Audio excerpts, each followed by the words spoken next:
We are welcoming you to the Northeastern Region RAC Meeting, Regional Advisory Council. It's November 16th and about a little after 6 o'clock.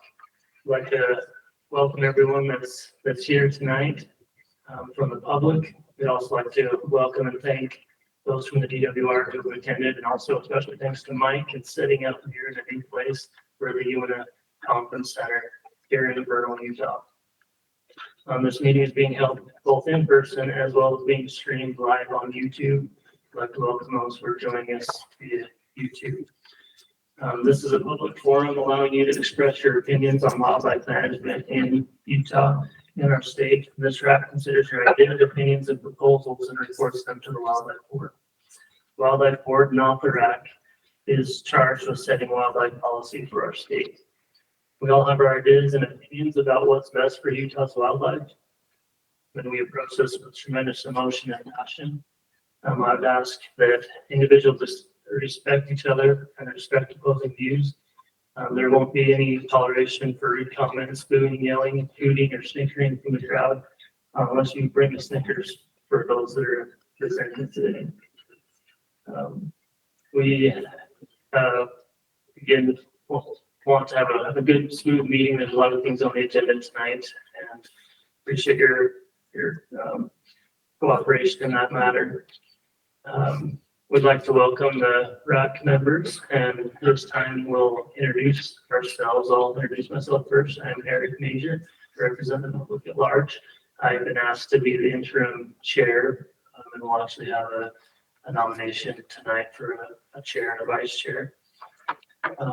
I'll go ahead and start on the right side with Dusty. We'll go right to left. I'm Dusty Carpenter with BLM here in Rural.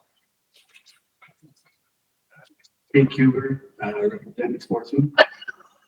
I'm Rebecca Jones and I represent non-consumptive wildlife users. Nathan Crapo, represent the public at large. I'm Mike Sanford, Governor Regional Supervisor for the Visual Wildlife. Mark Chineworth, representing non-consumptive users. Richard Dealer, representing the public. Tasha Hannon, U.S. Forest Service. Thank you, Tasha. I think we have a couple RAC members online. Grizz, are you there? You want to introduce yourself? Yeah, I'm Grizz Olene, Sportsman's representative. And Tim. Oh, he's muted. Can you mute it? We can't hear you. See if you can unmute.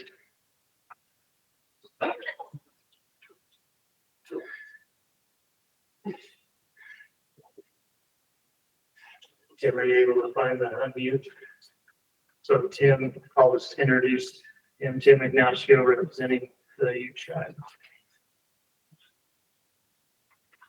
Okay, I think that's everyone.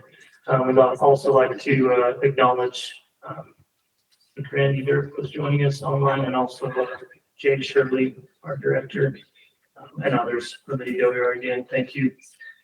Those attending in person will have an opportunity to comment. If you haven't already and wish to comment, there's some yellow cards at the door there. You will need one of those to comment. Everyone will be able to ask questions when the time arrives.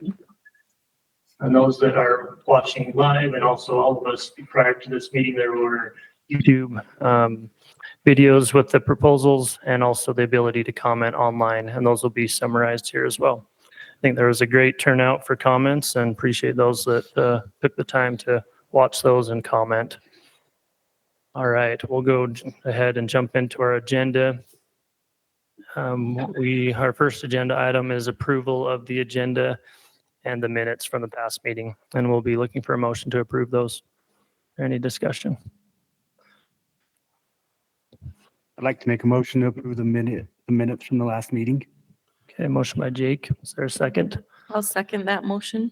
Second by Natasha. Thank you. The third item is the Wildlife Board meeting update, and I will give that. It was a relatively short meeting, and for all the items, the vote was unanimous to approve. There was some recommendations for the 2023-2025 fishing recommendations, also a private pond rule amendment, and then the conservation permit audit, and also the conservation permit annual report. They also discussed the 2024 RAC board meeting dates, and those are also posted online now. That sums up the meeting. Is there anything else you'd add, Miles? I don't think so. We'll go ahead and let you do the regional update. All right, thank you. In the interest of the agenda and the amount of material we need to cover tonight, I'm not going to do a formal presentation, but just quickly go over a couple things and we can get moving on to the meeting. But I just want to mention that habitat projects are underway. We've got a number of different habitat projects going on throughout the region. A lot of pin and juniper work, some different mowing projects and things like that. So all that's underway and it's taking a lot of time. We're trying to get that wrapped up before the winter season hits too much. Wildlife section, we're going to start doing big game captures at the end of the month. I think the 30th is the first day here in the region. Throughout the winter, different time periods, we'll be capturing deer, elk, and bison here in the region and doing some collaring studies on those. For the RAC members or anybody else that's interested, you're welcome to attend some of those capture events. Just to have you reach out to me or one of our biologists, and you can find out the time and place to participate in those things. In addition, we're going to be doing deer classifications here right away. We'll be working on those. And so again, if anybody has a desire to spend a morning out classifying with our biologists, that would definitely be invited for that as well. Our aquatics, just announced that Trina Hedrick, our aquatics manager, she's moved on to the cold water fish coordinator in the Salt Lake office. So we do have a vacancy in our aquatics manager right now, and we'll be filling that hopefully by the first of the month. Just another announcement, the Burbot Bash, annual Burbot Bash will be January 26th and 28th up at Flaming Gorge. There's also going to be some small pup lake trout tournaments coming up this year as well. So a lot of opportunities to go have some fun ice fishing this winter coming up. And then last thing I'll mention, our outreach section is hosting the Christmas bird count down at Ouray in conjunction with Ouray National Wildlife Refuge. That'll be December 16th. Folks can go and participate on that. So I think that's all that I'll cover tonight in the interest of time, and turn the time back to you. Thank you, Miles. We will move right along then and welcome Kent Hershey to the stand for a couple items. The first one will be the harvest survey amendments. R657-5. Kent's our big game projects coordinator. Ken, is there anything you'd like to summarize or add on this item? Yeah, I'll just give a quick summary here. So what we're proposing with this change is to make pretty much all general season elk and deer tags mandatory harvest reporting. The exception to that will be the mitigation permits. But basically 20 years ago, we went and made the once in a lifetime and limited entry permits mandatory reporting. We switched to antlerless last year. And so this is the final piece for big game that we're recommending for 2024. We're proposing to do this over a 2-year period. So we're starting the mandatory reporting in 2024. So you'll basically have 30 days after the last day of your hunt to go fill out that harvest report. If you do not do so, you will be unable to apply for the antlerless or big game draws. However, if you do complete your harvest report when you're trying to apply, we will let you back into the draw. And in 2024, we'll waive that fee.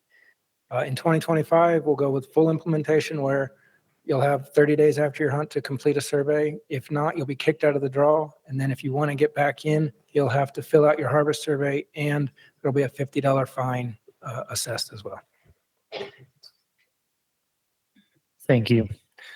So maybe just a brief rundown of these agenda items. We'll first have questions from the RAC, and then we'll have questions from the public. Then we'll have electronic comments summarized from the public, and Miles will do that.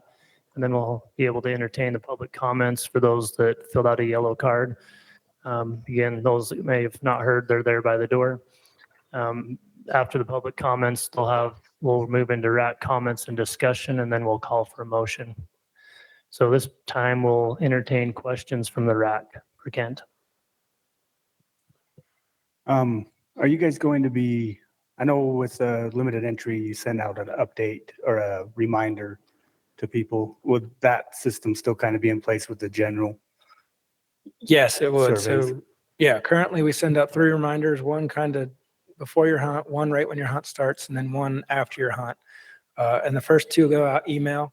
The last one is an email plus as well as a physical letter as well. And so we will continue that same approach to make sure people are aware that they need to do it.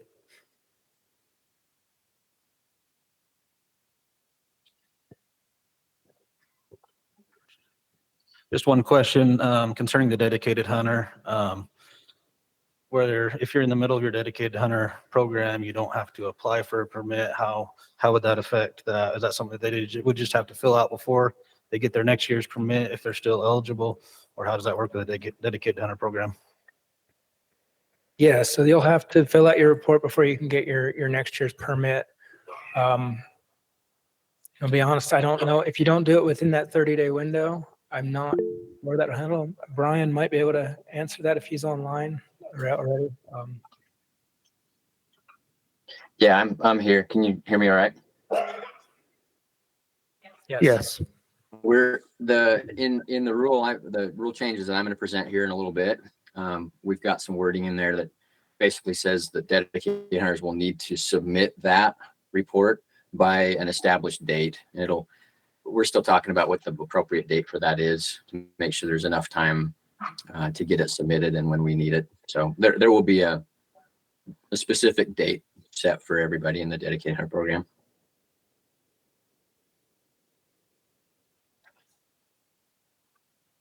Thank you. Any other questions from the RAC? One more question, I guess, is this set up the exact same rules, I guess, for the limited entry hunts for your survey? Like you have 30 days to do it, and if you don't do it, you can't put in for the next. Yeah, it's going to follow that exactly. Yes.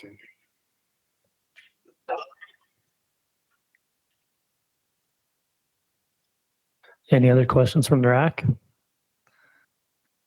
Okay, we'll go ahead and entertain questions from the public. As you come forward, could you please state your name? There's a mic here, front and center. And any questions on this item?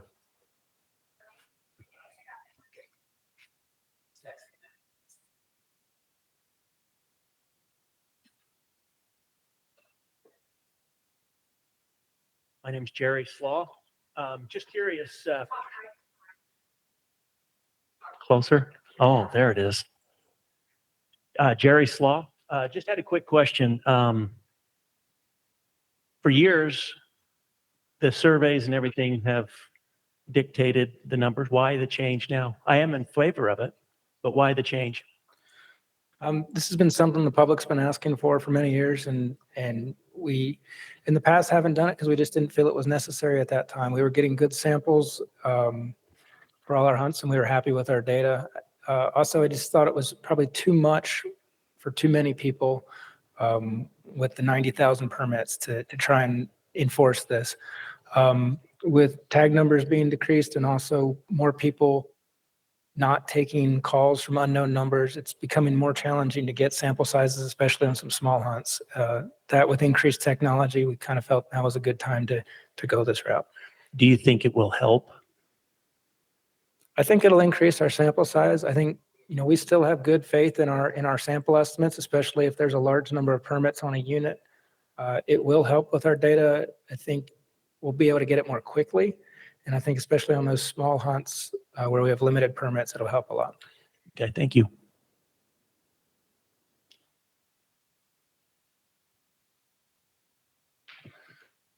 Any other questions from the public?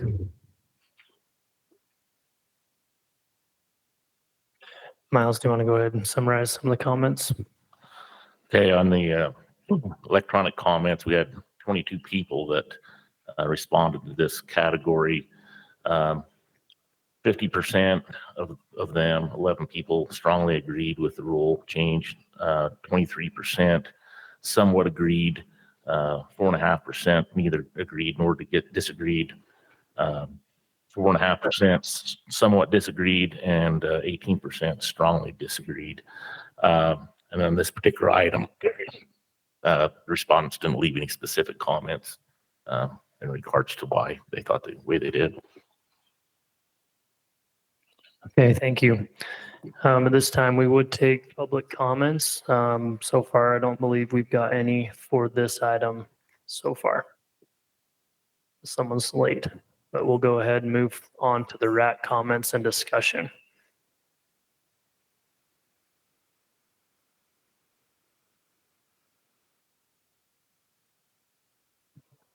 I personally think this is a long overdue change that's been needed. I think this puts more, the public will have a lot more faith in the survey results this way. Lots of people haven't got the phone calls. I've seen that over the years. I personally have gotten just about every year. It seems like I get one, but I don't know how that works out, how you guys have done that, but I am for this.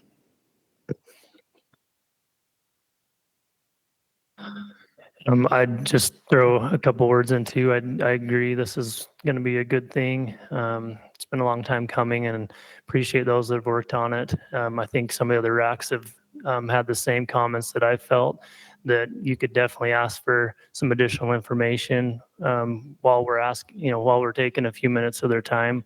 Let's see if we can get some information like what kind of weapon did you hunt with, especially with some of the conversations that we'll have tonight and in the future. Let's ask those questions about compound bow, traditional bow, muzzleloader. I'd even dare to say, I don't know if you could ask about the range it was taken. Some of those things I think would be helpful, and I know you've heard that a lot, but that was my comment. Will there be an option to have like an app or something like that where you could actually just take the data in the field, like location and stuff like that, Yeah, we've just talked to make about it easier for people to enter data? for sure. And with e-tagging, that's coming in a couple of years. I know we've been saying that for a little bit, but I think it Okay. really is coming in a couple of years now. I think we'll be able to hopefully tie it to that to some extent, trying to make it as easy as long as we can. The key will be, adding those additional questions and getting enough data that we're happy with, while also being able to do it on an app in a field. So if you do it in an app, it might limit our ability to collect the full amount of data we want. So we'll just have to balance that out and see what we can do. Okay, thank you.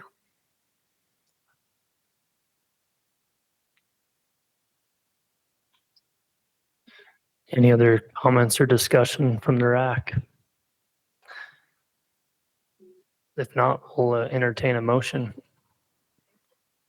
I'll make a motion to accept the harvest survey amendment as presented by the Division of Wildlife. Motion by Natasha. Is there a second? I'll second. Second by Jake Huber. We need to do a roll call vote on all these. We'll go ahead and do a roll call vote then. We'll go ahead and start online. Grizz. Yes, in favor of it. Okay. Tim, were you able to unmute? Yeah. Is that a yes in favor of Yeah. that? Okay. Yes, sir. Thank you. Natasha? Yes. In favor. Richard? Yes. Mark? Yes. Nate? Yes. Rebecca? Yes. Jake? Yes. Dusty? Yes. Okay, thank you. Unanimous. All right, we'll go on to number 6, pronghorn augmentation sites. Kent? Thank you. So in 2017, we passed a statewide pronghorn management plan. And within that plan is a table that lists the sites where we can introduce or augment pronghorn populations across the state. Since that plan was passed, we've had a number of severe winters in the northern half and severe droughts in the southern half that have cause population declines in populations that we didn't have on the plan in 2017 as they were doing well, and we didn't think there was a need to do any augmentation. So what we're proposing with this is updating the table in the plan to include 8 units across the state where we could potentially augment pronghorn populations through transplanting. Thank you. Are there any questions from the RAC on this item?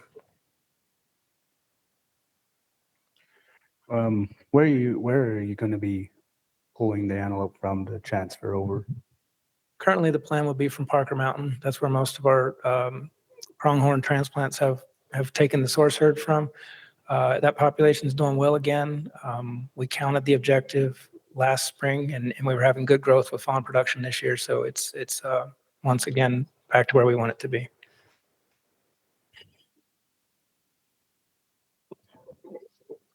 Just for my knowledge, I guess one question would be, I know you hear you're not supposed to move deer and elk around so much because of disease. Does antelope not have that risk as much, or what? Yeah, it's much lower. Our biggest thing with deer and elk is the CWD component. That's not found in pronghorn, so we don't have that risk. There's also some exotic lice and some other things that, again, we haven't found in pronghorn yet. So yeah, much less risk with pronghorn than other ungulates. I see are there any augmentation sites here in the Northeast region? There are currently listed on the table. We're not proposing to add any with this recommendation. Maybe a follow-up to that is, does that mean there wouldn't be any transplanted here at this point, or are there plans to?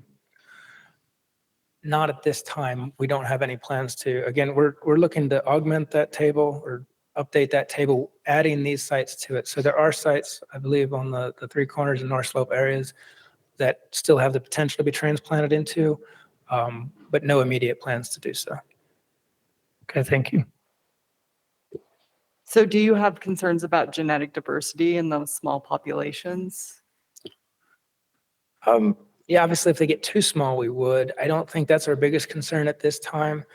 The issues mainly they're well below their population objective due to higher mortality in like hard winters, like Cache, for example, was one where really three harsh winters over the past 6-7 years have taken a toll from a really probably a population that was over objective to now it's well under. And so it's just to help boost those back and get them closer to objective and get them there more quickly is our hope.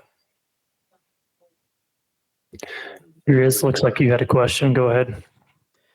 Yeah, I was just kind of curious. I know we've done some augmentations on herds in the past. How successful have those been? Just more curious on how successful those transplants have been. That's a great question, and I wish we had a better answer. Historically, we haven't done a great job monitoring what those were. We know, we see animals that have been transplanted. We have them just, marked with a site collar, not an actual VHF or GPS collar. So we know they live for some time, and we've had some animals keep going, but in terms of exactly what the survival rate is from one year to the next, I can't say. That is something that we're going to try and address this year. We're planning to do 150 animals off Parker Mountain this year to some sites, and we're going to put on 80 to 100 GPS collars to help address what is that survival rate, how long, what is it from year 1 to year 2, and the initial rate and all that. So hopefully we can address it better.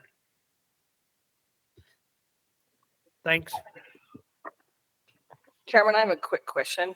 And it's just a quick, simple question. Is there good water availability that you feel exists, especially, I think, in that Centerville site for those animals? Or is forage water, has that all been adequately assessed?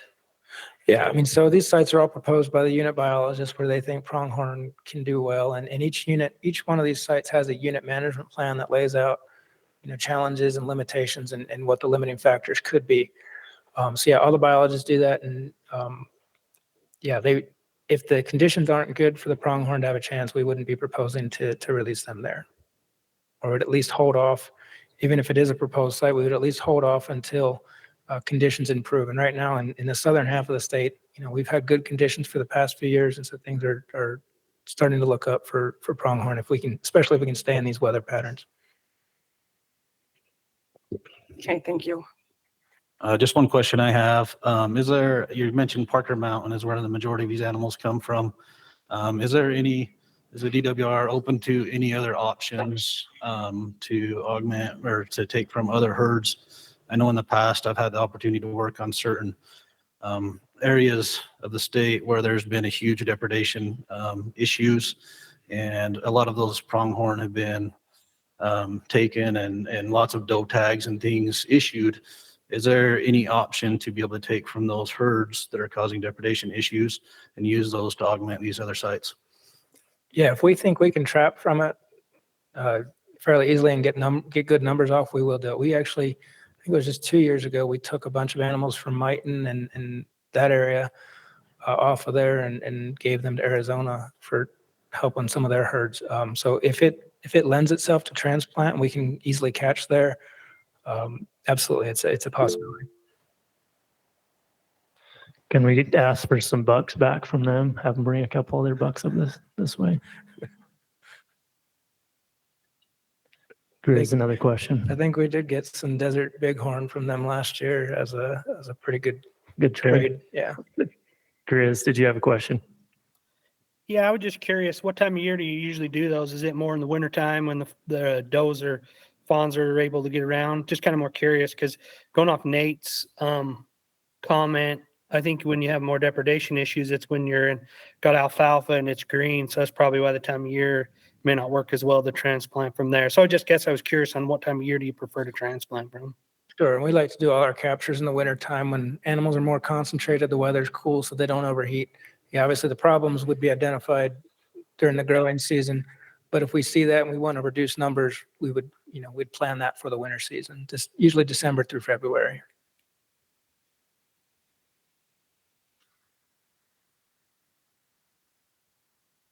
Any other questions from the RAC?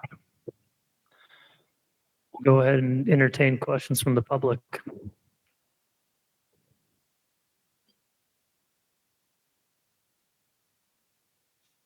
Okay, we'll move to electronic comments from the public. Okay, we had 17 people, weighing in on this agenda item.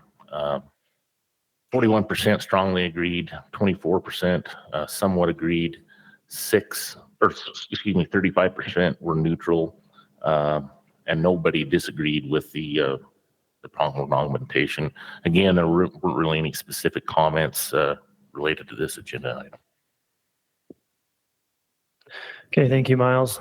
We have one card for this, and I would call Tanner up from Sportsmen for Fish and Wildlife. Tanner Carlson for SFW, and we support the division's recommendation on this. Thank you. Thank you, Tanner. Go ahead to the RAC comments and discussion.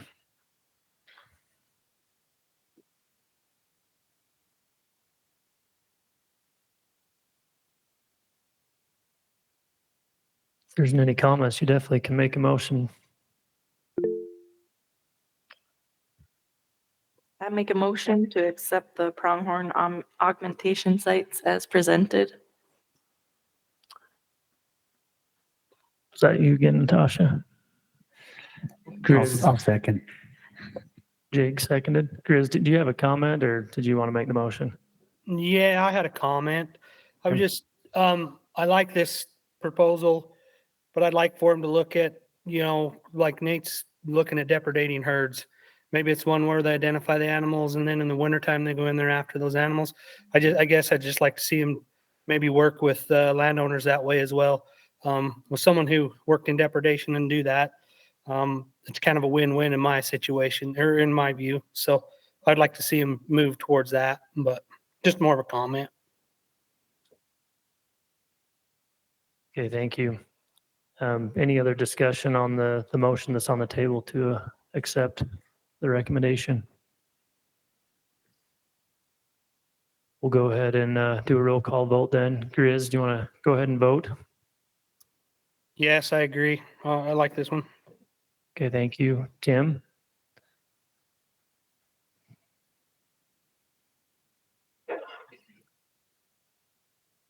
Tim, we didn't hear you that time. Do you agree?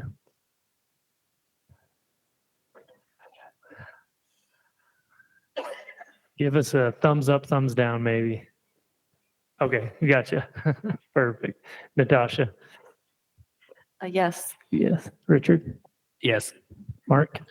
Yes. Nate? Yes. Rebecca? Yes. Jake? Yes. And Dusty? Yes. Okay, thank you. Motion passes. We'll move on to number 7, hunt structure and research proposal. Kent, we'll get back to you. Okay, thank you. Okay, so with this proposal, what we're proposing is to have try out on a trial basis some new hunting strategies on 5 units in southern Utah. So over the years through the RACs, we've heard a lot of comments about people who want us to, why don't we do 3-point or better restrictions? Why don't we, let's go back to the 5-day hunt that we had in the early 2000s in southeastern and southern Utah. And also last fall, we just passed some new definitions for some restricted weapons. And so lots of people have had interest in trying these and wanting to understand, or why won't we do them? And so what we're proposing this year is to actually try them in southern Utah as a research proposal, and something we can study to get good solid data on to understand what the effects of they are. So what we're actually proposing is that on the Pine Valley, we're recommending to have a 4-point or better antler restriction. So it has to be 4 points on one side, not including the eye guards. On the Southwest Desert and beaver units, we're recommending to have shortened season dates for all hunts. So the archery hunt would be 2 weeks, starting on the first Saturday in September and just going for that 2-week period. We would have the 5-day muzzleloader hunt, maintaining the traditional Wednesday opener, but ending on Sunday. We would have a 5-day rifle hunt, starting the traditional Saturday, but ending on Wednesday. And then on the Mountain Dutton unit, we're recommending to try the restricted weapons hunts. So that would be for archery, no compound bows. For muzzleloader, one change from the presentation that I gave was that inline muzzleloaders are allowed. That was a mistake to say they weren't, but you couldn't use 209 primers. Additionally, there would be no scopes on those muzzleloaders. And then for rifles, it would be no scopes on those. And then on the boulder unit, we would recommend trying all 3 of the above. So it would have restricted weapons, shortened seasons, and the antler point restriction of 4-point or better. And then in addition to that, we would have 2 reference units down south, the Monroe unit and the Zion unit. Monroe, we've been collecting our survival monitoring data for the past 10 plus years on that unit. So we'd continue with that effort. And then on the Zion unit, we would add that in, start collecting data on doe, buck, and fawn survival, kind of as our best surrogate for the Pine Valley herd. So in addition to having those restrictions, what we're also going to propose is to set the permits on those units based on the average from the last 4 years. And the reason for this is that we want to maintain as much as possible stable number of permits on those units, so that we're actually looking at the effects of what these different hunt structures and strategies do versus the change in permits. We know as we increase permits or decrease permits, we can affect population buck-doe ratios, and we're trying to keep that as stable as we can. So with that, the one exception would be if we get outside what we're considering the acceptable buck-doe ratio range, which is 15 to 24. If we either fall below 15 or go above 24, we are recommending that we give the division director the authority to adjust those permits by up to 20% to try and keep us in that range. What we don't want to do is get way too low or get way too high into the limited entry area, so that, again, we're seeing the effects of high buck-doe ratios rather than the effects of these hunting strategies. So since this is a research study, what we're really looking to do is to understand what the impacts of these strategies are. Basically, can we provide greater hunting opportunity for folks and the opportunity to harvest mature bucks? That's the things that we commonly get asked at the division. When we say, hey, do you want to hunt more often or do you want to hunt for big deer? We get the answer of yes. we want to do that both. And so hopefully we can try and do that with these recommendations. And we want to implement the research side of things to see, do they actually work and can we do that? So we'll be collecting a lot of biological data, looking at doe collaring, fawn production, and our classification data. The survival side of things, we are going to focus a lot on buck survival with these two, specifically yearling buck survival, to understand if we're saving a bunch of yearling bucks, are they dying due to other causes, or are they actually making it through to these mature buck age classes? Along with that, there's a huge social side to this, of course. So we're going to look at understanding what happens with our applications. Are people, are they starting to apply more for these units, or are they avoiding them? Is it affecting the draw odds on these specific units, and is it affecting the draw odds on the surrounding units as well? What is it doing with hunter satisfaction overall, hunter crowding? So all those types of things we'll look at. Get those data through the harvest surveys, but also through targeted surveys for these hunters to try and get a better feel for just what the public wants to see if these are implemented. Yeah, we'll leave it at that for now. Thanks. Thank you, Kent. We'll go with some questions from the RAC. I might ask one real quick. One question I had was the permit numbers, like you said, are that average of the last 4 years, I believe. Was there any on the restricted weapon units like the Dutton and the Boulder? It doesn't take into account, I guess, the weapon that's being proposed In for the terms of permit numbers. Yeah. So we wanted to use past data to try and get an idea where we want to set those permits. We don't have a great idea of what our success rates are going to be. We do expect them to be lower. We don't know by how much, or also, are they not going to change very much, but they may be harvesting different animals, maybe not being as selective. So we didn't want to overshoot that. And that's why we want to have that provision in there if we do see really reduced success or increased success, which we don't expect.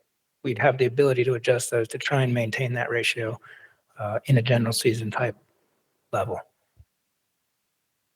Thanks. I had a question about this region. So you chose this region. I wonder if you could explain why this represents the rest of Utah, or how you chose this region specifically. Yes, I think there's two main factors. First, the main reason for putting it in southern Utah is that's where we've heard the feedback the most on. We want to see these options at the RAC meetings and stuff. We hear it every year, and so that's where I guess the voices have been the loudest.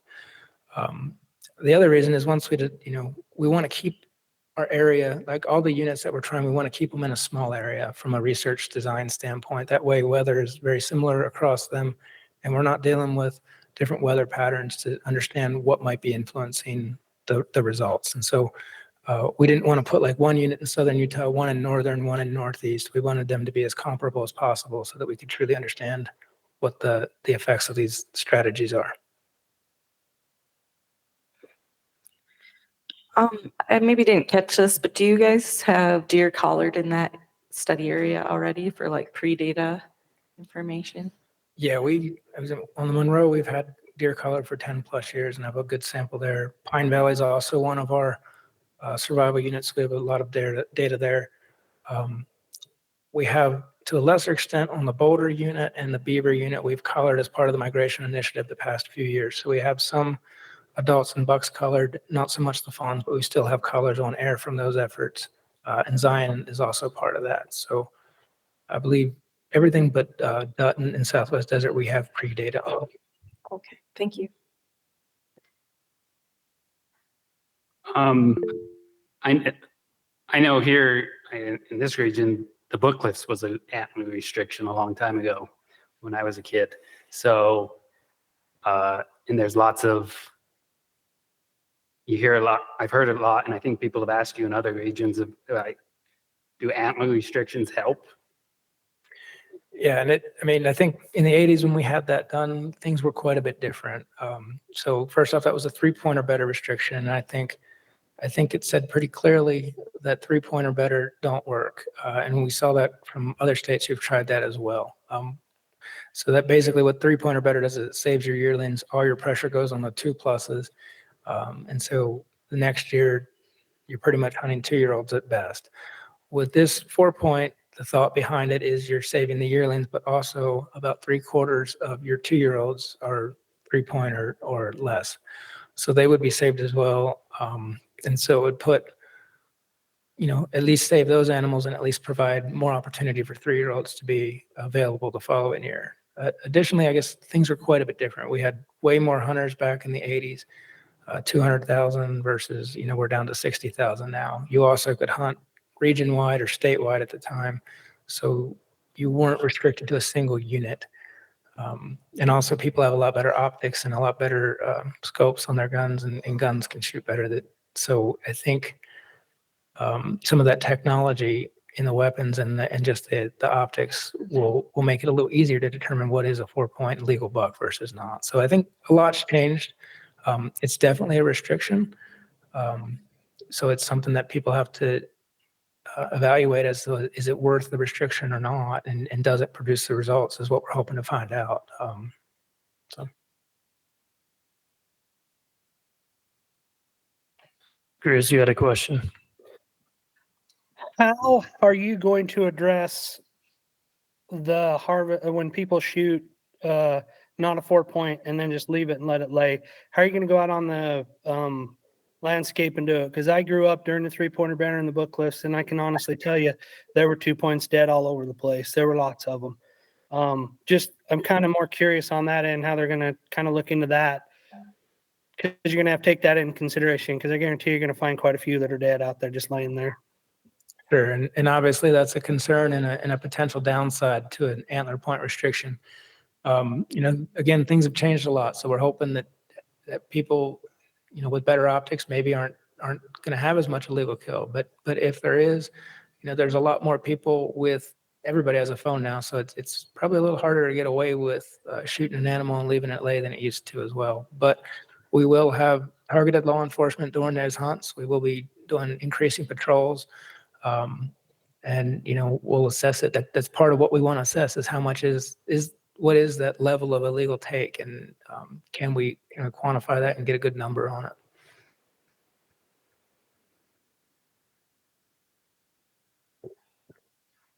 Yeah, so a question I have, if these suggestions have been brought up for years and years and years, what is the push now? If the Yielder Committee is meeting this spring, why is this being pushed through now?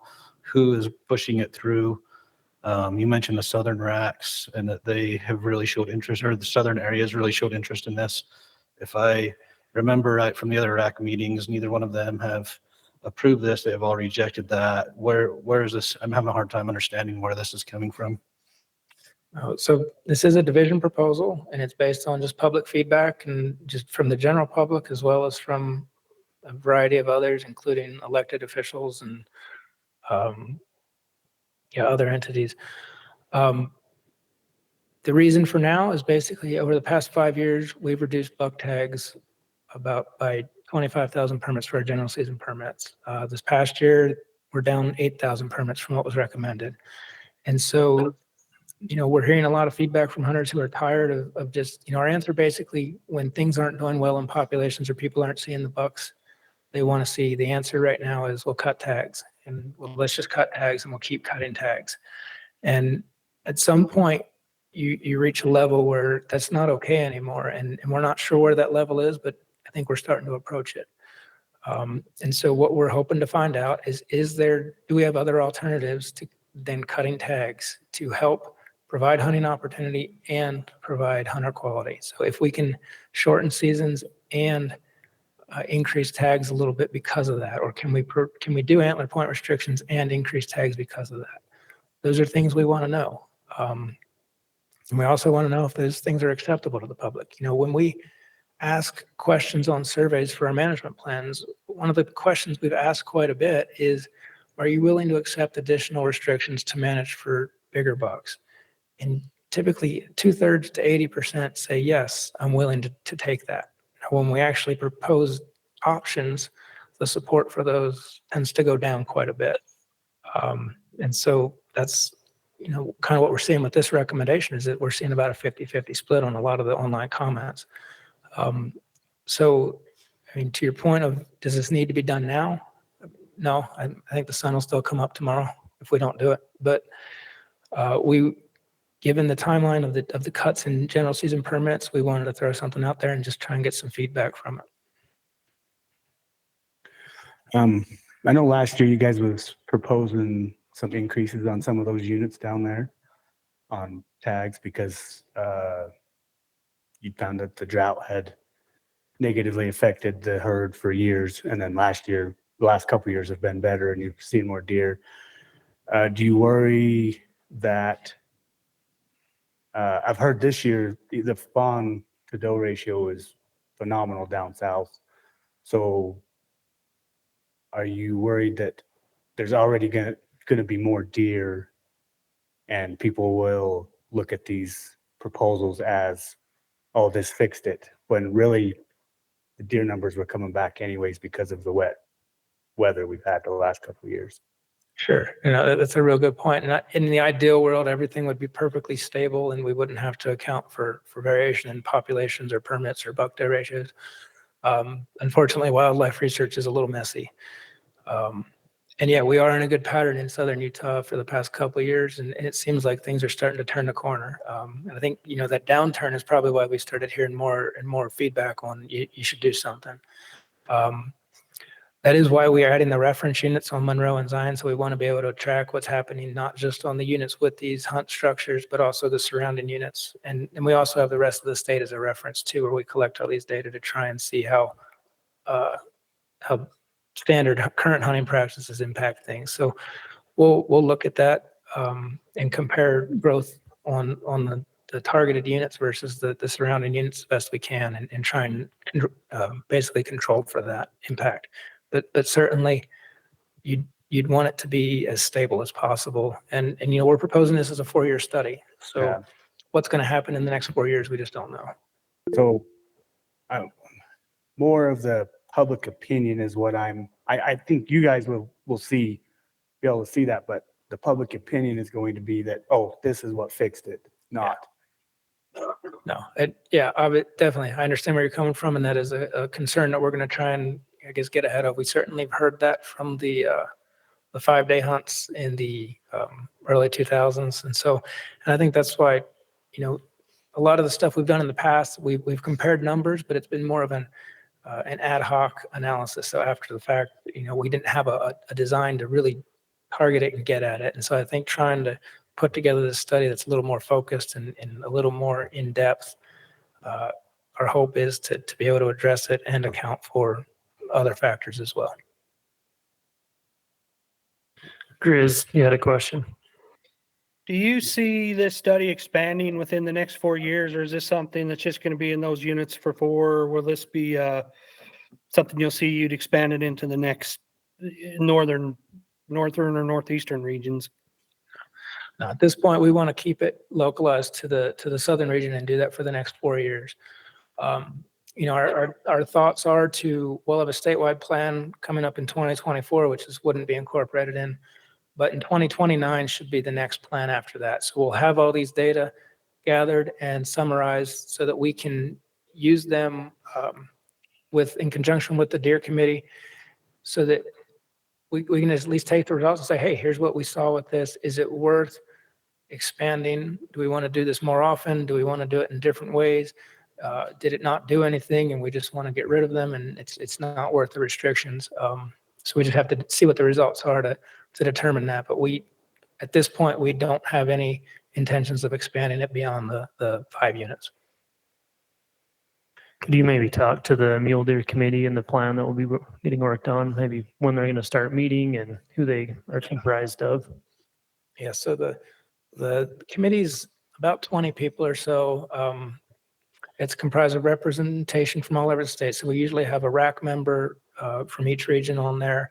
We'll have agricultural representatives from Farm Bureau and Cattlemen's Association, sportsman's rep from MDF, SFW, Archery, Utah Archery Association, I think backcountry hunters and anglers. usually a board member rep and maybe some other elected officials.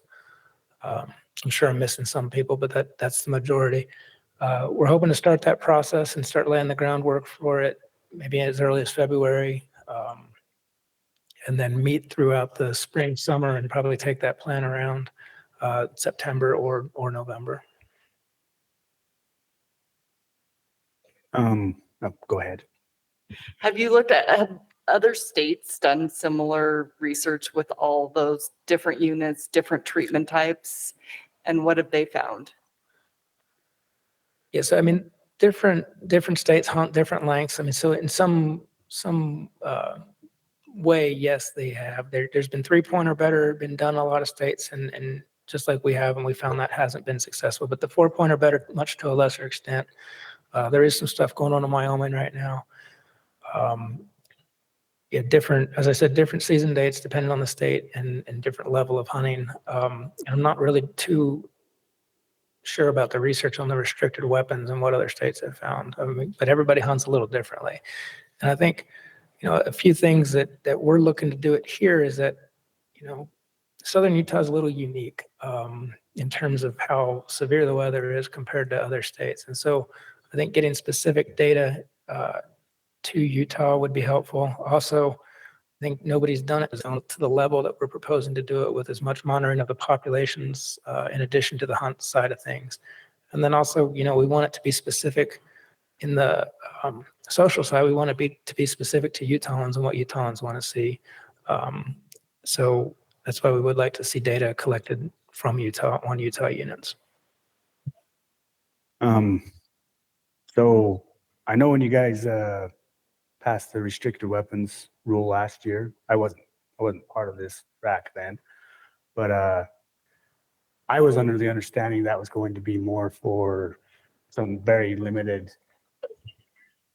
opportunities or proposals. What made you guys decide to start trying that for general hunts?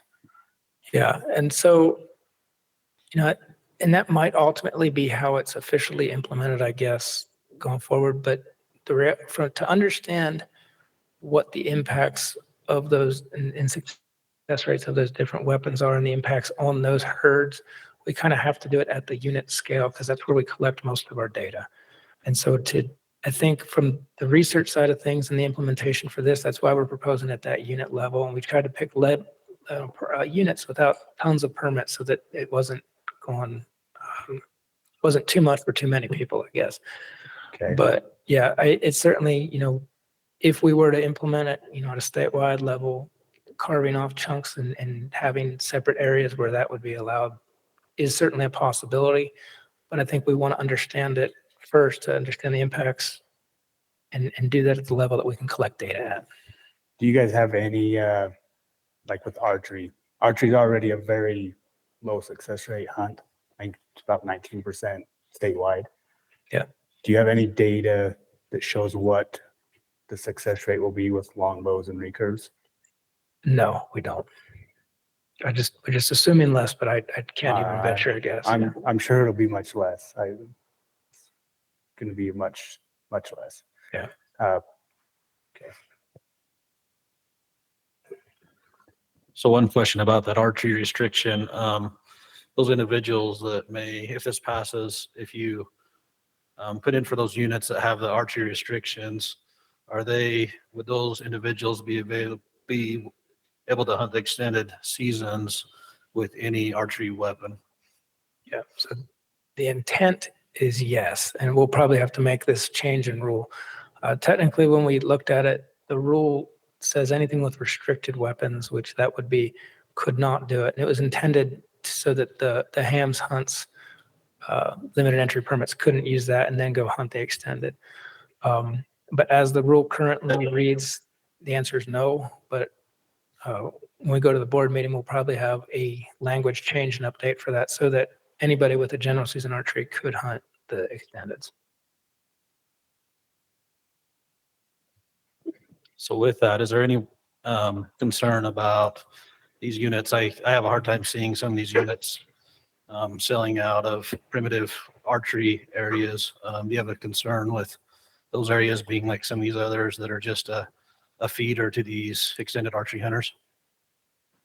Yeah, I mean, we've seen that happen before with some of the easier to draw units, and we hope it wouldn't happen. I mean, we're talking a relatively small amount of permits at this time. Mount Dutton would only have like 60 or so archery permits. So those could easily go, and I think Boulder would have a couple hundred, 300. So there's still relatively few available. I don't know how many hunters we have across the state who are interested in that and who would switch to it for that, but something we'll certainly monitor. Does the DWR, would they have any appetite for changing the restricted definition of a bow? I mean, I think we have the restricted definition on the book, so I don't think we're interested in changing that at this time. And I think from a study design, I think we'd rather keep it as is. I know archers would probably love to be able to hunt these units with a compound bow and have everybody else restricted. That seems like a dream for archery folks. It's also not as, the restriction from a compound bow to a longbow is not as extreme as a rifle to an open sight, in my opinion. Sure, and that's fair. I mean, that's certainly something that if the RAC feels warranted, you could make that recommendation for sure. I know one of the bigger, I can't remember the state bow organizations is very opposed to this.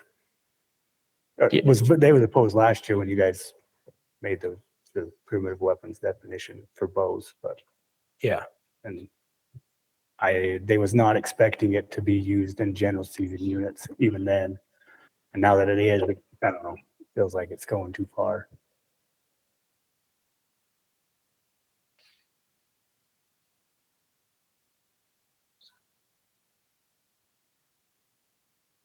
Any other questions from the RAC?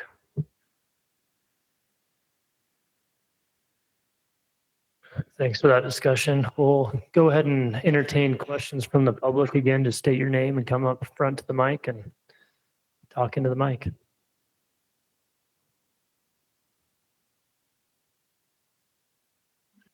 Evan Adamson, Utah Archery Association. Quick question. So I've watched or attended all of the RACs so far. Clarify just what we talked about, because what I heard tonight is different than I've heard before, and that is if you draw these restricted units for archery and you then hunt extended units with a compound, there's misinformation right now on that, and I need to understand that better. Yeah, so the way the rule currently reads is technically no, you couldn't, because of the way it's written with restricted weapons. That is not the intent. We, prior to the board meeting here, we will prepare, our plan is to prepare language so that anybody who draws a general season archery permit can hunt the general season extended. And you could use a compound bow at that time because you have to, it's basically the unit is what restricts your weapon, not your tag in that situation. So yes, you could hunt extendeds with a compound bow.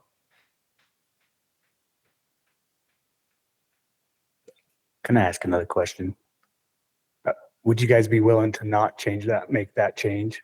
Just leave it, if it's a restricted weapons hunt, you're not allowed? Because I see that skewing your data for these hunts. If it's not sold out, people will get this tag and not even go hunt on that restricted weapon, and just this is so that you can hunt the extended hunts. Yeah, I know lots of people that would do that around here. Yeah, and if that's the concern and we think it's going to be pervasive, then yeah, we can certainly, I think we'd be open to that.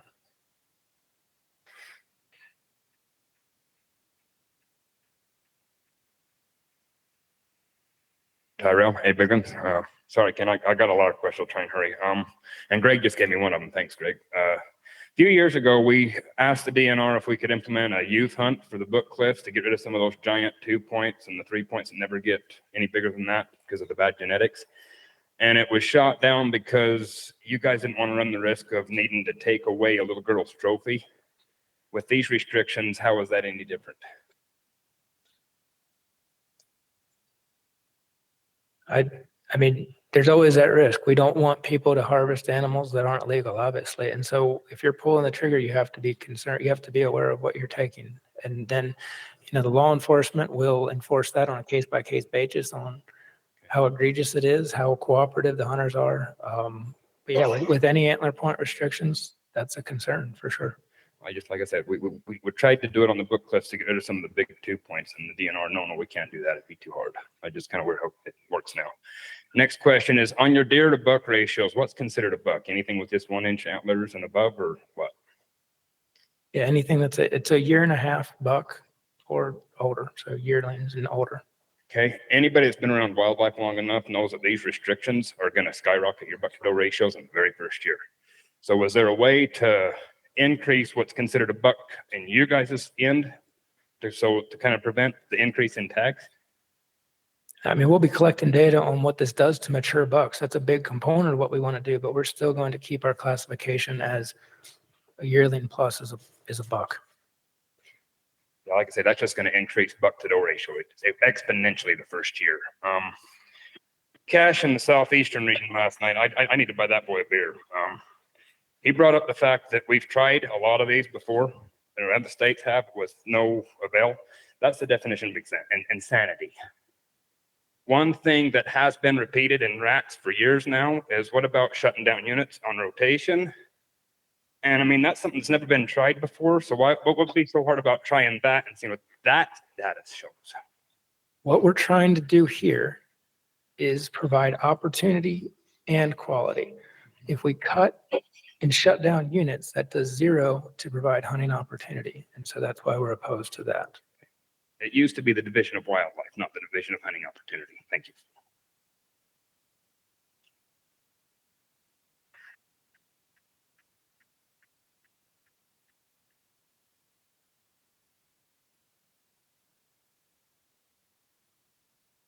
Trace Thacker. I just have a quick question. I grew up with farmers, and anyways, my grandpa always said when there was a good year of farming, you had to look at the farmer's almanac to see if you're going to have a good year or not. Have there been studies done to prevent too many tags in a unit when we know that there might be a drought in the future?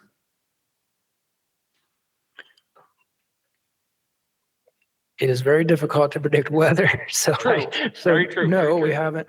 We try and take in the best available data. And so when through our collaring, we can look at doe condition in December, and that gives us a pretty good idea of what survival will be. And we look at survival when we're setting permits. We project that forward, and we have some pretty good models to project that. And so we take in the best data we can. As of now, that does not include the farmer's almanac. Yeah. So, and another question, when we have a good year, right, we up the tag number. Has that shown that it also then the following year or maybe 2 years after it significantly decreases? So should we find a happy medium with tags? So when we have a good year, we'll typically recommend increasing buck tags. That doesn't always go through. We adjust our buck tags on an annual basis based on buck doe ratio and projected survival.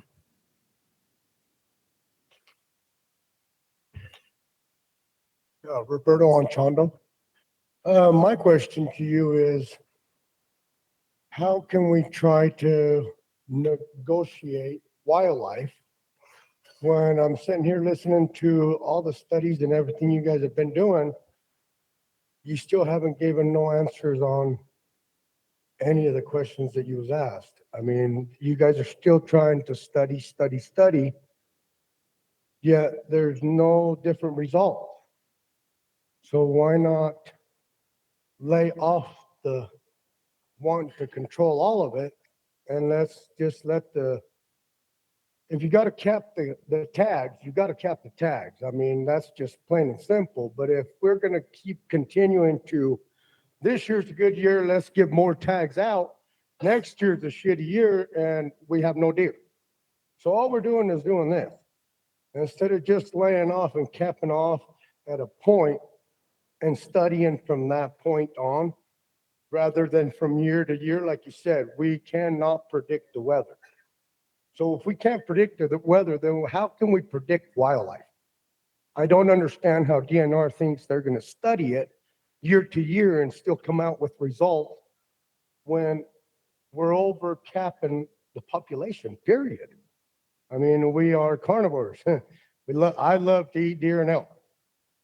But if the population is good this year, it does not mean that next year and the next 2 years is going to be good. So why are we selling tags on research that we still don't know, we can't predict? That's my question. We're talking about how we hunt bucks with these proposals. Unfortunately, we can't control population growth of does and survival of does through buck hunting, really. And so what we're not, and we don't hardly hunt does. So that is pretty much up to weather and what nature does. And we monitor what that happens, because obviously the more as does grow and the population grows, that impacts the number of bucks in your population. And so that's how we can issue tags, as that varies. And we try and make that with those ratios as stable as possible.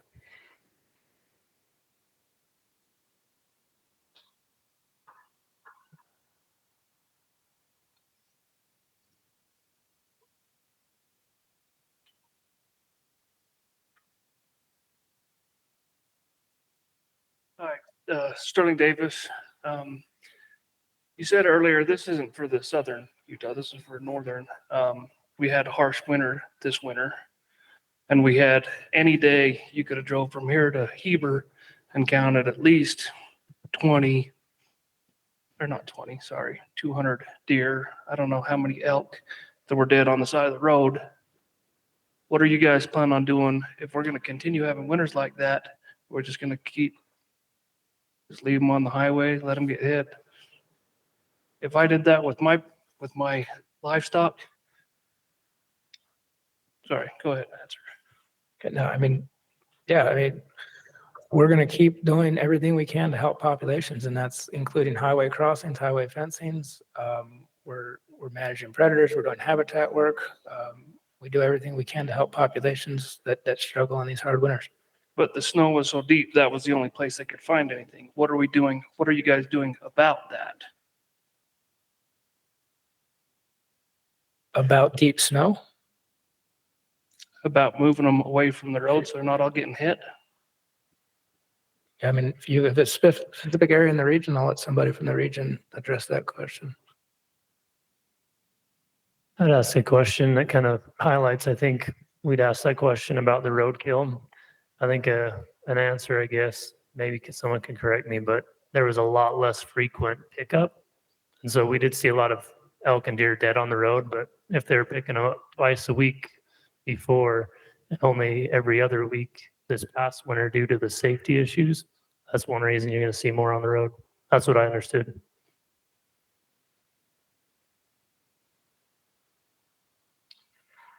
Dawson Stewart, represent myself. I kind of agree with what he says, just with, I think there's a few more things we can do biologically, from a biological standpoint, maybe feeding them somewhere.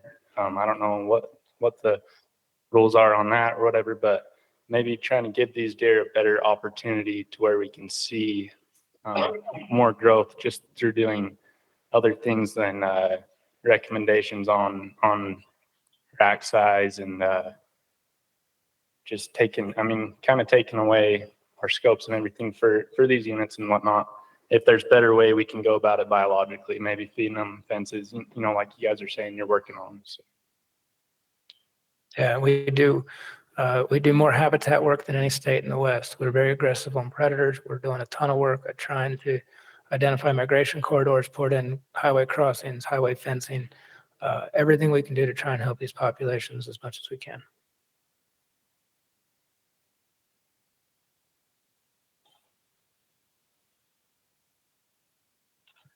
One more thing, heard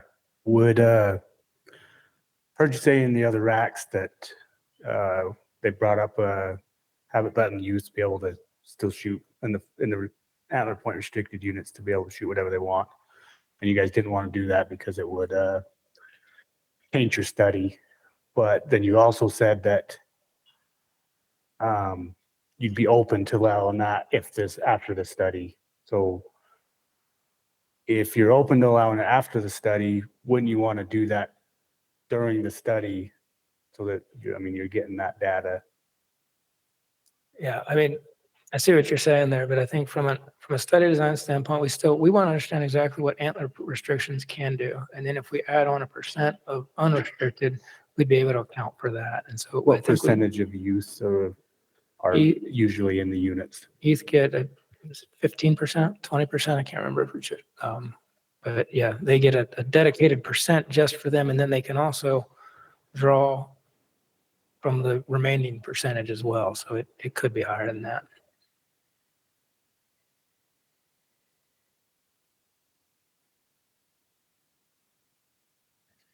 Anyone else with questions from the public?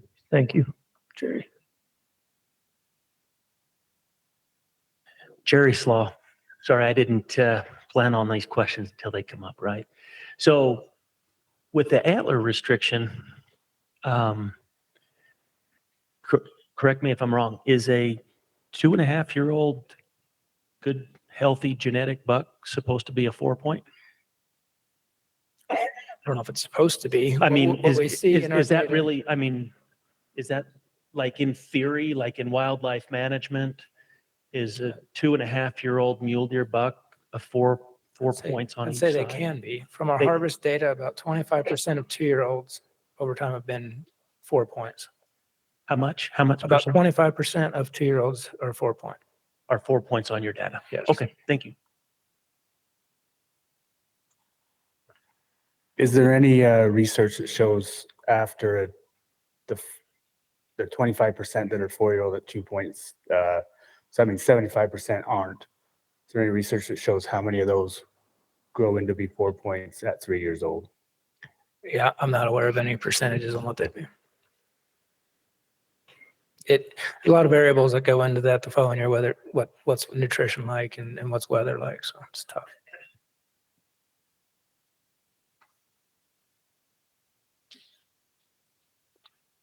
Do you feel like you have good baseline data on all of these units? Or like I know in one of the comments that I was emailed, they talked about after they have the mandatory reporting that they could go back and you could use some of that data that you're collecting and have better data before you start the research study?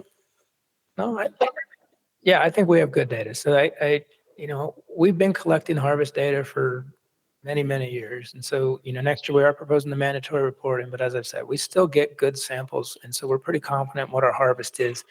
We are going to focus some data from some questions to maybe try and get a little bit more information on points. But we already get a lot of that as well on how many points they have, what the spread is. But we want to be able to determine from our harvest data, we can estimate rough age from antler size or at least age category. But we actually have a lot of that from previous years as well. So I don't think it'll change a whole lot. We'll probably have a better sample, as we said, but I'm still confident in the data we have historically.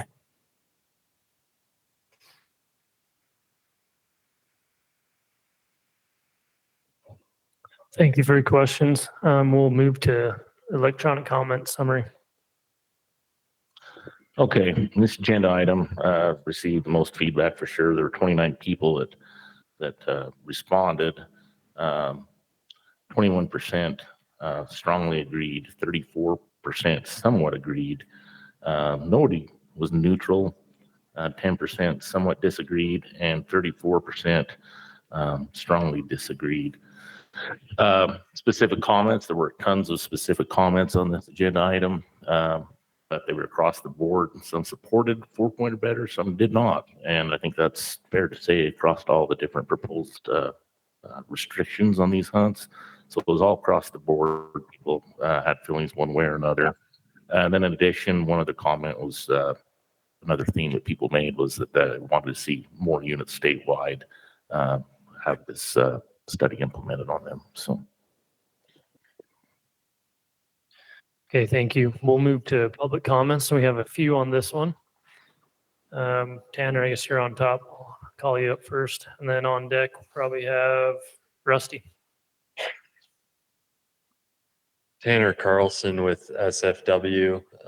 We do not support this recommendation from the division. We would like to have the Mule Deer Committee that's adjourning in a couple months to go over this and discuss and find the problems there that are with it all, and then bring it through the racks again with better ideas from them. That way they're not stuck with this southern study when they're trying to take care of our mule deer. Thank you. Thank you. After Rusty, we'll have Tyrell Baglin.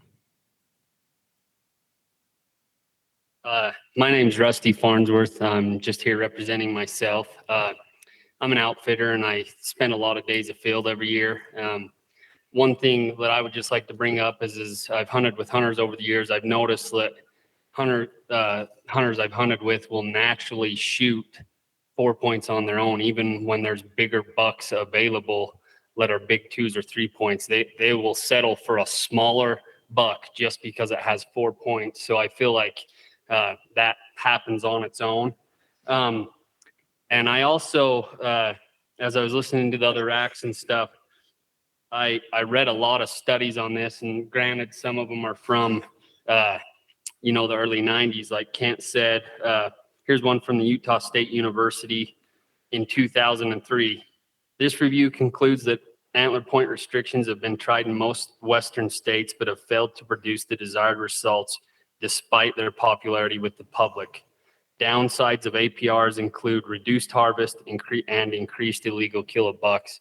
And one thing I found is they've tried this all over the country, even with whitetail, and increased illegal kill was something that every study said.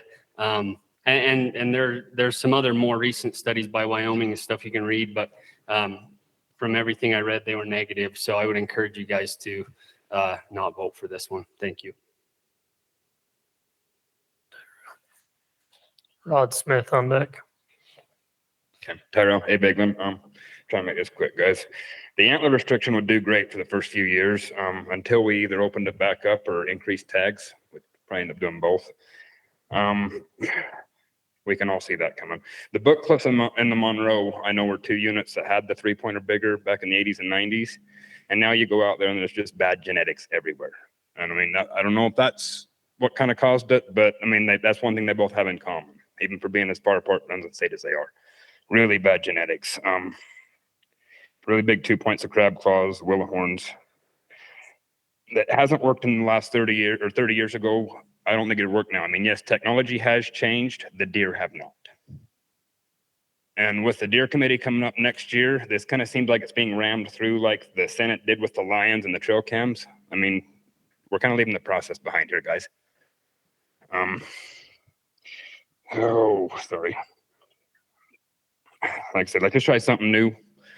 I mean, this is the Division of Wildlife. At least I thought it was. Let's try something that hasn't been tried before. Thank you. Kevin Adamson up next. Rod Smith.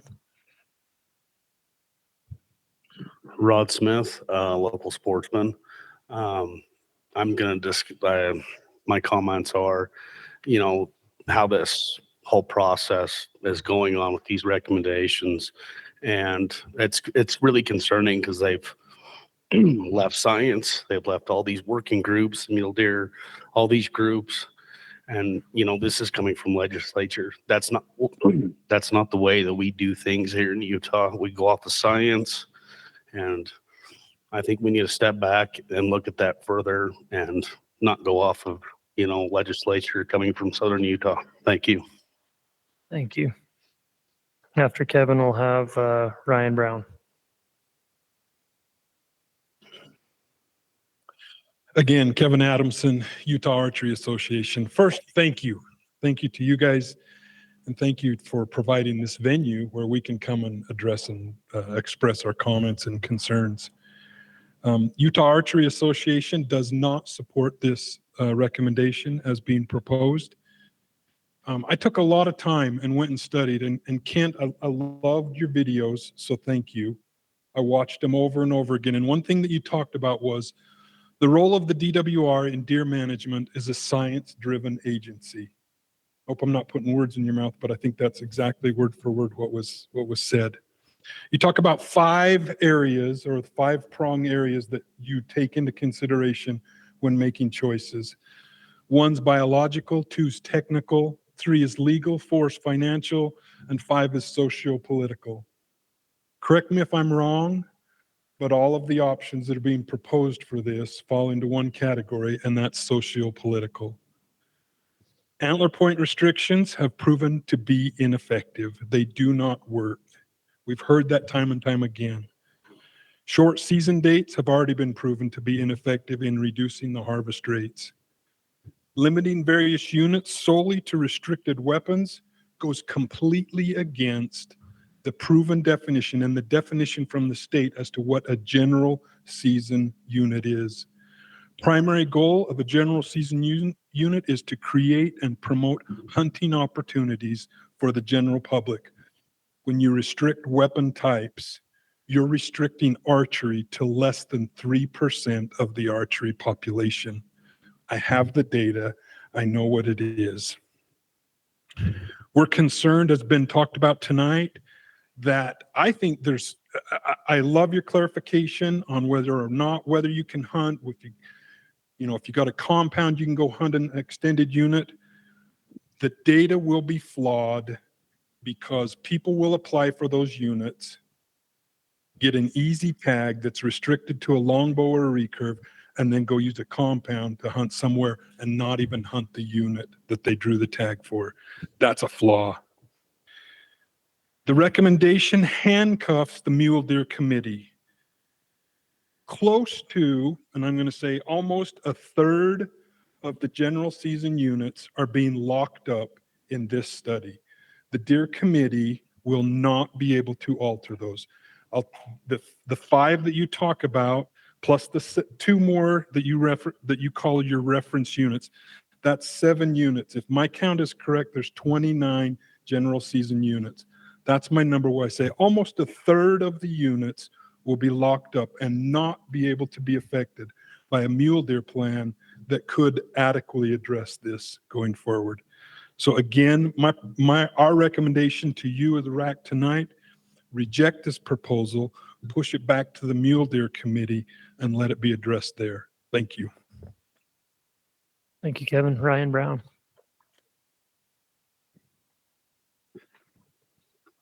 I guess I'll just stoop down here. It's built for short people. Ryan Brown, the American Mountain Man. We most vehemently oppose this just because it didn't go through the established procedure. Our procedures are looked to as models across the West, and we're circumventing that with this proposal. So we urge you to vote against it. Thank you. Speak up if anyone intended to. I've got a pile here, but hopefully we've sorted them right. I think that was the last of the comments. We'll move to RAC comments and discussion.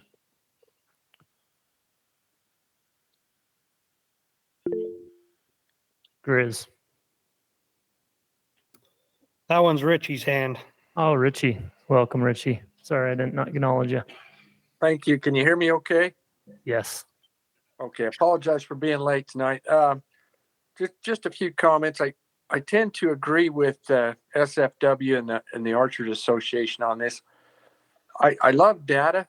I really like data. I think the DWR has some good ideas to collect data. And I think some of those ideas might work, but yeah, I tend to agree with the others that maybe we're not quite there yet. Just one question.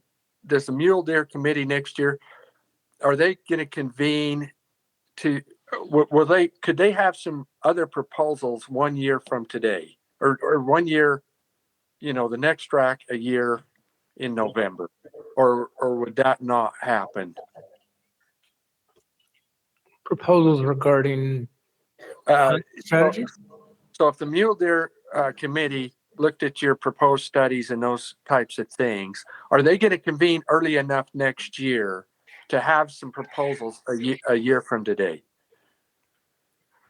Yes, we're planning to start that process as early as February, and the plan and strategies within it would be expected to go through the September or November RACs. Okay. Okay. Yeah, that's just my comment. There's some good ideas there. I just don't think we're there. I would like to revisit this a year from now.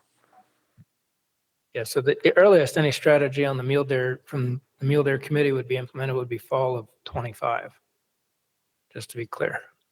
Right. We would vote on it a year from now and it be implemented in 25. Correct, yes. Yeah, I think that would be okay. Thank you. Thanks, Richie.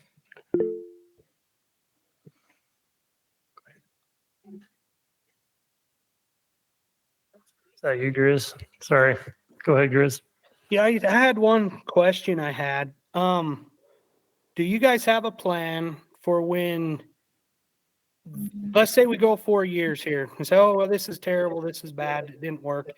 What, do you have a plan to go back to open season again? Because I lived through the Book Cliffs and it was a slaughter. It was you could see the dust from when you topped out of the overlook, you could see the dust in the Book Cliff on Seepridge Road. And it was a slaughter. The same year, we had a terrible winter. We had, it was 93, 94, I think. And they had a bad drought and the deer numbers got hammered. And that's when we had to shut the Book Cliffs down.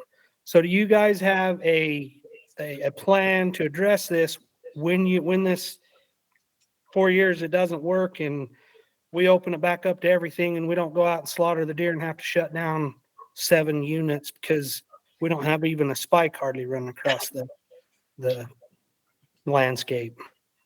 Yes, I guess it depends on what the results are. I mean, we can't say that we're going to open it up in 4 years and it doesn't work, or that's why we're doing the study to see what the results are. But yeah, if we would come up with some sort of a plan on what we want to see if we decided to switch to some other hunt structure.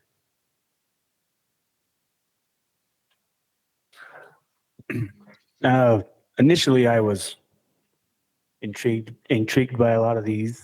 I actually want to give props to the DWR for thinking outside the box. I think it was good intentions, but I think a lot of this just kind of missed, in my opinion.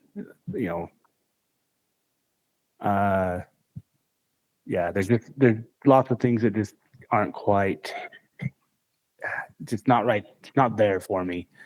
What was the approval on the online stuff? I think if I totaled the strongly agree and agree, it was like 55%, and then maybe 44% no for our region. That's just for us, though. Yeah. Okay. I think that's it. So there's just a couple things that that I'd like to mention, and kind of my standpoint is there's a couple of things that the one thing that we've talked a lot about is opportunity. The thing that I see with this is youth opportunity. I love seeing youth have the opportunity. Me being an archery hunter, I've shot archery my whole life, and thinking of back when I was 13, 14 years old, there's no way, even shooting competitive archery my whole life, I could pick up a longbow or recurve and be accurate enough that my dad would let me go out and shoot at an animal. And so that's one thing that's really bothered me with this. The other thing is that it hasn't went through the mule deer committee. For those two reasons, I suggest that we push this aside and move it to the mule deer committee come this next spring.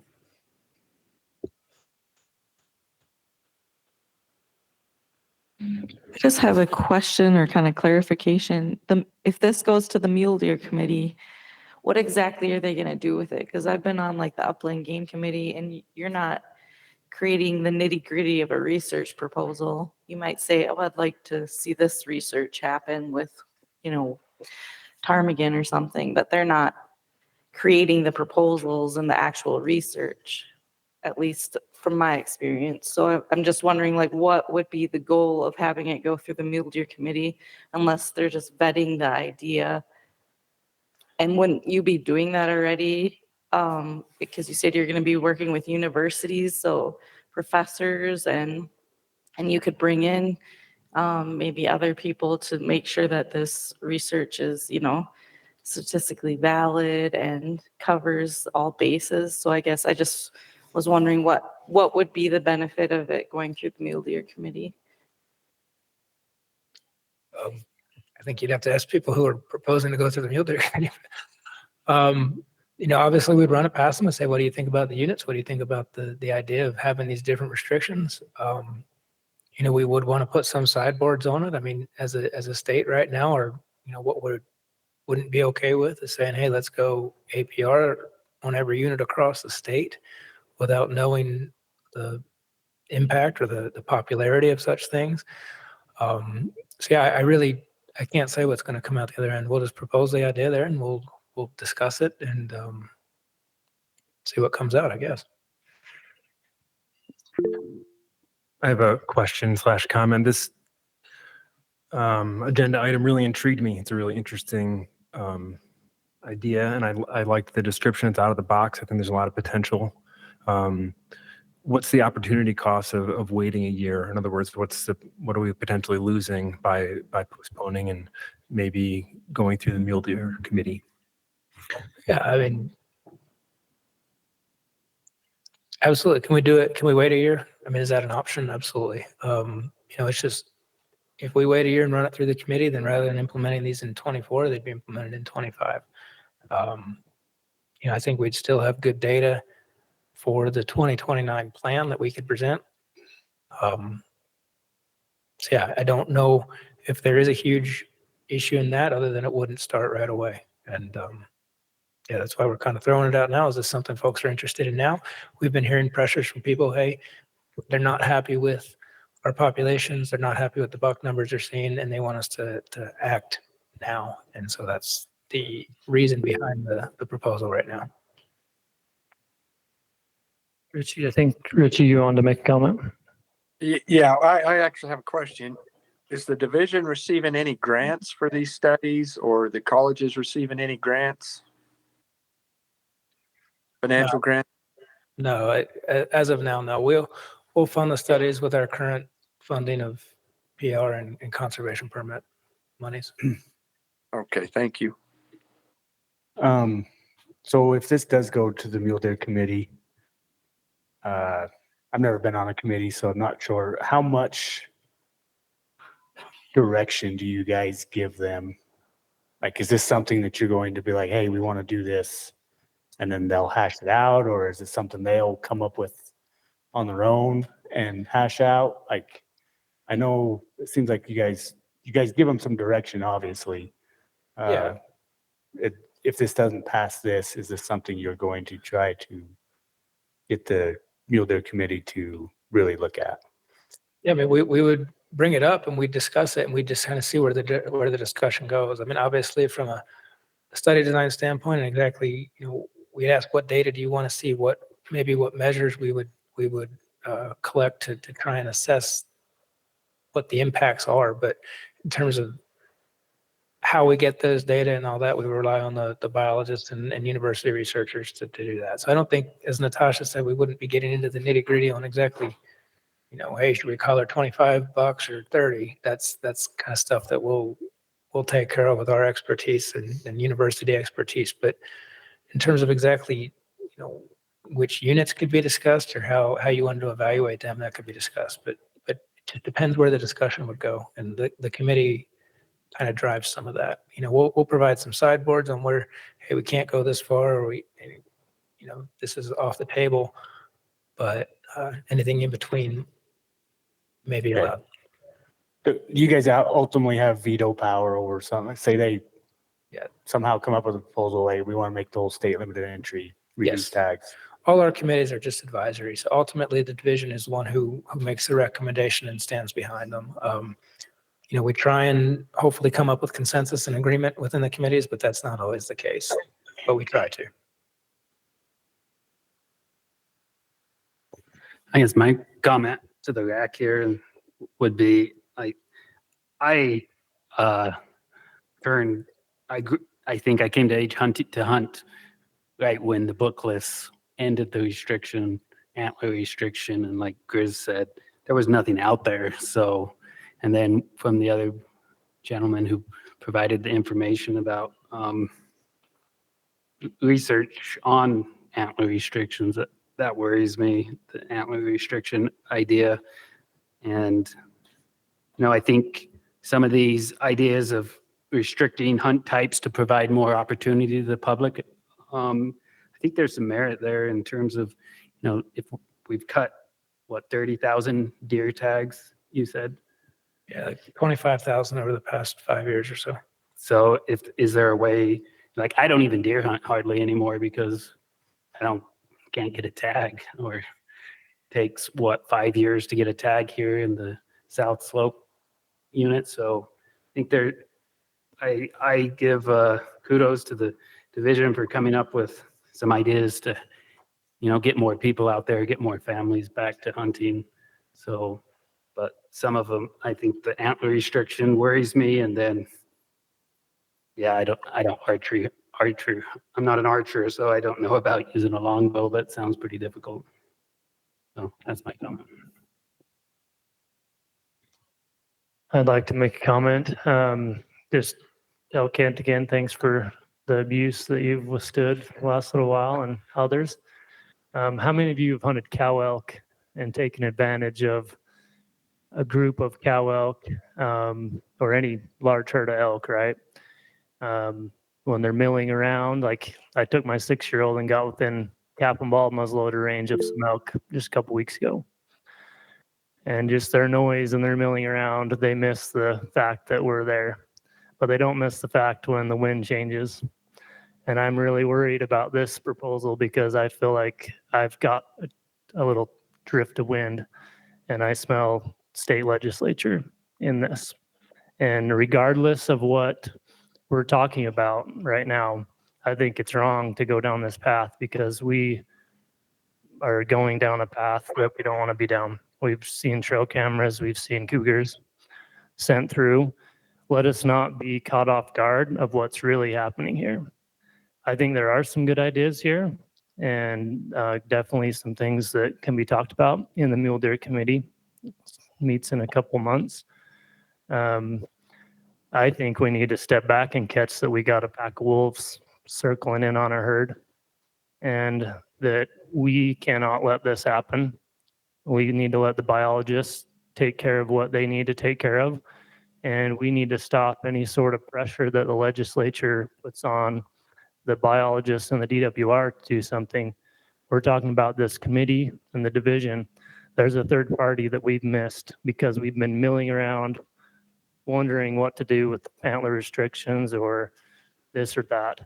I think we need to circle back, pull our eyes up, look out, bark if we have to. That's the worst sound you hear when you're going after a group of elk. But I guess I'm trying to bark a little bit and let you know that there is more at play here. And we need to search out those gentlemen or ladies that might be pushing this outside of science and ask them to either move to Colorado or Washington, because we don't want to manage our animals with politics. So that's what I want to say. I'm glad. I guess I don't have to vote tonight because I'm the chair, but that's what I want to say. So keep going though. Any other comments from the RAC or discussion? Chris, you have one? I would just like to hit on what you said there, Eric. I think this whole thing is being pushed by, the comments I'm getting from sportsmen's, and it's coming from the other RACs as well, is that this is really more of a misuse of power by legislation, pushing it. And that's why we're doing this. It's more of a knee-jerk reaction. I kind of agree with that. There is some things we can do out there, but I really am afraid that we do need to reach out and, like you say, these people, there's legislation, the biologists out of their job. I know what the DWR the biologist stance is on it. I've talked to many of them, that this doesn't work, that antler restrictions and this doesn't work. And that's the DWR stance. So I just feel like this is a bad place, a sketchy slope to let the legislature push us like this. Anyhow, that's kind of my comment on it.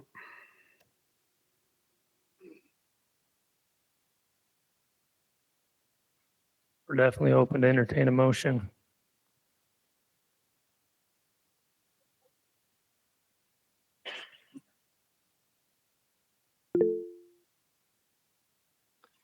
Go ahead. I make a motion that we hold on this study and let the mule deer committee decide and make a recommendation. I guess that's my motion. Okay, motion's been made by Grizz. Is there a second? I'll second that. Second from This is Richard. No, this is from Tim. Tim, sorry, Tim. Okay, got a second from Tim. Any discussion on the motion? Can I make a comment? Nowhere in this whole discussion was the handicap public was even brought up in any of this. Where do they stand?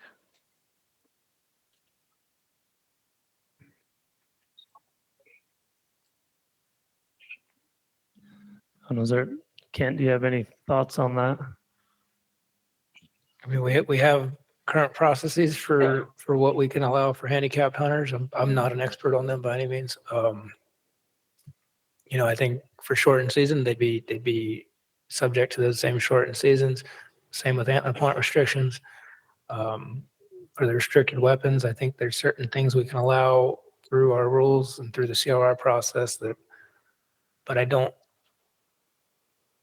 It's a fair question. I don't know how that would apply with the restricted weapons and those CRRs. That's something I would have to look into.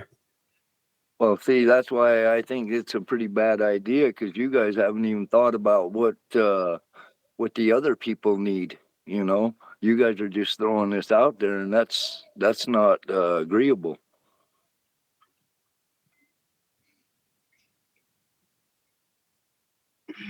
Thank you, Tim. I don't know if this is, ultimately the wildlife board is going to do what the wildlife board does. I'd like to maybe give them some direction that on one portion of this, that the archery, restricted archery, that they, at the very least, don't allow, they keep the restricted archery rule that they won't be able to hunt extended. Could we add that to the motion somehow? Would Grizz, would you be willing to do that? Just to some direction to the wildlife board that if they do pass this, that they keep the restricted weapons rule of not being allowed to hunt extended in there. Go ahead. Go ahead, Grizz. I guess, I mean, I don't know. I think we're talking two different things there is the only thing. I think it's one of the ones where I'm saying it needs to go to the mule deer committee and let them decide versus that. And I think we need to vote on my motion before we add that to it, but that's just my understanding. I guess I may need to ask Miles and Eric. And maybe this would be a side motion. I know I've seen that done in the past, a side motion that kind of something for the DW or the wildlife board to consider. That would be a lot cleaner way to do it for sure. Okay. Yeah, because there's already been a second. There has to be a vote, head count now. Yep, I think I agree there. Let's go ahead and vote on this one and see what happens. And because I think, I guess I would interpret it that if this passes, we're saying go back. And so I'd say, just to repeat the motion, that the motion would be to hold on to this study and then let the mule deer committee make recommendations. So that's right. We'll go ahead and do a roll call vote then. Grizz? Yes. Tim? I'm with the motion we threw down. You with the motion you seconded, yes. Yeah. Okay. Natasha? Yes. Richard? Yes. Mark? Yes. Nate? Yes. Rebecca? Yes. Yes. And Dusty? Yes, and we have Richie, I think, online too. And Richie, thank you. I'm a yes. Thank you. Okay, thank you. Unanimous. Motion passes. Maybe we can just kind of add that comment. I think that's been noted in the comments as well. Okay, that works.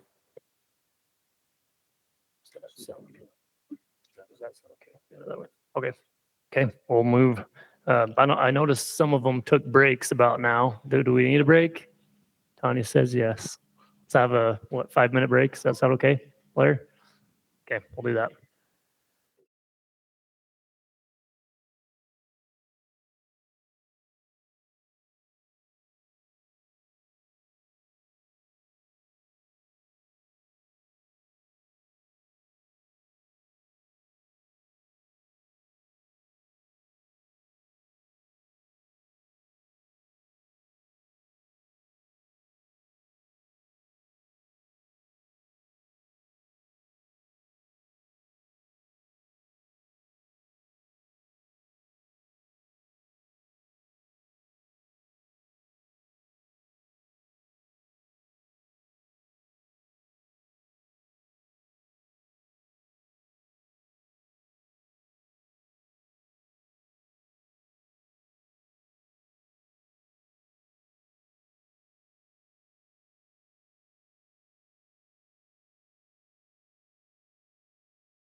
Thanks, Mike. All right, we're live again, folks. If you could find your seats again, thanks. We'll go ahead and move on to item number 8, emerging technologies, muzzleloader and archery amendments. And welcome Blair Stringham. Blair, would you like to give a short introduction?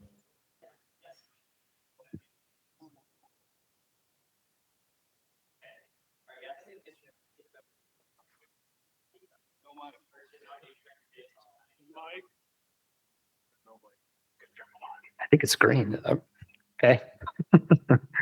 Yeah, so just a few things about the technology recommendations tonight. We have a technology committee. The Wildlife Board asked us to put it together. So they've been around for about 2 years now. They meet regularly to talk about technology and its place with hunting regulations. It's made up of hunters, people from industry, land managers, researchers, just a broad group of people who are very familiar with technology as well as hunting. And so this committee has been meeting regularly. The last 2 things we've been meeting about are the recommendations of what we're presenting to you guys tonight. The first one of those is on muzzleloaders. So the recommendation is to remove scopes from muzzleloaders for all muzzleloader hunts. And then also to remove the length restriction for arrows and bolts for archery, crossbow, and air guns. So both those things are things we're asking the RAC to consider tonight. Thank you. We'll go ahead and jump into questions from the RAC. Any questions you guys have?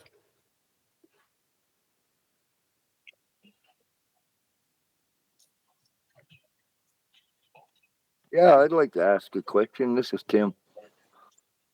When do we start telling people what they can hunt with and what they can't hunt with? I don't think it's going to make any difference, because the fact of it is there is no wildlife management going on out there. We need more water and we need more feed. That'll bring the animals back. Yeah, so I guess to answer part of that question, we do have within rule weapon types for all the different species we hunt. We define what's allowed with that specific weapon type, whether it be a specific gauge for like a bird hunt, restrictions on upper or lower limits for rifles, for big game, things like that. And so this is specifically addressing the muzzleloader component to our weapon sections of our rules, and defining what we can use to hunt big game with in terms of muzzleloader. So. Is it the reason because there is more sophisticated muzzleloaders out there that can shoot a lot further, just like a deer rifle? Is this the reason why you're trying to do this? Yeah, so we've seen a lot of advances in technology over the last 10 or 15 years, specifically with muzzleloaders. We've seen the guns advance, we've seen the propellant, the bullets, things like that advance, as well as the optics. And so the conversations specifically with the committee have been, where do we draw the line on technology with muzzleloaders? Are we past that point? Are we okay with it advancing more? As the committee met, they felt really strongly about the fact that we'd probably advanced past the point that they were comfortable with as far as muzzleloaders for hunting. So they wanted to put in place a restriction on optics, and that's also how the division felt, and that's what our recommendation is. I think that the old primitive way is was good then, but now you've got all these high optics. You're going to have a lot less animals getting wounded and getting away too.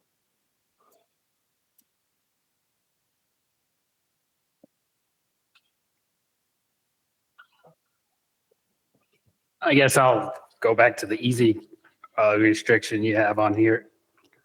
Why was there a restriction on arrow length, I guess, for the archers and stuff? Yeah, so that's kind of going back quite a bit for the archery equipment, back when a lot of people used overdraws and stuff like that. Archery equipment is advanced as well, and so it's to the point now where length of an arrow really isn't that big of a limiting factor in lethality of archery equipment. So it's in rule, it's not really relevant anymore, and so we just thought it'd be easier just to remove it.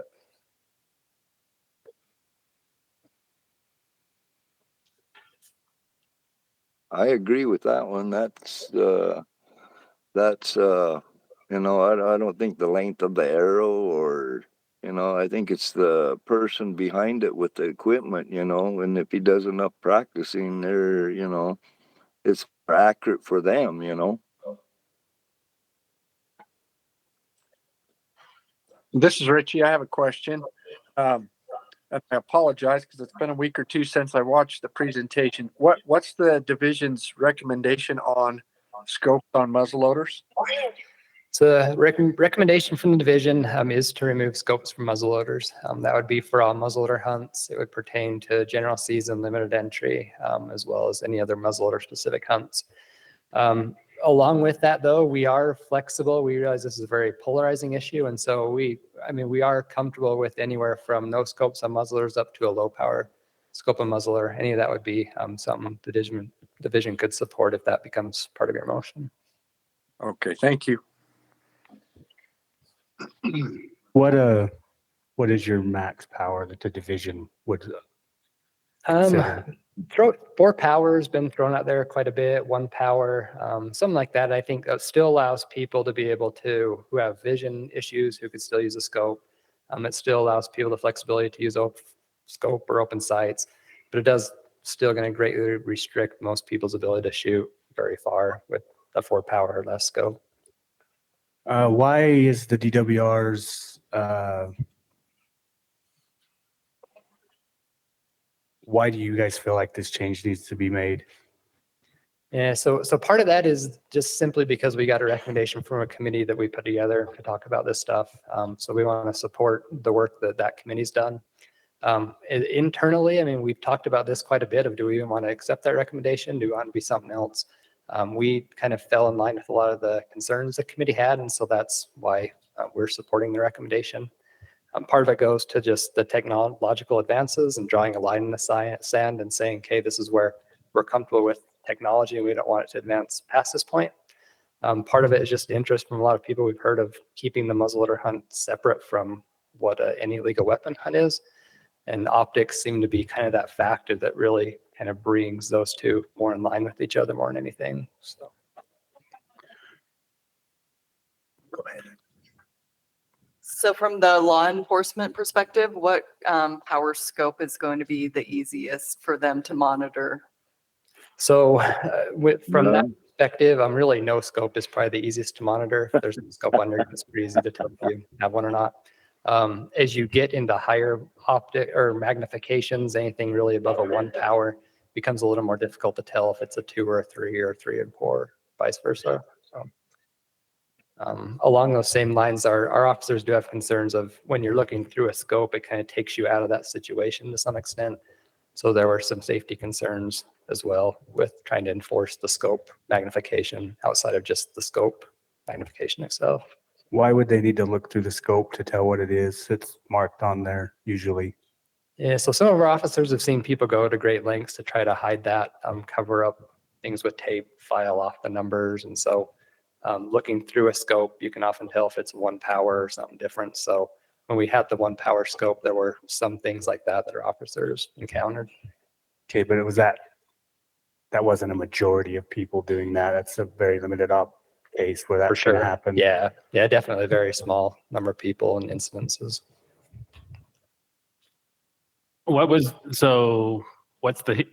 Before, what year did we change it to where we could use scopes? And then what was the restriction? Yeah, so 2016 was the first year we allowed magnified scopes. Prior to that, we did allow 1 power, and I don't know when that rule was put on the books, but 2016 is essentially when we have moved forward with what we currently have.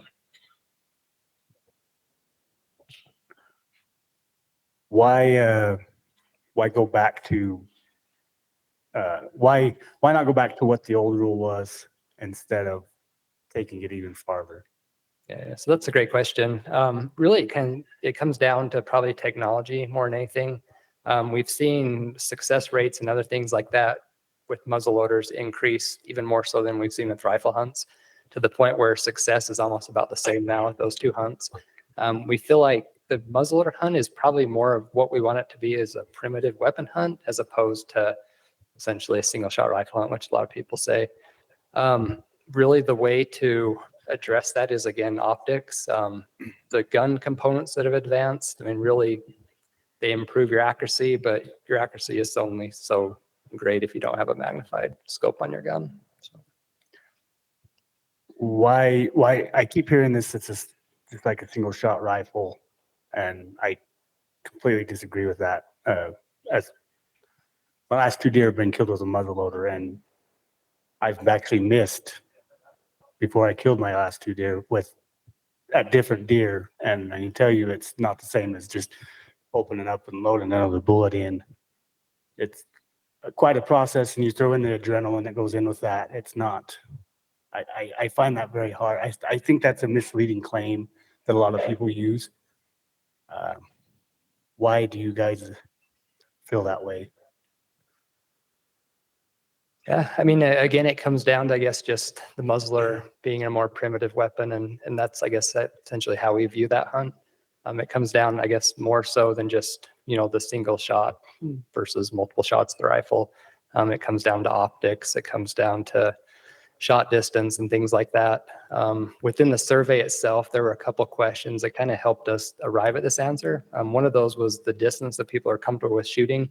Once you got beyond 200 yards, I mean, people's comfort level with distances increasing past that with the muzzleloader dropped off quite a bit. And then we also asked a question of asking, would people rather just have any legal weapon hunt and not have the muzzleloader hunt, which would allow you to hunt with the muzzleloader or basically any other legal weapon.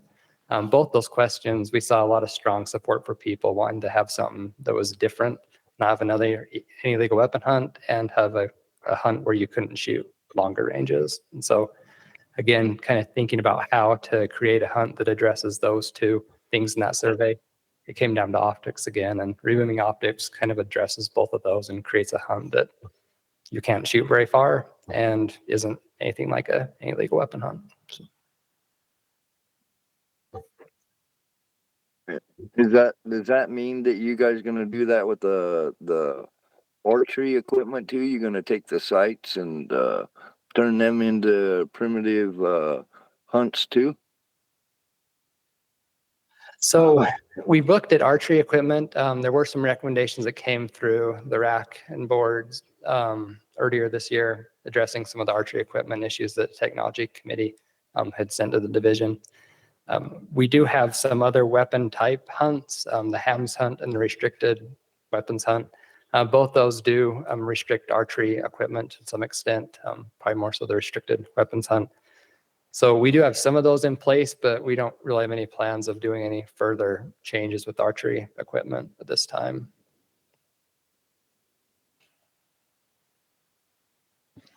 Is the technology committee still meeting, I guess, or is it, how long is, Yeah, so it's a committee that really doesn't have a start and end date. Most of our committees do. This is one that's kind of just an ongoing committee that is as needed. As issues arise, we will just funnel them through the technology committee and get a recommendation from them and move forward with it. As of right now, though, we don't have any meetings scheduled, agenda items to discuss in the future.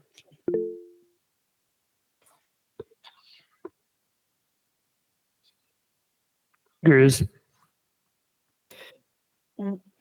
Question on the fixed powered, like if the problem you had with fixed powered scopes back in the day, was it also the objective on the scopes bigger? I mean, what if they went back to say a 30 or a 20 mil or 30 mil, something smaller that you could see from a distance that your objective is smaller, require something on that end? Would that help with law enforcement on their end if they went to a smaller objective? I guess would that help law enforcement to be able to determine whether it had a more magnification? I guess my question. That's a good question. I don't know if it would make much of a difference. Really, again, it kind of comes down to the magnification components of that scope, but we didn't really talk about any other specific components of the scope other than magnification.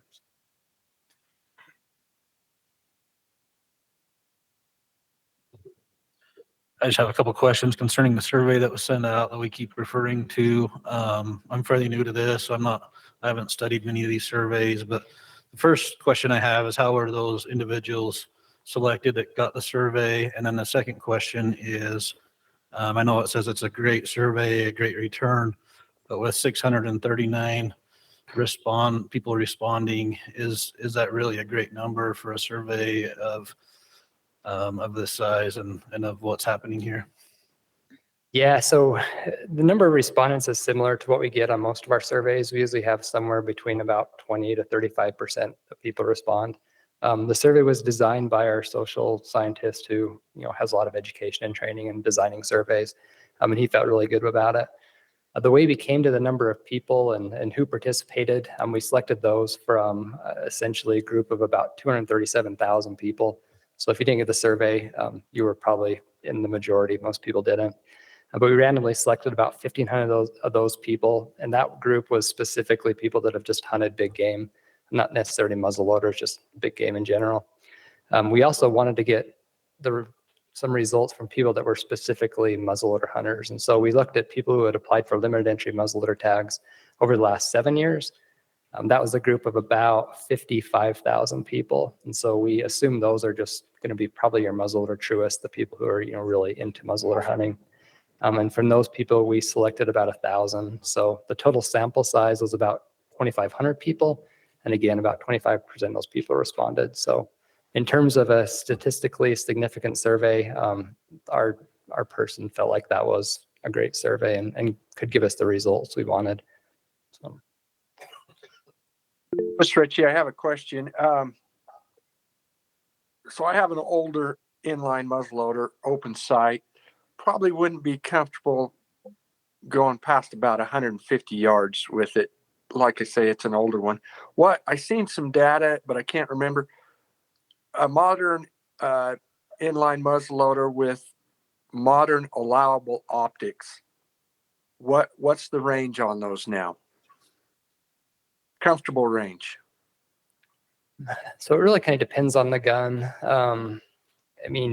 There are people taking shots 400 or 500 yards consistently now and with a high level of accuracy. There's people, that I've seen YouTube videos where people are shooting things 700 or 800 yards away with muzzleloaders. It really comes down to just having a really good gun, really good optics, and just being a really good shooter. I would say the majority of people out there probably wouldn't be able to do that even with the technology, but it is available, and we've seen great advances in technology, and it's likely that's just going to continue and become easier and easier for people to not only do, but to also afford that equipment, where 10 years ago it was out of the price range of most people. Okay, thank you. In your survey, how many people were generally approved scopes on muzzleloaders? Out of the two groups, yeah, I know you broke it into two different approval groups and two different not approval groups, and then a neutral group. What was the total of the two that wanted to keep scopes on muzzleloaders? So we did have, I guess you're probably referring to the question of just keeping status quo. Is that? Yeah. Yeah. So within essentially just the group of just generalist big game hunters, about 24 or 27% of people were opposed to keeping scopes on muzzleloaders. About 39% of people supported keeping them on muzzleloaders. And then there's about 35% in the middle. So that one was, a little bit more support for keeping them on than against. Looking specifically at muzzleloader hunters, about 28% of those people were opposed, and about 53% supported keeping scopes on muzzleloaders. And then there's about 19% in there that's neutral. So how much did the committee look at this survey? I don't see how they can come with the conclusion they did if they're looking at public input and it's overwhelmingly, in my opinion, supportive of keeping scopes on muzzleloaders, at least to some extent. How could you just go to? I don't see how they could come up with totally removing them altogether. Yeah, so they did. We basically conducted this survey specifically for the committee to review and to think about before they came with the recommendation. Knowing full well that there's probably more support to keep things as is than to change it. Again, some of the questions that they looked at, the distance shooting question, the ending the legal weapon question. They factored in some of that stuff, and also just kind of where they felt personally of what they wanted the muzzleloader hunt to look like in the future. And many people on the committee felt like we probably had passed the point where they were comfortable with technology and muzzleloaders. And so How many people were on the committee? there's probably about 20 people or so on the committee, ranging You from. didn't have that many vote on it though, did you? I thought it was. Yeah, so we didn't have all the committee members there. There were probably. How many voted on it? Probably about 60% of the people were there. Some of them had communicated with us beforehand, just telling us that they were in support. Prior to the voting meeting that we had, we did have most of the committee there when we discussed it and kind of went over all the information. And most people on the committee, other than just maybe a couple people, were in support of putting some kind of restrictions on muzzleloaders. So it's relatively, the number that pops in my head, I can't remember exactly. I thought it was a 10-1 vote. Does that sound right to you? In terms of 10 people to vote to remove scopes? Yeah, I mean, there was one or two people, if I remember right, who were a little more hesitant or weren't fully supportive of it, but the vast majority of the committee was supportive of doing it. It seems like a small group of people overrode a larger survey that didn't support this. Yeah. I'm just trying to figure out how. It's a great point. You guys come up with DWR. Why would the DWR side with this small group? Yeah, I know you guys hash this out, but the overwhelming majority or a large majority of people didn't approve of this. Yeah, so the committee, I mean, is really put up kind of like the RAC committee is. I mean, we put a group of people together. We hope that they represent the majority of the hunting constituents. We realize this is a very polarizing topic. I mean, I would assume every person I've talked to either hates this or loves this, and there's not many people in between. And I'm sure you guys have seen that through the comments. So part of our hope with this is knowing that there's a lot of passionate people out there, a lot of opinions, and we wanted this to come to the RACs just so people could show up, people could voice their concerns and let you guys decide it. In terms of a biological implications here, I mean, there really aren't any. And whether we have scopes, whether we don't, it's probably not going to impact populations one way or the other. We're not going to grow more deer. Not necessarily going to have any more bucks in the landscape. It's just going to be a way people hunt. And so it's playing out, I mean, kind of how we hoped. We wanted people to show up. We wanted people to be engaged, voice their opinions, and let the RACs and board ultimately decide, because it is a social issue. And so we had to decide, I mean, what our recommendation would be coming out of the gate. It is what we chose of just starting with not allowing muzzleloader scopes on muzzleloaders, but at the same time saying there's some flexibility there and we can support something different up to some low powered scopes as well. So we wanted to give you guys kind of where we stand, but not necessarily say this is what we want, nothing else. We just want it to be an open conversation and let you guys vote your conscience and what you hear from the people. So. Liz, go ahead and then I will. Can you explain to me the COR for, let's say it goes through and then there's no scopes on muzzleloaders. Can you explain the COR where a person who is somewhat visually impaired can get that? Because I don't know. I guess I see it like on Seinfeld where George Costanza goes and pretends like he's blind to be able to get books on tape, where people are going to be doing stuff like that to get a scope. I'm sorry, but I see people going in trying to do that. And I don't think we factored in people who actually can't see the deer and open sights and all that on it. I think we need to look at that a little more. No, that's a great analogy also. I like that. So we do have some hunting accommodations for people with disabilities. There's a variety of CORs that they can apply for. We issue about 16 to 1,800 of those a year for a variety of things. Most of those end up being for people with crossbows. There's a decent number who want to shoot from a vehicle or have general season extensions. And then we do have one specifically for telescopic sights. Those people end up being about 25 of the 16 to 1,800 we issue a year. So it's a very low number. And part of that is because it's really hard to qualify. And so you really can't fudge the data of how well you can see. It requires a doctor's note. It also requires you to be 20/40 corrected vision. So having essentially worse vision than that, but corrected, you're still essentially legally blind. And so what the magnification will allow people to do is just be able to actually see and participate in hunting. It's very hard to do, and we don't anticipate issuing very many more if this does go through. This, Richie, I have a question. I may have misread the survey. Did I not read it that the majority of people were open to some restrictions? 'Cause I thought that's what the survey said, that they were open to some level of restrictions, or was it the majority wanted no restrictions? Yeah, so we didn't ask that specific question. We asked a question of only open sites. That was probably similar to the other question about if you want change or not. We did ask about a 1 power scope. That was a little more evenly split, about 50 people opposing that, about 40, a little over 40 people supporting that.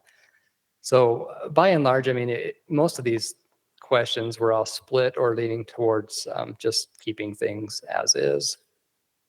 Okay, thank you.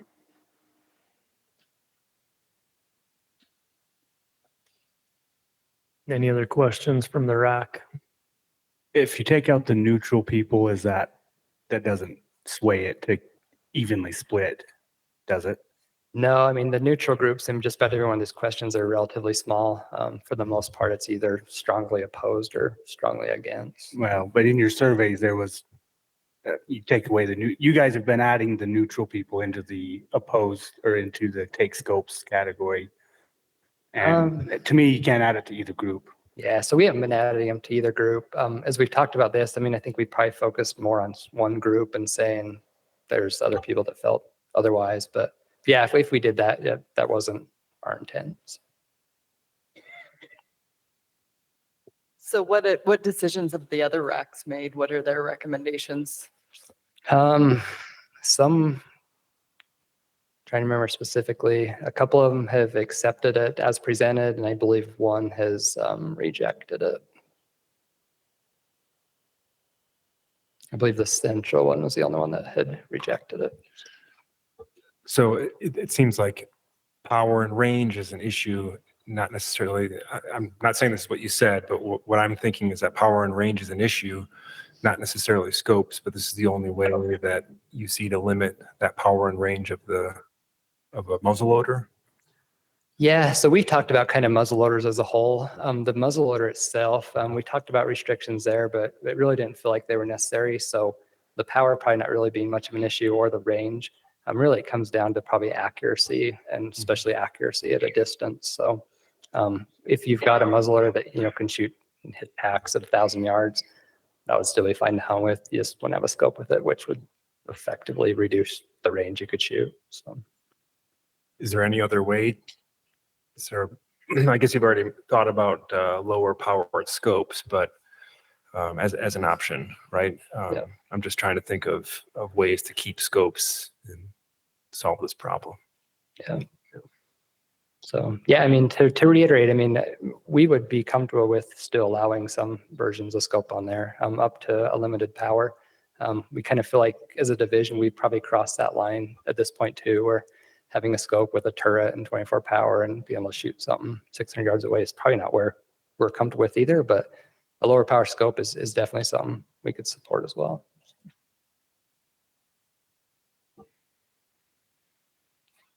Any other questions from the RAC?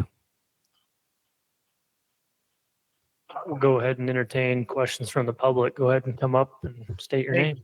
Eric, I just wanted to clarify that the Central Region, it only passed by a vote of 6-5 to reject it. Thank you, Chris. All right, move to public comment. Dawson Stewart, represent myself again. I strongly disagree with this. I don't think even compromising is the way to go. I think if we lower our power scopes, we're gonna have a lot more people shooting long distance anyways. if we have people shooting accurately at 400 yards and they know exactly where they're going to hit, I mean, let's be honest, muzzleloaders are finicky in the first place. They're not like a rifle. I'd much rather take my chances going up there with my rifle with one shot than a muzzleloader. I strongly disagree with it. I think we're going to be wounding a lot more. Like you said, the deer population is probably not going to change either way. So that's just where I stand on it. Thank you. Just a reminder, make sure we're talking questions right now. We'll get comments here in a sec. There's a stack of them. Questions. I'm going to be a minute. Go ahead. I got a list. Go ahead. As long as you're not more than 3 minutes, you're okay. Levi Reed from La Pointe. How you doing, Blair? Good. How are you? Man, I bet you'll be happy when this is over. This is our You've fifth been getting meeting, beat so up, I'm looking forward to going home and not beat up. talking about this. So, hey, how did this all start? Who started all this saying we need to take scopes off of muzzleloaders? And please speak up because I don't have hearing aids and I work in CNC machines all day. So Yeah, so it's been a conversation that's been around for quite a while. In 2015, when we made the decision to put scopes on muzzleloaders, I mean, it was a hot topic then. It wasn't the first time we'd recommended that. Right. So it's been around for a while. One of the reasons why we put the committee together was to talk about this issue. So it's been kicked around a bit in the committee. And ultimately, the decision was finally made earlier this year to bring a recommendation forward. Did I just hear you say you've shot muzzleloaders out to 1,000 yards, or you've had people who did on the committee? People have. I definitely haven't for sure. But yeah, people have. Hunting or shooting targets? Both. So within our committee, we have some long range shooters, and we also have people that long range hunt with them. Okay. So did you guys do any actual testing on this? Did you go and test this stuff to get actual numbers? So as a committee, we didn't. A lot of the people on the committee, though, own these weapons. They hunt with them, they shoot with them. So there's a lot of expertise on the committee of people that have used Right. them in the past. I build these every day, the long range muzzleloaders that you're talking about. So that's why I was asking, because I'm aware of what kind of guns they have. I'm not seeing the connection ballistically what you have, what you were talking about or what you were claiming. So that was my question. Did you do actual testing that everybody could see, or you just taking hearsay? Yeah, I mean, part of it is supported by people that have done it. Some people on the committee are regularly shooting 400 or 500 yards away, shooting deer, things like that. People are shooting elk even farther away. So they've tested it that way. You can also just, I guess, look up YouTube videos and see people doing stuff like this all day long too. So. The reason why I asked it, like I said, I know these numbers. This is what I do for a living. And I'm having a hard time with what they're saying versus what you're. Anyways, back to the question. So why was this pursued? Well, better yet, the survey that you put out, did they have the stat increases, the hunter success increases included in that survey? Did them folks know about that? In terms of like just harvest success. Yeah. So we talked about that quite a bit and looked at that. I mean, really comparing wounding loss, comparing harvest success, comparing satisfaction, comparing antler width, the number of points on harvest, almost all that, I mean, just kind of does this over time. Right. So really, couldn't really tease out anything that was of true significance before or after adding scopes and muzzleloaders for really any of that. What I was asking was the survey that you gave to the hunters, did it have that information included? It didn't. No. It did not? But a lot of that you can actually pull from our annual big game reports that are online. So they didn't know that it only had increased, 2.5% over the 6 years? Is that right? It only Yeah. increased that much? They didn't know that? Yeah, so that specific graph, we didn't have that part of the survey either. So, but the committee did review that information. I get a lot more, but I know there's some other folks probably want to talk. But one question I will ask, you said there's a lot of expertise on that. I build a lot of these, and I ship them all over the country. There's different states that have, there's 40 some states have scopes and smokeless muzzleloaders. Anybody who knows me knows I do not want smokeless muzzleloaders in the U.S. In the Western U.S. geographically, right? So why wasn't people like me, and I know the rest of the builders in the state, why weren't we called? So it kind of goes back to just the makeup of the committee and who we asked to be on it. There are some gun manufacturers on there. There's people who work for like Hoyt and have archery expertise. Right. So we tried to just get a mix of people that kind of represent everything. Right, but what reason I'm asking is you guys are making claims that don't match up. Because you're talking to rifle guys, muzzleloaders, not rifles. Big difference. That's why I'm asking that. Why weren't people like me? Wouldn't even have to be me because I'm bad for this, okay? I'm not a good speaker. But why weren't people like us asked about the numbers? Yeah, I mean, I guess there's only so much we can do, and I agree. You probably would have been able to provide some insightful information. You brought in the SFW, correct? Asked them their opinion. I mean, in terms of the recommendation, or yeah, well, I mean, you asked them about what they thought about the whole muzzleloader scenario. Not The really, president? no. So No? there is a member of SFW on that committee who is also a long range shooter. So he doesn't Right. necessarily represent SFW on that committee. Wasn't he one of the But- guys that said he was shooting at long range at animals? Yeah, so he has participated in the RAC meetings and had said a lot of that at some of the Right. past RAC meetings. Wasn't one of the guys down in Southern Region? I think he's the chair. Wasn't he also one of those who claimed he was shooting long ranges at these animals? Yep. Is there any ethic questions here? So, I mean, nothing to be asked, or, I mean, really ethics is a difficult question to even tease Right. out because it's going to vary with each person. Really, it comes down to the efficiency of the shooter and what they're comfortable with. And I mean, you could probably make an argument that people shooting a deer 700 yards away could do it more efficiently than some people doing it at 50 yards. So Did your group think that by taking scopes off would keep the people who are being unethical from being unethical? not necessarily. I mean, a lot of it really just came down to, I mean, what do we want the muzzleloader hunt to be in the future? Ethics, I mean, it's always so hard to tease out that question. And I would say most of the people on the committee who made this, or the discussions we've had in the division, it really didn't come down to ethics. It was more of just what do we want this muzzleloader hunt to be? And it always kind of sided more with a more primitive hunt than it did with a advancing technology and let's see where this goes type conversation. So you've mentioned it at every RAC meeting I've seen you at.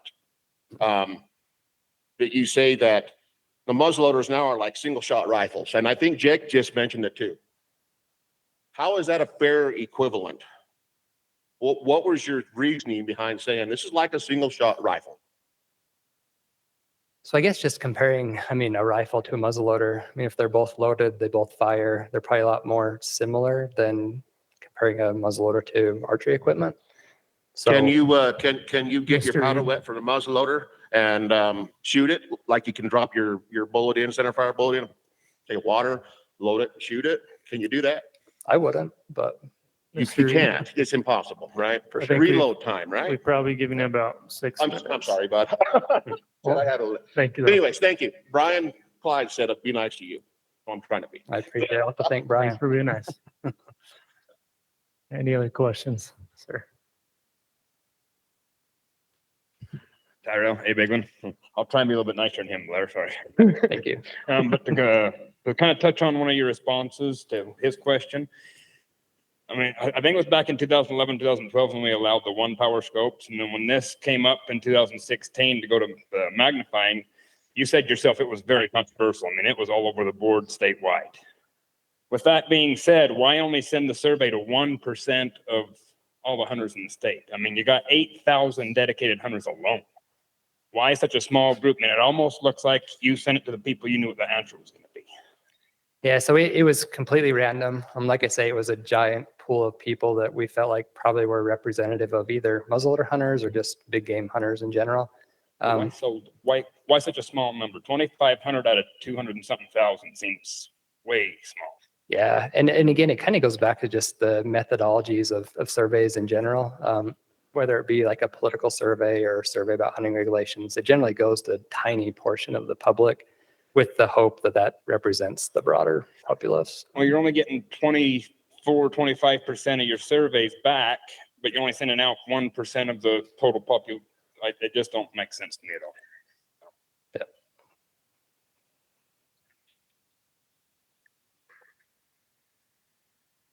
Good evening. I'm Lewis Haynes. I guess I have a couple questions for you. One, could you give me kind of a definition of the intent behind the muzzleloader hunt? What does DWR, what is the picture of the muzzleloader hunt?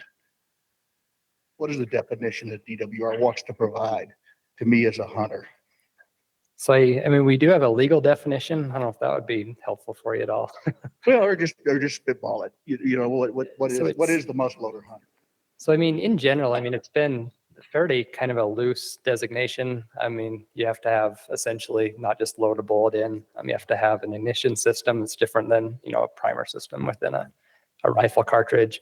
Now have a cartridge itself, you know, loaded from the barrel. Probably, I mean, we'd probably agree on just about everything of what a muzzleloader is and what it isn't. Now, is it designed to be a shorter ranged rifle hunt or a hunt?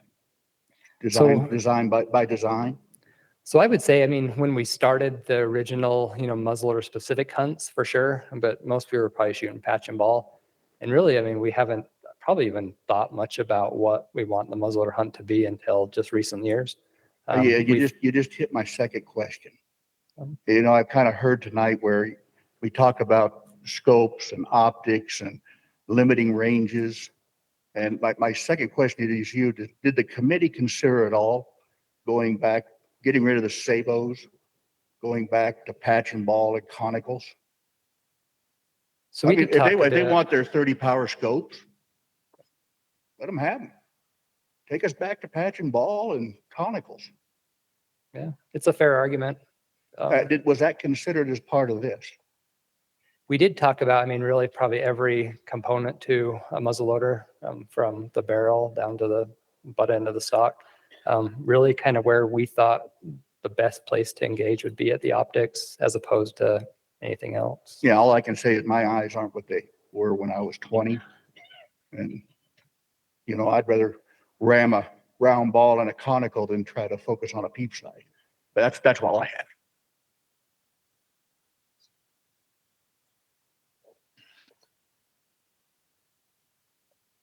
Hi, Blair. It's good to see you. I echo the sentiments of several other people who've come up to ask questions. Just, we admire you and kind of the lightning rod that you've been across the state for this, and we appreciate the abuse that you've taken and how kind and patient you've been with all of us through this process. Kind of building on the previous question about patched round balls and things like that, and the committee's work and those sorts of things. Is that anything that the division might have an appetite for, leaving the current muzzleloader hunt how it is with these weapons, rather than trying to dial it back, just creating what would in effect be the old muzzleloader hunt at the old time of year, and let the traditionalists have their chance to play dress ups in the woods or whatever we do out there? You know, is that something that there's appetite for in the division? It's really honestly not something we've talked a whole lot about. It's, yeah, just not something we've even probably formed an opinion on at all. And with this current proposal, if it passes, would contemporary muzzleloader shooters still be able to use their contemporary gear in any other hunts? Yeah, so we do have the any legal weapon hunt, and that's kind of a catch-all for a lot of just different weapon types. And so that would be allowed. You could use a muzzleloader with any kind of optics on it you'd want it. So then, if this passes, who's going to be required to sell their scope and sell their contemporary gear? I hear on forums and stuff that people are going to have to sell and liquidate and not be able to use these weapons. Who would those people be? Yeah, so I mean, you would be allowed to keep it, and they're still hunting for it as well. Still be able to use it. Yep. That's refreshing. That's refreshing to hear. Now, how does the definition of the muzzleloader during the hams hunt differ from the restricted weapon definition of muzzleloaders that the board passed last spring? Yeah, good question. So there are currently on our books 3 definitions of muzzleloaders. There's the current definition we use for our general season hunts, which is a muzzleloader with any optics, any scopes. There's the HAMS definition, which is essentially any muzzleloader but without a scope. And then there's a restricted weapons hunt, which is a muzzleloader without a scope and without 209 primers, or you essentially have to have an exposed ignition system, so percussion caps, flintlock, stuff like that. Wonderful. Thank you for humoring me with my questions. I appreciate you, Blair.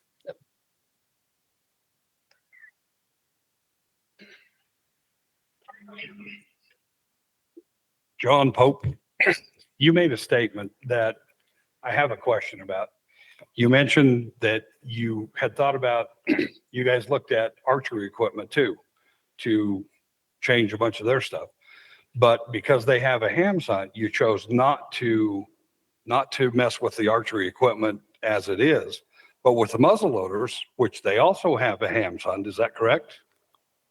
You decided you're still going to make them take the scopes off the muzzleloaders, even though there is a ham. So I just don't understand what the difference is. Why archery is good because they have a ham hunt, but muzzleloader isn't. Yeah, so that's a good question. I think the difference between looking at like a general season weapon hunt and the weapon types, we felt like archery is probably good where it is. We felt like muzzleloader probably could be scaled back a little bit. As you drop down. I feel like muzzleloader is really good the way it is now too.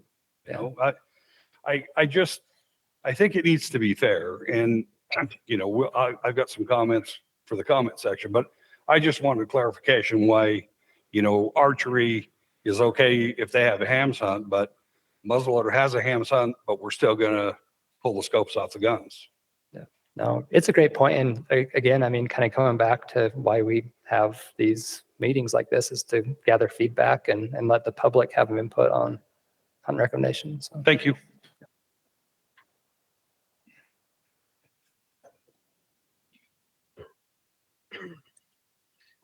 Trace Thacker. I just have a few questions here. What problem did the technology committee see to make this recommendation? Because I feel like all the other recommendations are trying to solve an issue. What is the issue that we're trying to solve with taking these off? What will we fix? Yeah, so I mean, it's probably not a problem that everybody would necessarily agree is even a problem. I guess if you were to identify something, it would just be that technology is advancing, you know, faster than we can even wrap our brains around. And so we just wanted to say, okay, with muzzleloaders, I mean, where are we comfortable with that technology being at? And so I guess the problem we would see is that we felt like we probably are past a point where we want it to be technology and muzzleloader hunting. So we made this recommendation that we did. Okay. And then to follow up on that question, we use technology now to do new surveys, correct? Back in the old day when we had more animals to hunt, we didn't use technology to do surveys, correct? I guess, are you referring to like So I'm hunting getting at, is technology? technology good or technology bad? Because it seems like generally speaking, we're picking, oh, well, that technology is bad, but this is good technology. Where do we draw the line where technology is good or technology is bad? It's a fair point. I mean, it comes down again to people's opinion and preferences, and it's probably varies with everybody. Okay. And then is this committee aware of the iron sight technology that's out there? The iron sight technology? Yeah. Are you guys for aware sure. of that? Yep. You And know, like the Gunworks turrets. You know of the and- dialing ones, people are still making very long shots with them. You guys are aware of those? Yep. Okay. Yep. Does a scope or an iron sight allow more ethical shots?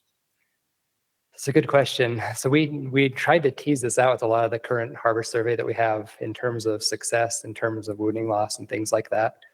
Really, I mean, with the data we have, it's hard to tease that out. And so if you were to restrict muzzleloaders, say you take scopes off, it's not guaranteed that people are going to have any more wounding loss than they would with scopes. It probably just comes down to the hunter, the ethical shots they're willing or not willing to take, and really just making sure that they're, you know, doing the best shot they can and high likelihood of harvest. So if I understand that right, your guys' stance is a scope doesn't help Ryan's site, like they're neutral on ethical shots. No one helps over the other. Okay. Yep. Yeah. Any data we have like really doesn't support any difference between the two. Okay. And then one of my last questions is, why do we continue to tell people let me back up. On other RAC board meetings, people have mentioned that, well, I want an experience with a flintlock, or I want an experience with a cap and ball. Why are we dictating people's hunting experiences? It's a fair point. And again, kind of going back to, I guess, us trying to take in feedback that we receive from people, trying to gauge where technology is going. This is, I guess, where we decided to start that conversation at. Okay. And then this has kind of been brought up, but I kind of want to ask it again because I really didn't get a clarifying question. What makes a muzzleloader like a centerfire rifle?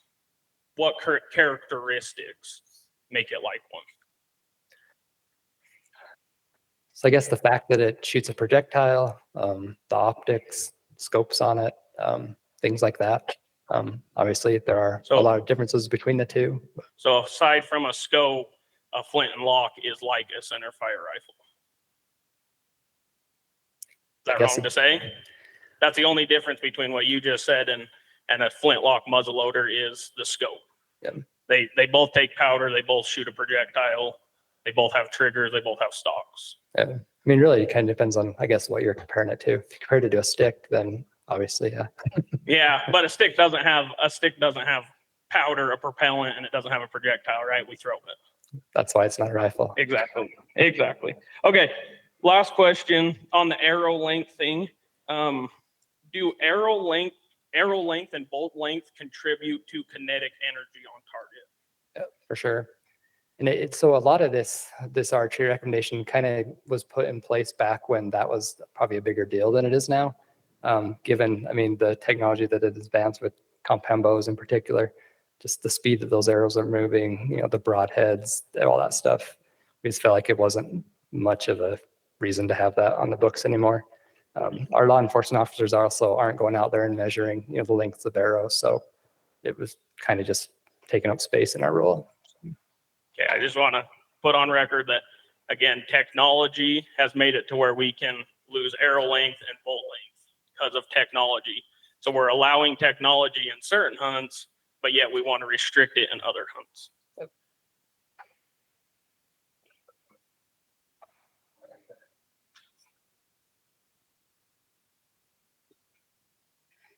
So what's the... State your name if you would. Oh, sorry. My name is Joe Bowden. I was kind of curious. How many more people are putting in for muzzleloader tags now than there was before scopes were allowed? That's a great question. I don't have that data, and I don't know if anybody here does. Dax, is Dax here by chance? Yeah, so I know it has increased. I don't know how much, but as we made that change, it did go up some. So with that, with taking scopes away, how much interest are you going to lose in the muzzleloader hunts then? And it's a fair point. A significant amount, I would be fair to say, I do believe. Yeah, So I mean, there are people that kind of moving backwards, and we're kind of isolating people from that because of this rule. This rule change would definitely isolate people, especially the younger generations. They didn't grow up shooting iron sights, that don't have that ability, don't have that time. I mean, given, yes, you need to practice, but so that's something I would consider. Yeah, there is some data that we collected in our survey. So we asked a question of how likely are you to hunt even if you don't have scopes and muzzleloaders? Most people, like 2/3 of people that responded said they were still likely to do that. And I think it comes down to just the fact that people enjoy the muzzleloader hunt because of timing, just fewer people than the rifle hunt. So there are other things like that to consider. Did you say 2/3? Yeah, I believe with muzzleloader specific people is 65% of people were likely to still keep hunting. And 32 said they wouldn't, and 3% didn't know. So you're taking away opportunity for 1/3 of a hunting population that would have to then change and move. Potentially. One more question. Is there any rules now that would keep people that want to use more traditional weapons from hunting on the muzzleloader hunt? Nope, not that I can think of. I mean, outside of just, I guess, the stuff we have in rule specific to just what a muzzleloader is. Are we still in the public question phase or are we in the RAC question phase? We've been in the public question phase.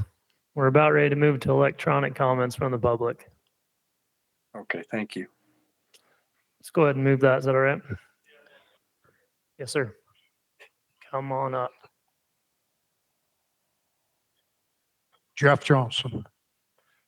Blair, I wish the technology committee was here because I'd like to know why they want to take my scope away. I don't want the DNR's answer that the technology committee decided that, and you guys are going with that. What was their issue with it?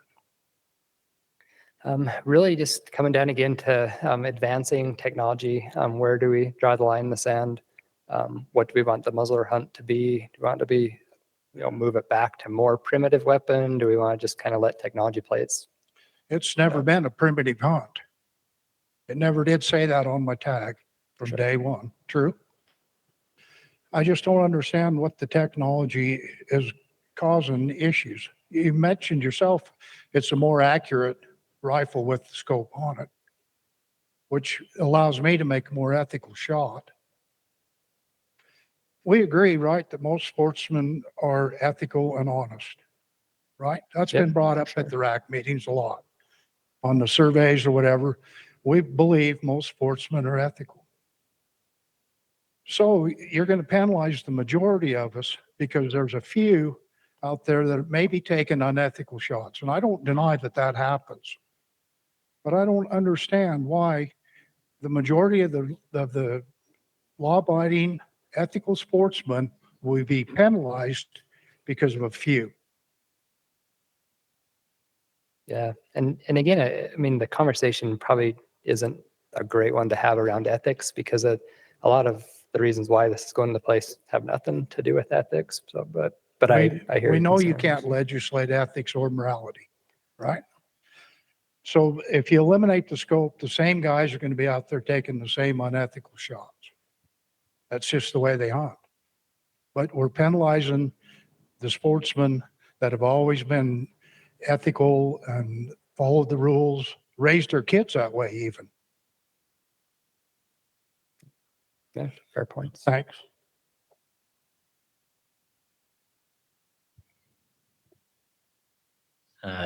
My name's Mitch Jenkins, and I just had a couple questions that came up as I was listening to the discussion. One question was, it seems like the advancing technology is a concern, but I just wanted to see if there was a specific distance that the committee had felt like was too far. In the survey, it sounded like most respondents considered about 200 yards to be what they would personally feel comfortable with.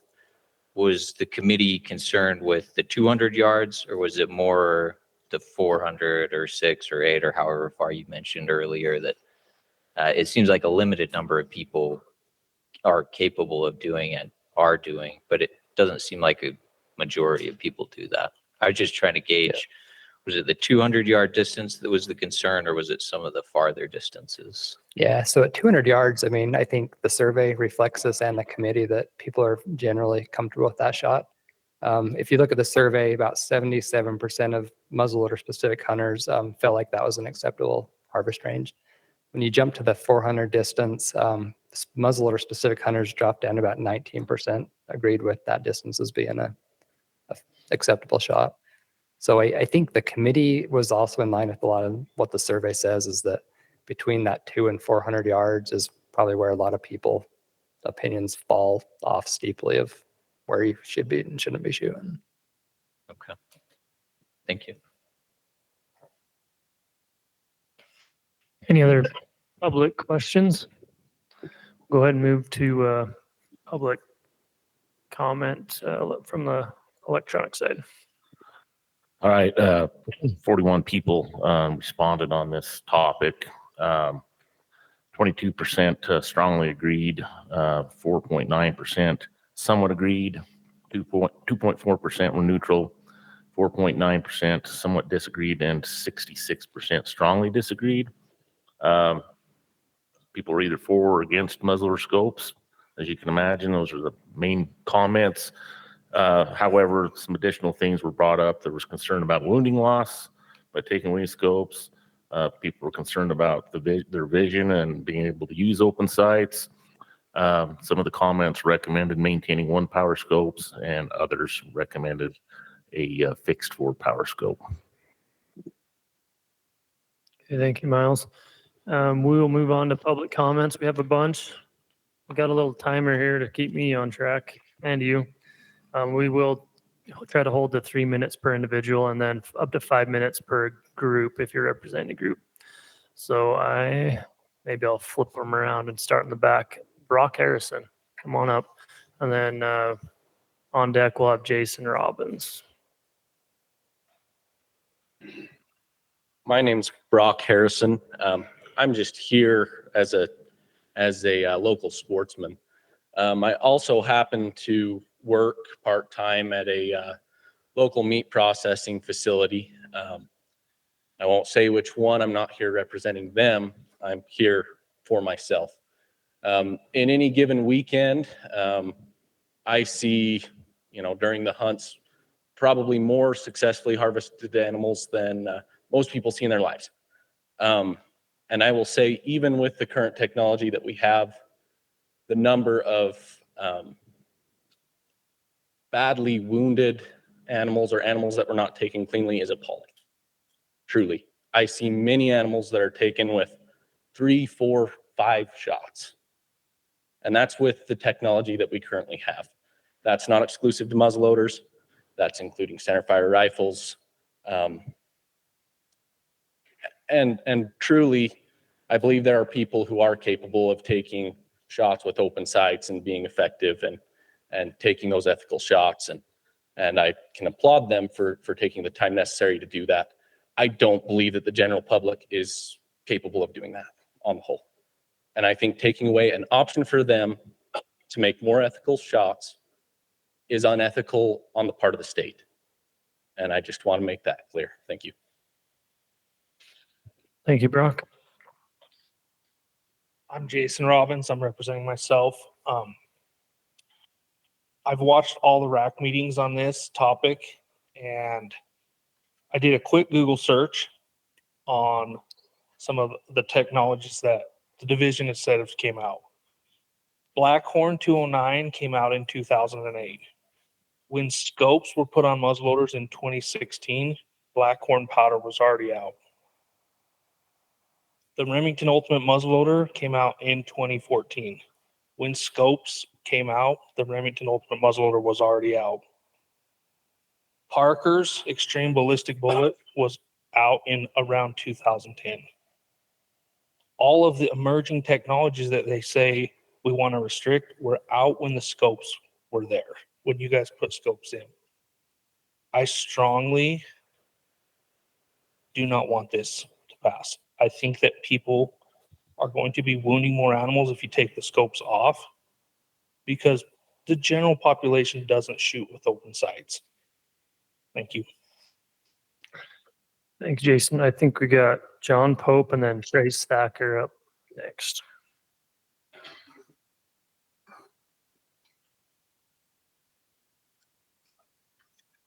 John Pope. I started to come up here originally just to get on the record saying I strongly oppose this deal. But you guys made some really great comments. Eric, you made the comment that with this new survey coming out, we can actually get some data. there's surely no data that says that the muzzleloader, 2.5%, there's no data that says that having scopes on muzzleloaders has wiped out the herds. It hasn't hurt anything. So I feel like that's one of those deals that we can let go. All of the other proposals, you know, you're willing to let them move on and research. This one hasn't been researched. And I feel like this one, I really feel like this is already a done deal. I wish I believed that you guys had some views on this that could go back, but you know, they're proposing on some of the southern units that you do restrict guns, muzzleloaders, and archery equipment. If you're going to do that, use those as examples. You know, study it and see what it does before you just force feed it to everybody across the country. One of you guys was up here talking about data. That's what you guys like to base everything on. Well, you have no data that says that scopes have hurt anything. They help people like me. I can't see that well, you know. I love it. One thing that really pisses me off, my grandson is an archery hunter. 2 years ago, I conned him into joining me muzzleloader hunting. And he told me the other day, Gramps, if they take the scopes, I'm going to have to go back to hunting archery. I hate that. You know, I understand that there's a place. I've got a set of leathers at my house. I've got a Green River muzzleloader at my house. Loved it. There's a place for those guys. We haven't hurt their hunt. You've given them a hunt specific to them. Great. I'm all for it. But let us have our hunt. Let us have our equipment and use the time that we've got to hunt. Thank you. Thank you, Trace. And then Levi Reed up next.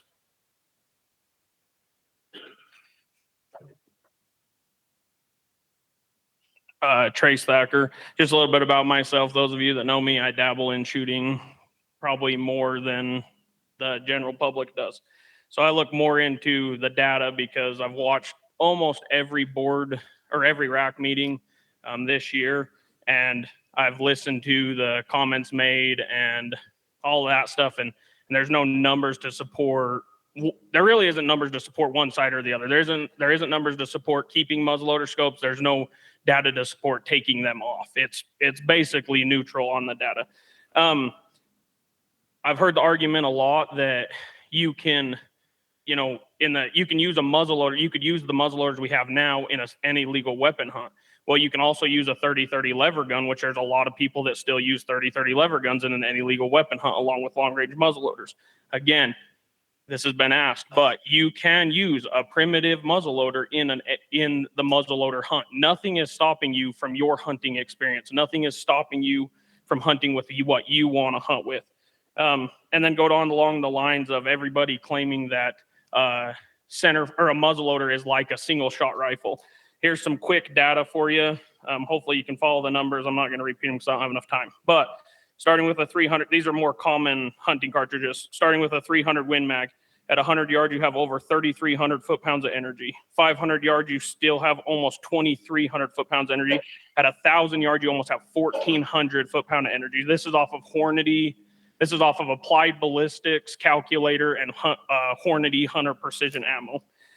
A 308 is 2,400 at 100, 1,600 at 500, and 800 at 1,000. A 6.5 Creedmoor is 2,100 at 100. Almost 1,500 at 5 and 8, almost 900 at 1,000. Now we'll get into the muzzleloaders. A 50 cal muzzleloader with a 300-ish grain bullet going the speeds of what companies advertise, which we know they blow those out of proportion. So we're just going to go with the blown out of proportion energy. The common 50 cal muzzleloader has 2,600 foot-pounds of energy at 100. It has 1,000, which is almost half of every other center fire rifle at 500. And at 1,000, it has 500, which is a quarter of the energy of a center fire rifle. A 45 cal muzzleloader is 26 at 100, 1,500 at 500, 800 at 1,000. A 40 cal muzzleloader is 34 at the muzzle, almost 1,800 at 500, and 700 at 1,000. So to to claim that a center fire gun is like a muzzleloader, no one has looked at the numbers, obviously. Now, when it comes to shooting in the wind, that is completely different. Your center fire guns are around, I'm going to say in mils because that's what I shoot, but it's half a mil at 500 yards. Most muzzleloaders are over 2 mils for the same amount of wind hold at 500 yards. One last point I'd like to make is if you talk to most bow hunters and rifle shooters, every 10 yards of a bow is like 100-yard increments in a rifle. You can equivalent that to 50 yards with a muzzleloader. So generally speaking, an 80-yard shot on a bow is a 800-yard shot on a rifle, which is a 400 shot on a muzzleloader, which is not unrealistic. Thank you. Thank you, Levi. And then Joseph Bowden's up next.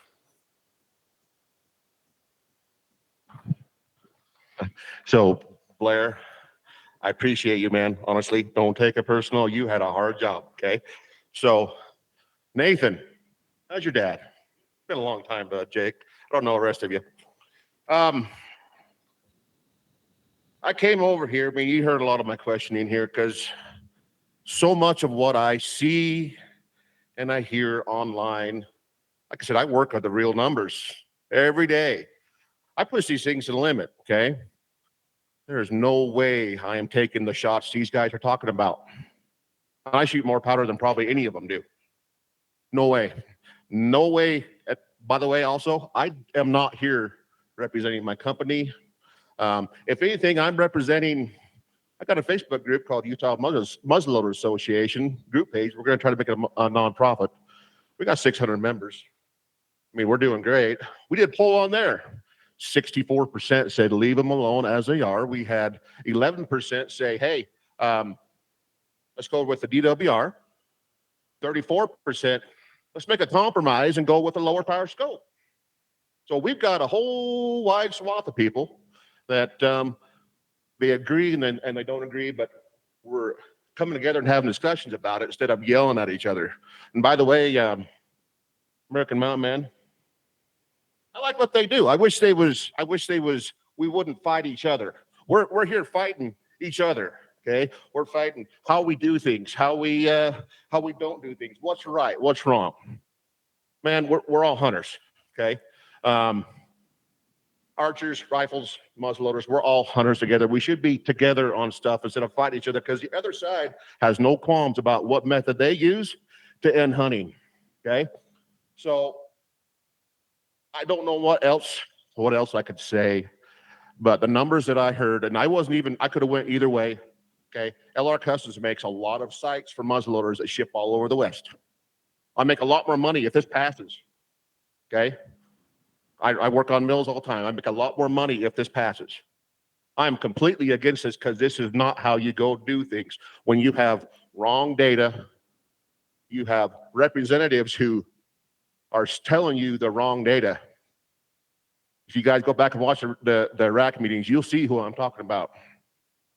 What kind of ethics are they promoting? We shoot them at extreme lanes, but we want to take them away because you can't. First of all, that's as unethical as it gets. They're either blatantly lying or they are using illegal methods. So I will say this. Thank you all for hearing us, and hopefully people across the state hear us. We're all here together. Okay? Thank you. Thank you, Levi. It's Joseph Bowden and then Tyrell on deck. Yeah, I'm just here just kind of saying, yeah, I'm opposed to taking scopes off muzzleloaders. My biggest reasons for future generations. How many kids can shoot accurately 100, 150 yards with iron sights? You know, how many of them 14, 15, 16-year-old kids can do that? Not very many. And adults are the same way anymore. We've grown used to it. Yes, technology has grown us used to it. Yes, you can practice more, but the thing is, general population ain't going to do that. So I'm opposed to it, and that's what I have to say. Thanks, Joe. Tyrell and then Jeff Johnson.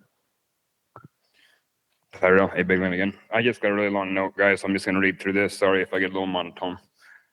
Let me start off by saying if I had my way, muzzle loaders would have never left Cap and Ball. That was a really fun hunt, especially back when it was in November. It doesn't get any better than that. When inlines first came out, I was very reluctant on even considering one until I became a dedicated hunter. And I figured, why take a BB gun on a 22 hunt? So I sold my traditional and bought an inline. 2 years ago, we allowed magnified scope, so I bought one of them. That made a huge difference on blood trailing. I had a lot more animals drop where they stood, a lot less time spent recovering, and a lot less spoiled meat in September when the weather's hot. Now we want to take the scopes off completely. My gun, like many others, is not capable of having open sights on it at all. So if this passes, I'm out of the muzzleload hunt completely without buying another gun in this economy. So I'm being penalized for buying what was once legal. I didn't know. So the presentation, in the presentation, very few people are comfortable shooting past 200 yards, myself included. Everyone that would be for this wants you to believe that every single person that has a muzzleloader tag is shooting 600 to 1,000 yards. The data doesn't show that. And the data showed that having the scopes on only did an increase of 2.6% in harvest, which a lot of that might have to do with the increase in population that was almost identical to that was also pointed out. So are we going to follow the data, or are we just going to pick and choose what data we want to follow? I mean, if this passes, I'd be all right going back to the one power like it was before. At least that way I don't have to buy another gun. And I know a lot of other people that are in that same boat. If we're going to copy other states, why not either eliminate inlines altogether, or better yet, create a hams hunt for general season like other states have? That way everybody wins. I really don't want to buy another gun, guys. Thank you. Thank you, Taro. Jeff, and then Ryan Brown. I strongly oppose. Thank you, Ryan. And then Rusty on deck. Mr. Chairman, I have some handouts. May I put them up here?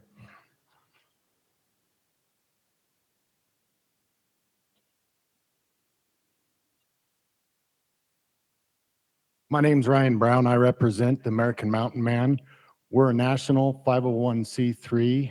We're dedicated to preserving the skills of the original mountaineers, and we're also dedicated to conserving wildlands and the resources that are found there. As such, that primes us to be a very interested and anxious participant in this process on this agenda item. Along with that, we want to make sure and reiterate that no one is going to have to buy a new gun. People will still have the opportunity to use their contemporary weapons. There's still options for that. Is what we're anxious to see happen is to see restored what once was. Much has been said about the hams hunt. The hams hunt is a limited entry hunt. And as I understand it, that's 3 units across the state. That's not really the same as a general muzzleloader hunt. We could very much support, if the division was of a disposition to do so, what has been talked about by other people, restoring completely what once was a muzzleloader hunt in November. We very much like the restricted weapon class that was created by the board last spring. Utah is leading the way in what they're doing with this process. When we share this with our members in Utah and outside of Utah, members outside of the state of Utah are looking and they're saying, wow, that's really neat. We'd love to come to Utah to participate in a hunt like that. Other people are saying, look at the process that Utah has of having committees, of going through the RAC process of gathering public input. We talk a lot about legislators and not wanting legislators involved in our management of wildlife processes. In Montana, that's what happened. And so people are saying, again, look at Utah. Look at Utah's process for going about this. We also like the idea, it's been talked about tonight, If we're going to support our law enforcement officers, the best way to do that is scope, no scope. Pretty cut and dry that way. We also want to remind everyone here, kind of as we're here for the Northeast region. And the process is to gather public input here, but also looking across the entire state. Data that's been shared has been from across the entire state. The other RACs, the one place this passed was in the Central Region. And if I heard tonight shared, that was by one vote. Last night at the Southeast Region, there were two motions that were made before. One motion was to reject this outright. It didn't even get a second. There was a motion after that made, well, let's amend it. Let's have some sort of scopes. That didn't even get a second there. The Southeast Region ended up passing it as proposed. So there's a lot of support that way as we look across the state with that. There were some questions to the point of how is a flintlock different from a contemporary muzzleloader, from these different things like that. There's a profound difference. When you're out hunting in inclement weather, the way a flintlock works is there's a pan on the side that holds loose powder. There's a piece that comes over the top like a lid that snaps shut. But it's very easy for that to flip open. It's also easy for moisture to wick inside.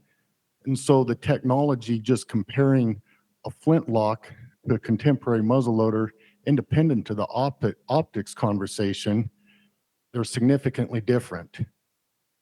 The possibility of a flintlock not firing compared to a contemporary muzzleloader, much higher. So they are two very different classes of weapons. That's why we have the restricted class definition in this. Again, we're grateful for everything that has been done by the division, by the RAC members. We support this. We urge you to pass it as presented. Thank you, Ryan. We'll go with Rusty and then Eric Daly, I think. Yeah, so as I stated earlier, my name's Rusty Farnsworth. I'm an outfitter here in the state.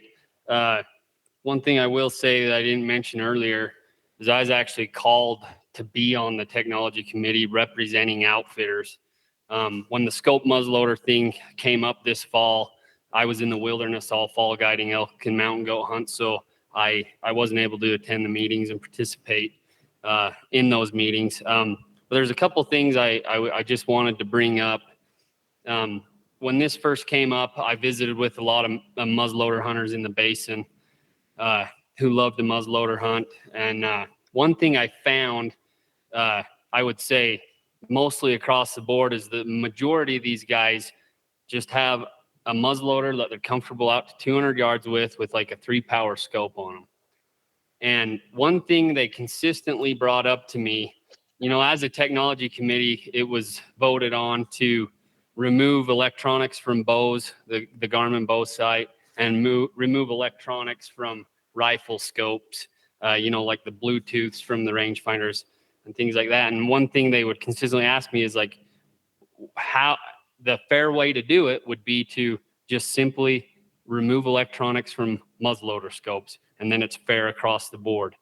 And I always felt like there was a little bit of animosity between the archery hunters and the muzzleloader hunters, kind of like they were fighting against each other. And they'd always say, okay, well, if they're going to restrict us, how are they going to restrict the bows and the archery hunters? And how are they going to, you know, restrict rifle hunters to make it fair? So one issue for me is I feel like there is an issue of fairness there.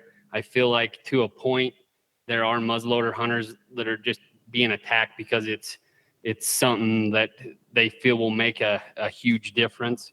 And one thing it's been said here a couple times tonight that I want you to really consider is that when the biologists have talked about the impact of scopes on the population, they say that it will have no effect. And I think one mistake we make is a lot of times we don't listen to the biologists when they're the ones who know. And so I think we really need to take into consideration, if it's not affecting population, why is it such a big issue? One other thing I wanted to say is, just to give you an example, you know, our elk hunt right now, our general elk hunt, we hunt the elk for a month with these bows.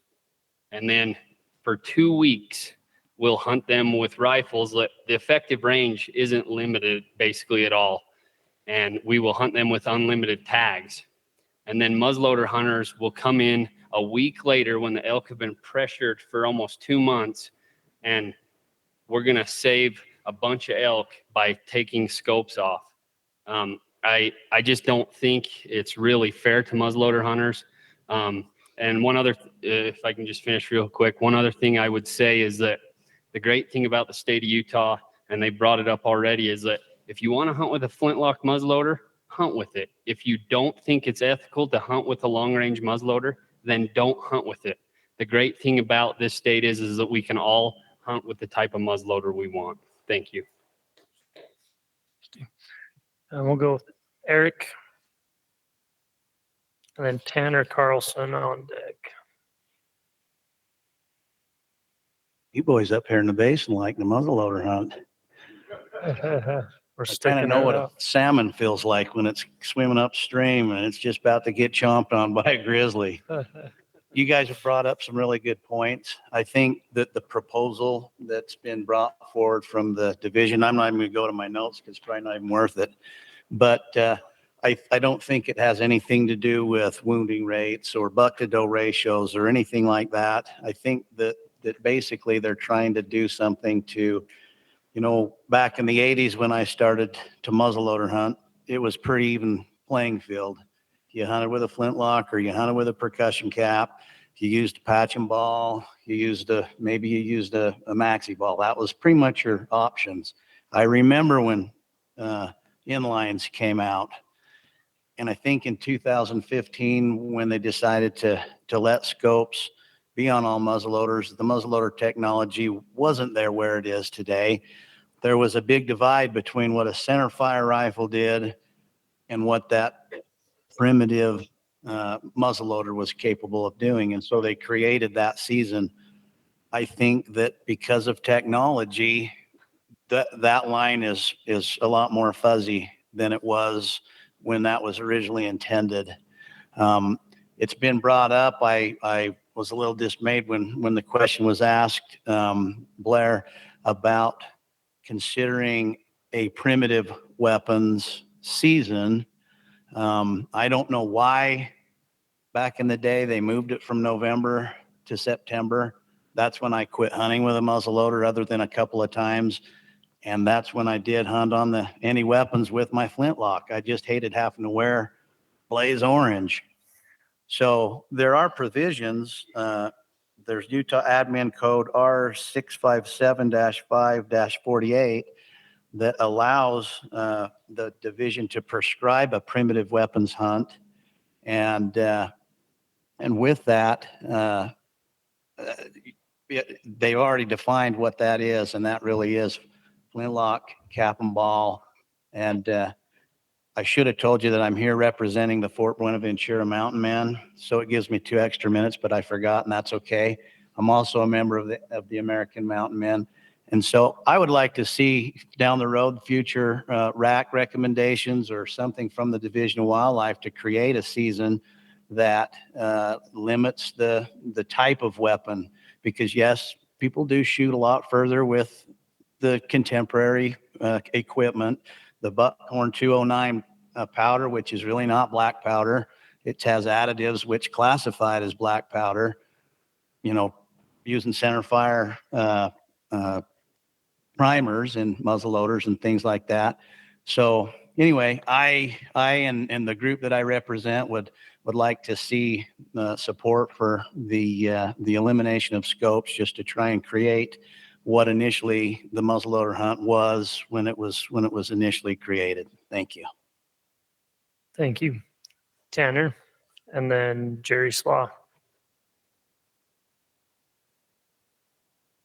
Tanner Carlson with SFW. Just wanted to say thank you again for spending your evening doing this. It's a big deal. It's 9:30 at night. We're not even close to being over. Also, want to thank the division and Blair for taking the beating that he took.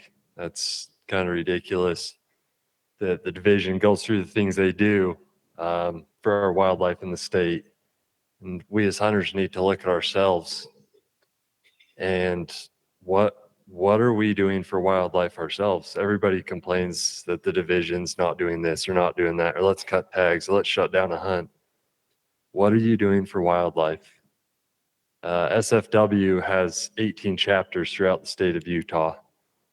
And we gather before these round of RACs and we discuss as an organization, what do we want to present to the division, to these RACs, the SFW feels. And SFW came up with our position on this and we are neutral. So we do not have a stance on this topic tonight. Thank you. Thank you, Tanner. Jerry? Hello, Jerry Slaw. Yeah, I've taken a different approach on this. I wrote a letter to all the RAC and just sent out a letter. It's about 3/4 of a page, but taking a different approach. And that approach is my opinion doesn't govern. Your opinion doesn't govern. Nobody's opinion governs in this situation. It's everybody's going to have opinions. Everybody's going to have the way they hunt.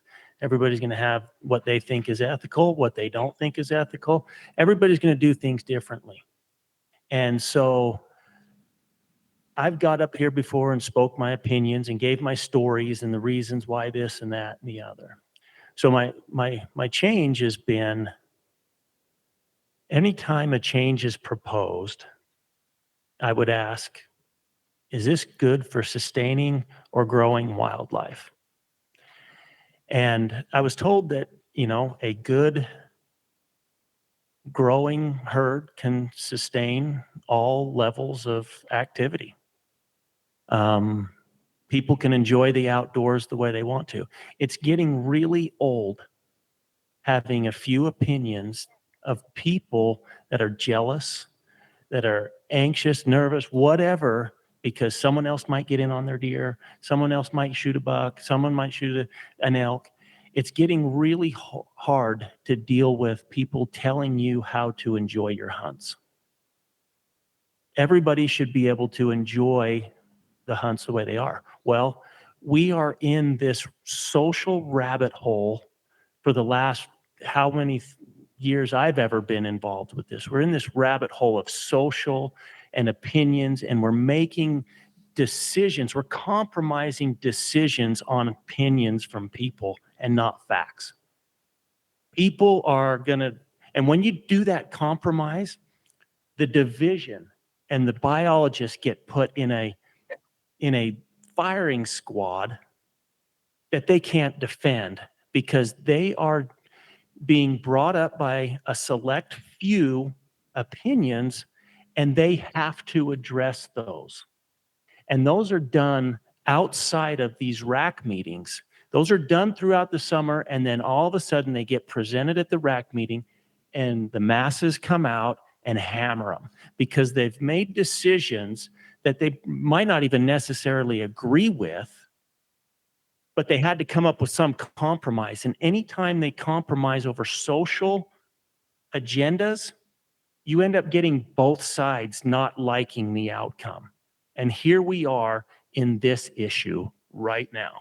So I ask, do what is right for wildlife. It would be great if we could be standing up here saying, hey, wow, the Book Cliffs, we've raised the fawn survival rate to 65%. How do we get them to 75%? And forget about the 1 power versus 2 power scope on a muzzleloader that means nothing. I mean, I could sit up here and tell you that I bow hunt with a recurve, but I can stack pins with my compound. Does that make me right? No, it doesn't make me right. It's just what I do. And so I'm looking at a different approach and saying it would be nice to give the wildlife biologists who are educated, who have studied this, who have gone to school to do these things, to give them a shot to manage our wildlife without the social agendas that take up their time to do something that they might not even know or have a study about, rifles, muzzleloaders, whatever. I would say give them their opportunity, and then we can hold that accountability there and say, this is what you projected. It didn't work. Why? And then I also hope with the harvest objective, or the harvest reports on everything, man, go to the extent of how it was harvested, go to deeper extent and gain data and gain knowledge and get facts before we make these knee-jerk reactions every November that the public doesn't even hear about until the agenda comes out. So I appreciate everybody's time. I just think we have gotten distorted down a social rabbit hole that I don't know how we get out of, but I'm just saying, wipe the slate, let the professionals do what they do. Thank you. Thank you, Jerry. All right, I think that's the last comment. Comment card. We'll go ahead and go to RAC comments and discussion and entertain a motion. Go ahead. Online. Yeah, that's Ricky. So I think one thing we're fighting with here a little bit is have we gone away from the original intent of the muzzleloader hunt? When I was a young child, my dad hosted the Wasatch Mountain Men on a ranch. He guided them on hunts. They showed up in their teepees, their buckskins. Back then, I think the hunt was designed to accommodate those kind of people, which is good. I think that's valid. And but the ship is kind of already sailed on the technology on this. I don't know that we can restrict. I don't think it's fair to say that we cannot restrict technology hunting. I mean, are we going to allow drones? What extent are we going to go on technology before it's really not so much a hunt anymore? It's technology exhibition. So I don't think it's fair to say, hey, if we develop new technology, we should be able to use it. No, I don't agree with that. I think there is limits. But the ship has already kind of sailed. I think there is three distinctive weapons. There's the traditional muzzleloader, there's the inline with a scope, and there's a rifle. I think all three are very distinct, and I think the ballistics on that would show that. A traditional muzzleloader open sight. So we're trying to manage a muzzleloader hunt with really two distinct weapons in the same hunt. Ideally, could we pull a traditional muzzleloader out as more of a hunt and maybe have it its own in November or something? Maybe that's a possibility. But we can't have hunts. The division cannot make a perfect hunt for everybody. It's just everybody cannot have their perfect hunt.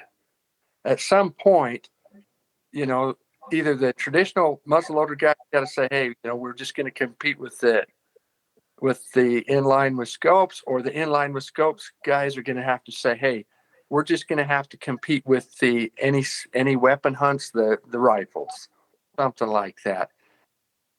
I just don't know that we can accommodate and make a perfect hunt for everyone. If we can, and I want to say that I think Utah's done pretty well at trying to accommodate people's different interests, their different hunting, of what they like to do. So I think Utah, and kudos to Utah for trying to accommodate people that way. And as a RAC, I think we need to do that as well. I don't know that we can, but maybe it needs, but we're talking about three distinct weapons anymore. And we're quite a ways away from what the traditional muzzleloader intent was. So if we can separate them out, that's great. We can't. it's kind of going to be what it is. Thank you.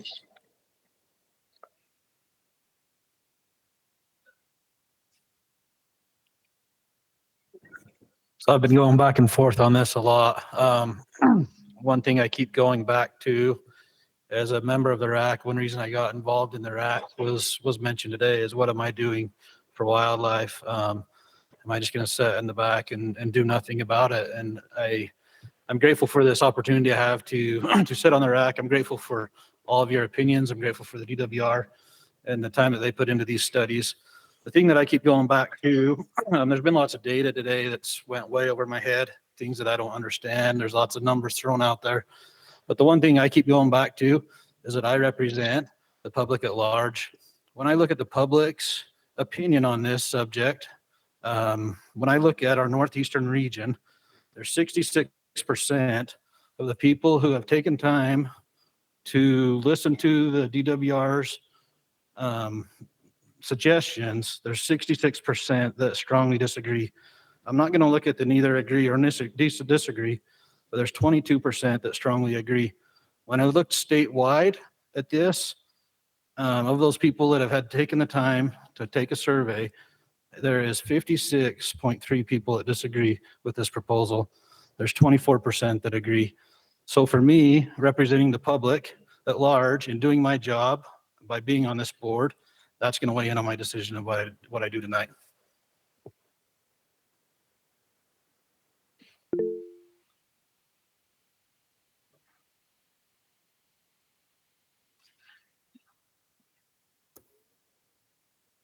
Is that you, Chris? Go ahead. Yeah, the question came up earlier of what was the point of the technology committee? I think the main purpose of the technology committee was to limit technology because majority of the public felt that technology was hurting our wildlife. It's been happening for a long time. We have spot and scopes that can see a lot further. We have rifles that can shoot a lot further, bows, muzzleloaders. So that was kind of the purpose, I believe, of the technology committee. They did, like was mentioned in there, that archery, the Garmin sight was banned, was restricted on that. Rifles have had the range finding scopes, those things. And so I think this was technology's committee to go about with the muzzleloader. I honestly, I kind of disagree with the comment that's been made that this won't affect the population if we keep the scopes on there. I kind of disagree with that for the simple fact of I think our technology is hurting our animals, hurting our herds. I think it's been doing it for a long time. And we all need to kind of do our part to kind of restrict it. I don't think we need to go clear back to open sites. I don't think that's fair either. I'm more on the fence of fixed 1 power scope, something like that, something more easily there, because I do feel like that there's people who this will limit. And I mean, you got people that honestly won't use that muzzleloader because they can't put a scope on it anymore. So I think a 1 power scope, fixed scope is the answer, but that's kind of where I'm leaning towards.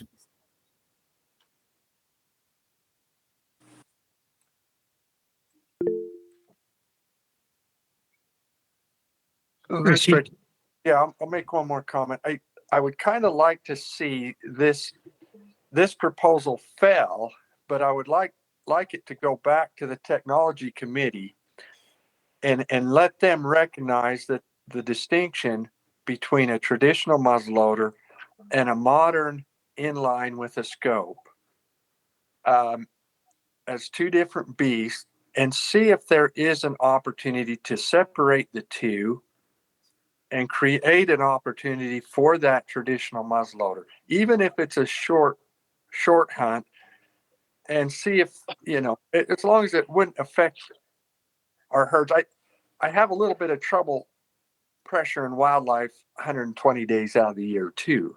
So if they could look at that and say, hey, is there an opportunity, recognizing the distinction in the weapons, to create a hunt, even though they may be a little bit shorter or whatever? That would be my recommendation.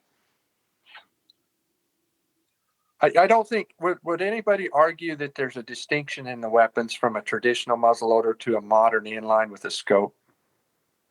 Can we all agree on that and recognize that there is an obvious distinction?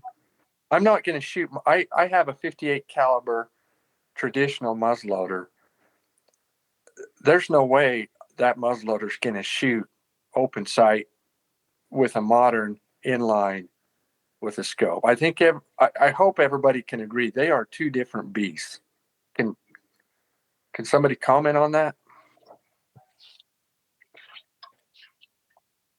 I would agree with you. They are different, but there's also nothing saying you couldn't use that on the current muzzleloader hunts that are already out there. Yeah, but the same goes for the any weapon hunt too. There's nothing saying that the inline guys with the scope can't just hunt any weapon. I mean, it's kind of a tit for tat type deal. So a lot of this is kind of like that. Yeah. I don't think it's honestly, this isn't a competition between, when I'm out hunting, I'm not in competition with other hunters. I'm hunting game. I think a lot of people I've seen this comment a lot about it. Oh, well, if they're going to do it, I'm going to do it too. But they really want to take it back to, they want to reduce it to what it was before or take it even farther back. I hate telling other people how to hunt. And I don't want to do that. If you want to hunt with your other stuff, you're more than welcome to, as is, just as I am now. I also think there's a very big distinction between a muzzleloader and a rifle.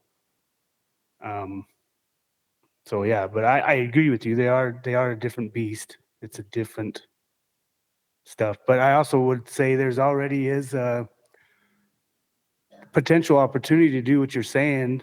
We already do have a muzzleloader hunt in November. It's a limited entry muzzleloader hunt on the general season units. I hunted it last year. So, I mean, if you really want to make a proposal like that, for the DWR to look at that, turning that into this primitive hunt, it's still going to be, I think it still needs to stay as a limited entry hunt. But that to me would fit more of the primitive weapons purpose that was laid out last year when they voted on the primitive weapons hunts. Okay. Yeah, I like that idea actually, and I agree with you. You know, going back to, we can't make a perfect hunt for everyone. I'm not trying to do that, but if there's a possibility to go in Utah tradition and try to make it as meaningful as everybody as we can, let's do it, and as long as it don't affect the wildlife. So yeah, I like that idea. So I want to make a couple other comments here. I think it's obvious I don't support this. A majority of the public don't support this. I feel it's a taking opportunity away. Blair said it was 1/3 in the survey said they wouldn't hunt with the muzzleloader if they took scopes off of them. So to me, he also said that part of the technology committee's purpose was to increase opportunity. To me, this is going away from that. There's no biological reason to do this. It also is a very divisive issue. It pushes a lot of division amongst hunters that I don't feel is helpful to any of us. So I agree. That's my comment on this. Are we ready for a motion? I'd like to make a couple of comments here. My name's Dan Beta, and I just stepped in. I work for the Forest Service as well, so I'm just kind of covering for Natasha, who had to step out. So I had a few thoughts on this. When I first heard or read this proposal from the division, I was like, yeah, I can get behind this. Been hearing, let's put the hunt back in the hunt. This technology is just getting away from us. And so at first, initially, I thought, yeah, I can get behind this for sure. And I muzzleloader hunt. I have an older inline and been doing it for 15 years and I've enjoyed it. I've never used a primitive weapon muzzleloader, but I could get behind that. But in the last, I don't know, whether an hour now or so, I've heard a lot of things here, and some things that really kind of opened my eyes, and I see the opposition to this. I've heard things like, the division can't create the perfect hunt for everybody. That's obvious. There's a proposal on the table right now to go back to kind of more of a primitive, don't take the scopes away, and a lot of opposition to that, obviously. I like what Richie said about, I think that ship's kind of sailed. I mean, technology is going to continue to advance, and we just have to accept that. But I guess, to let, the other RAC members know where I stand on this. And again, I'm just filling in for Natasha. She may or may not come back on this call or this meeting, but I can't really support this change or this proposed change at this time. So. Mr. Chair, I have a quick comment. And just to kind of echo what Dan has said, Richie and Jake, I think when this first came out, there were some idealism behind it that thought, oh, maybe like this is all about going back to something about, putting the hunt back in the hunt. But we had a lot of letters, like a lot of really, I thought, powerful letters that need to be respected. And I don't think the intent of the proposal was to divide the muzzleloader community. And I just want to say that the folks that wrote us in support of, whether they wrote us individually or as a board or called us, the folks that were in support of removing the scopes were really concerned about dividing this community. And they weren't pro removing the scopes. They were more pro looking at a primitive hunt alternative. And I don't think it needs to divide the hunting community. I don't have a specific letter or response in front of me that said it was all or nothing. The folks that wanted the scopes removed, for the most part, wanted a good compromise and respected the hunting community that hunted inline with scopes. So I think this became a lot more multifaceted. The more discussions that happened, the more dialogue that happened. And I think the passion for this, it wasn't about the scope, it was division in this muzzleloader community. I think that was just one of like the intentions that was not part of this. And I think there's a lot of respect for both sides of those hunters. And I just want to say thanks to Blair, because I know like you've had a long couple of weeks. Your compassion and like composure, I just think you're a fantastic person to deliver like hard messages. And I hope you just know that. But I do think there's been a lot of dialogue that's brought up some really good points. And sometimes the process feels like it doesn't work.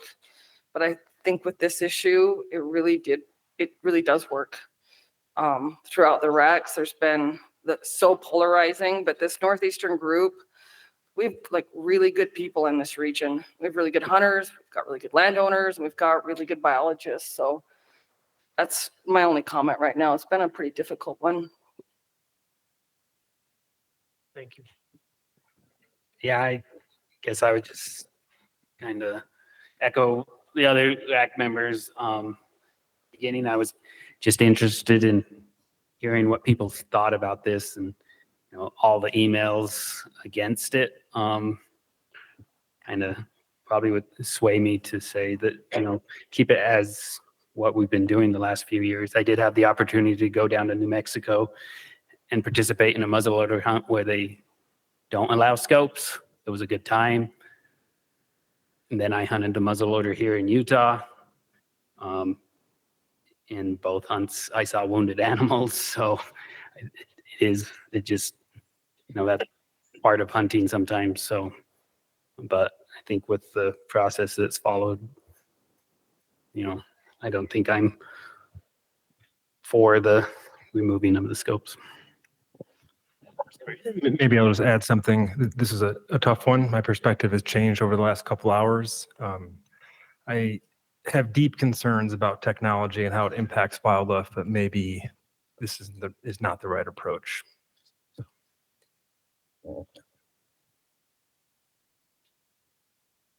Any other comments from the RAC? I had a speech written up, but I won't say it. No, I'm just kidding. I think I was a 15-year-old that whacked one with, killed my first muzzleloader deer, and then I've killed him with a scope and an inline too. And I agree. I would encourage you to get the younger generation shooting iron sights, so let them try it a little bit. There's YHEC.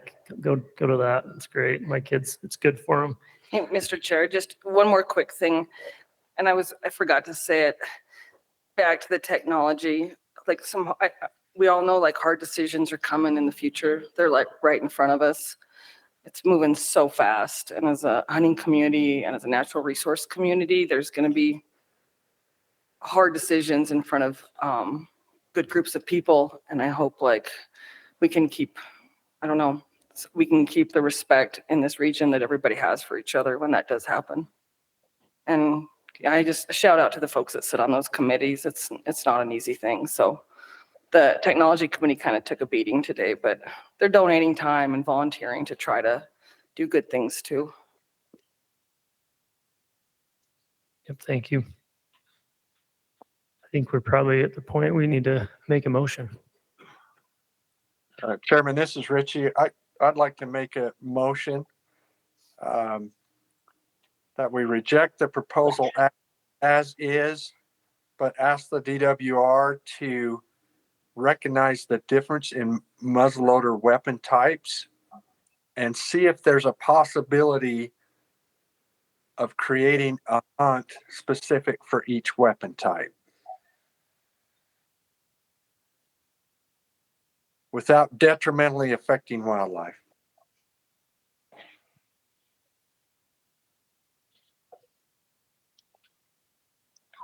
There's a motion by Richie. Is there a second? I have a question for Richie about his motion. Does that also include the restriction on, or removing the length restriction on arrows and bolts, Richie? Is that, do you want to, I would like to just tackle the muzzleloader thing right now if possible. I think that'd be great. Let's stick to the muzzleloader one right now, and then we can maybe do another motion for the bolt length and arrow length. Okay, there's a motion on the table to reject the proposal and ask the division to recognize muzzleloader types and see a possibility for like a hunt for each weapon type without being detrimental to wildlife. Correct. Is there a second to that? I'll second that motion. Okay, second. Second by Dan, right? Correct. All right, is any discussion to that motion?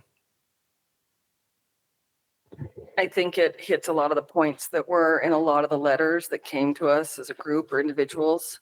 And so I think it's a fair motion to make in regards to what the public is expecting.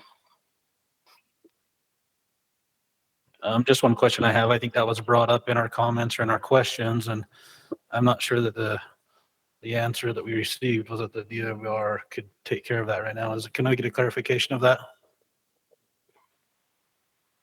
Yeah, is that in terms of, I guess, the second part of that motion of us looking at options? So yeah, I mean, I would say, I mean, as the deer committee meets, it's probably something that's going to come up just given the nature of the conversations we've had.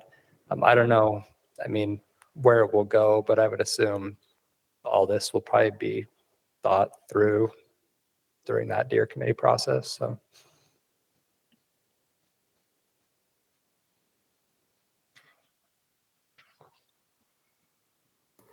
Doesn't this already exist between the hams hunt definition and then the muzzleloader definition? Isn't that already been, well, we come within this motion, didn't that already been decided? The hand hunt's not really just a muzzleloader hunt. It's a handgun, shotgun, and archery and muzzleloader. So that Yeah, but they've already made the determination between the two though, to have muzzleloader be primitive in the hams hunt. They already have that definition, I thought.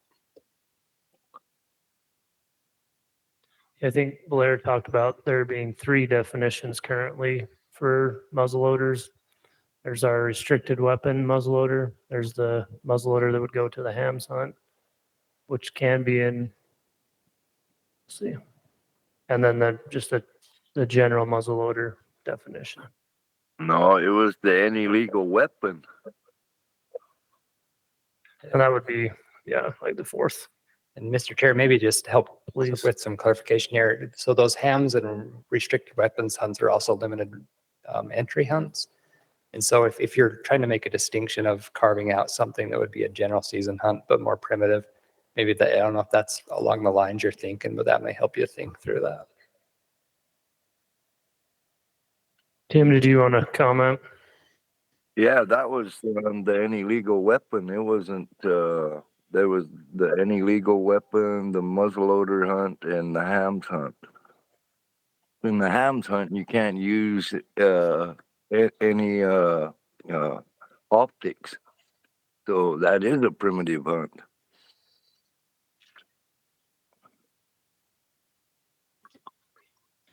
I wonder if we were to clarify and just go,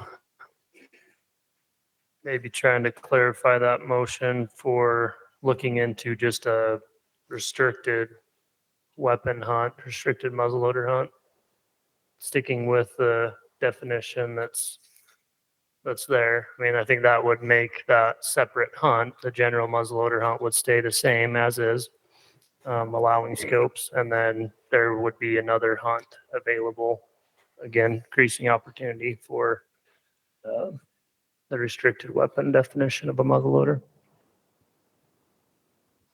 there's definitely a difference between a restricted muzzleloader and a hams muzzleloader.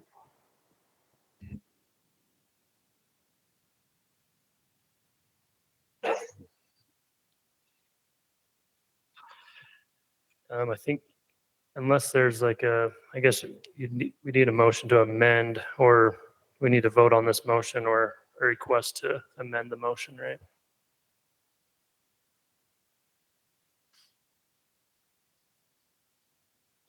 Are we ready for a vote on this motion as is?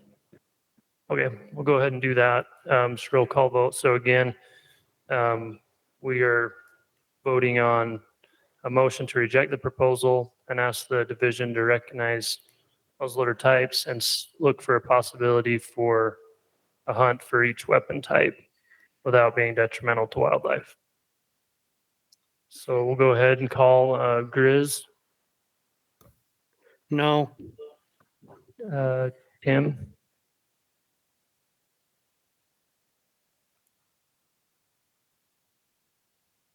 Tim. I'm not sure if I can. We can't hear you. Can you give us a thumbs up, thumbs down, maybe?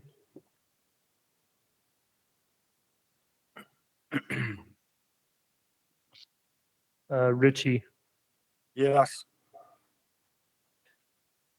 Can I say a few things? This is Tim. Let's go ahead and vote and then. Okay. That's fine. What would your vote be to that motion? That one's kind of a hard one because, yeah, throw me in on it. I'll jump in on it. So yes, okay, thanks, Tim. Dan. Yes. Richard. I think I'm going to be a no right now because I just want scopes to be kept. Yes. Yes. Rebecca. Yes. Yes. Yes. Dusty. Okay. I didn't keep track of the yeses, but I think that is a majority.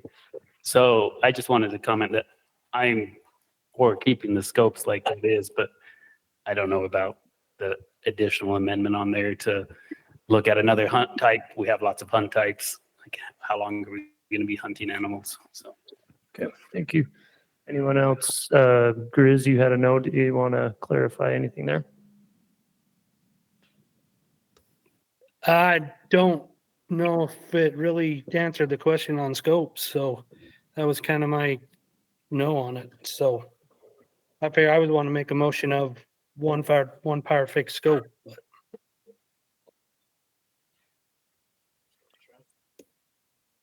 I think with this motion, we're rejecting the proposal, so that's keeping scopes. That's Yeah. correct. That's correct. It'd still keep scopes for now. It just, the DWR would just look at possibly 2 different hunts. Right. You know, Does that Mr. help? Chair, Mr. Chair, can I say something? Yes. Is the definition of DNR, isn't that the definition of division of wild or resources? How are we trying to control people? I think things just need to be kind of left alone and kind of, see where the public's coming from. The public ain't even being asked.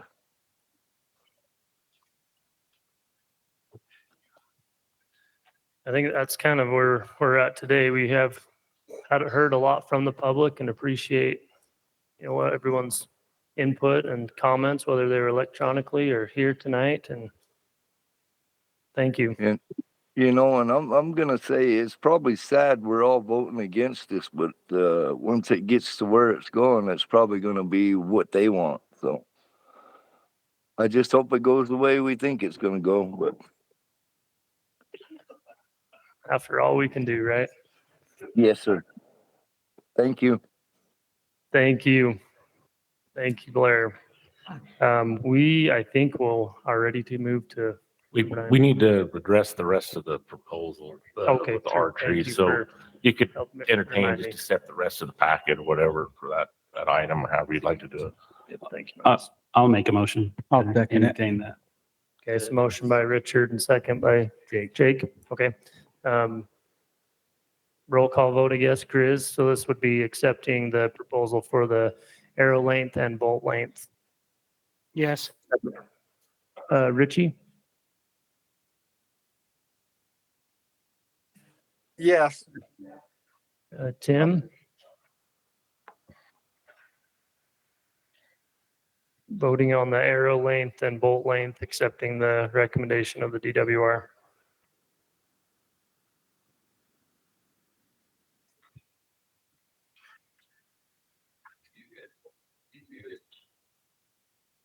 We'll let you think about it for a second. Dan? Yes. Richard? Yes. Mark? Yes. Nate? Yes. Rebecca? Yes. Jake? Yes. And Yes. Dusty? Okay, motion passes. Mr. Tim, did Chair, you? Was, sir. was that to take it out of the rules? That was The- to remove the minimum length of arrows and bolts for crossbows. Okay, it's a yes then. Yes, for you. Okay, thank you. All right. Okay, now I think we're ready to do number 9. Dedicated hunter program amendments. You're welcome. Thank you. Thanks, Levi.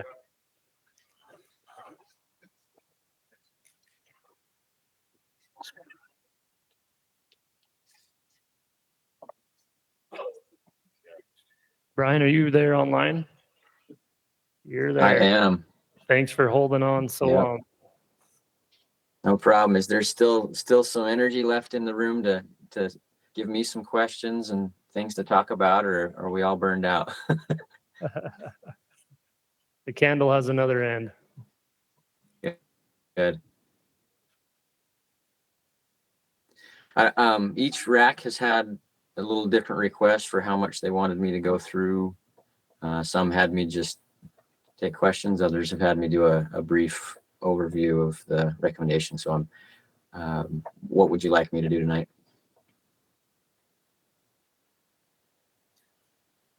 Have we all read it and listened and studied? I think we have. I think we're probably good to ask any questions from the RAC.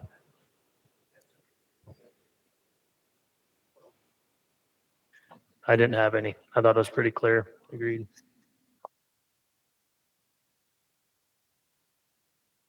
I had one real small question, just about removing the orientation, required orientation, and I think just changing it over to a instructional page. I don't have any real concerns about it. Just what, can you explain to me the justification for that? Yeah, that's something that we've kind of been mulling over a little bit just from feedback from people applying in the program.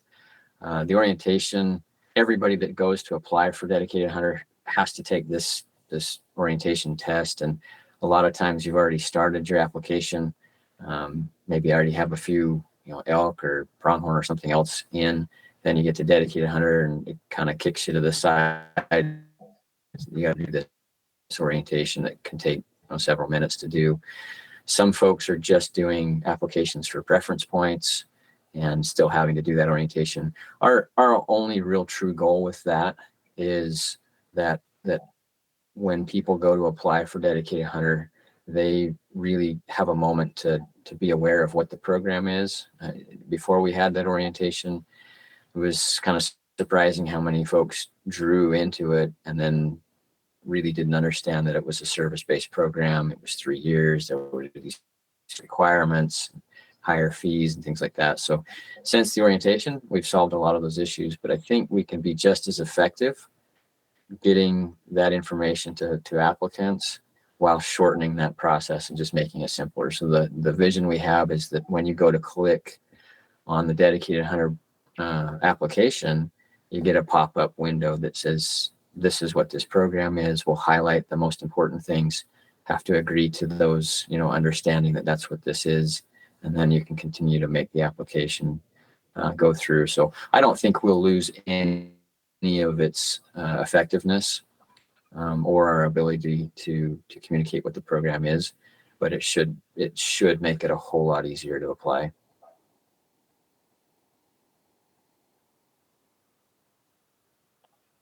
Thank you for that clarification. Any other questions?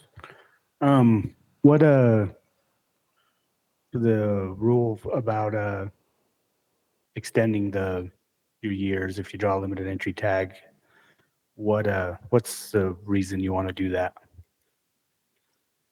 Yeah, the way it works now is, well, let me back up just a tiny bit. It used to be that there was no extension at all. If you drew a limited entry deer tag, you just lost a year of the program, whether you had 1 or 2 or no harvest or anything, you just lost 1 whole year.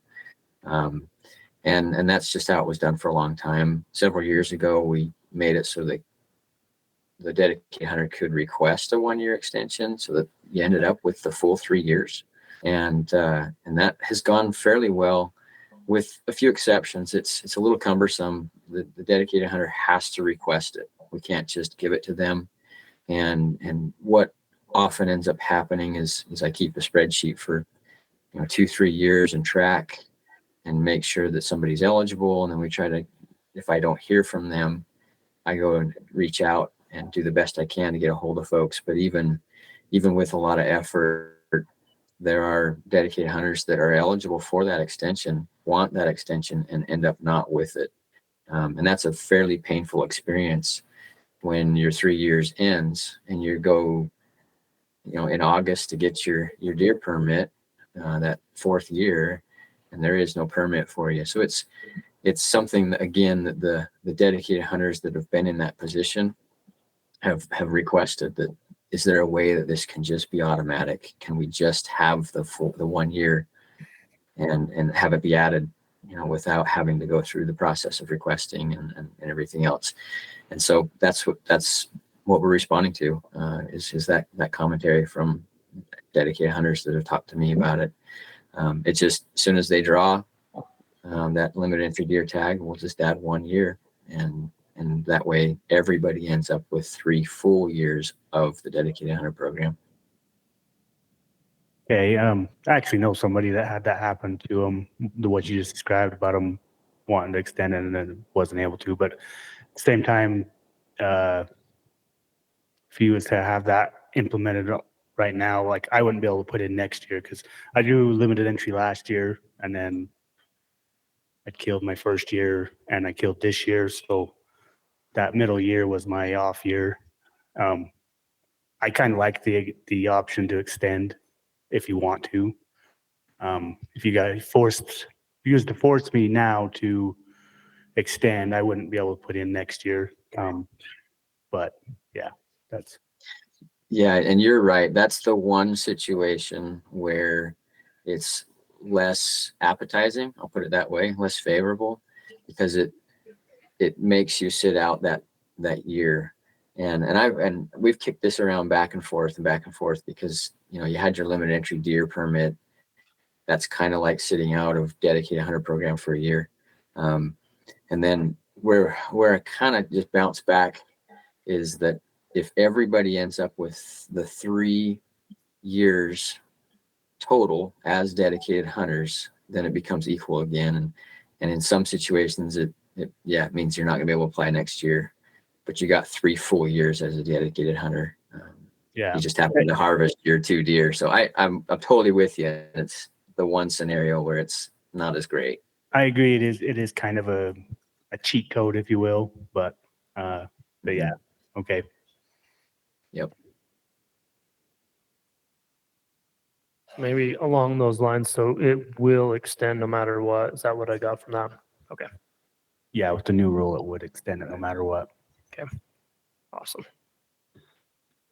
Yeah, and if I can add, the scenario where sometimes people don't want that extension because they're going to change units or maybe just move out of state or a job or something.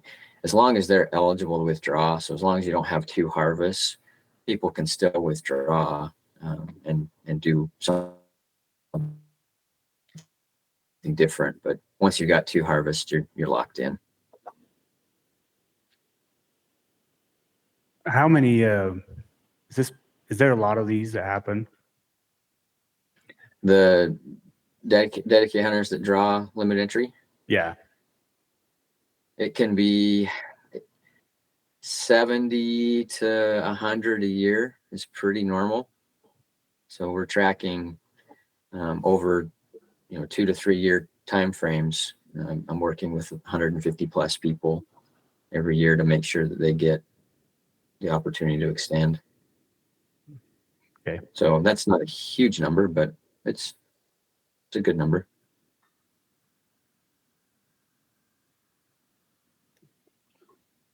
Yeah, I just got one question concerning the removal of the requirement to return paper permits. Is there an app or is there something in place right now, or how do you plan on having people report that? Is there a way that they can take a picture of their unnotched tag, or what's the plan there to try to keep honest people honest? Yeah, that's the number one question that I've been getting about this topic. My first response is a little bit on honesty in general. If hunters are going to be dishonest, they will find a way to do it, whether it's just not reporting accurately or even if it's a paper tag, if they're going to be dishonest, they may choose to take a risk and not notch their tag or not cut their tag and do what they're going to do. So I don't know that we're going to make people more honest by having paper versus electronic. But what we can try to do is help inform dedicated hunters that reporting a harvest incorrectly is a big deal, because it's in the effort of getting another deer permit, and that can be a situation that's not worth the risk. They can lose hunting privileges over that, and it's not just about data to find out if they harvested or not. It's a bigger deal. So we can do a little more outreach on that. There is discussion about the possibility of having a picture attached to that report. It's still in a discussion mode. It's still a concept that potentially could be done, but it's kind of above my level of that process and that framework. But know that we're talking about it. One thing about that though is if we do end up with electronic tags, as soon as 2025, then the paper thing, even taking pictures of the paper, wouldn't matter at that point anyway. So we would be ultimately relying from that point on anyway as an electronic type of submission. So if I understand right, would it be, so as of right now, before that electronic tagging comes out, is this just going to be a question in their harvest survey? Or how is this question, or is it going to be something that they have to go on and do? Yeah, and that's one of the,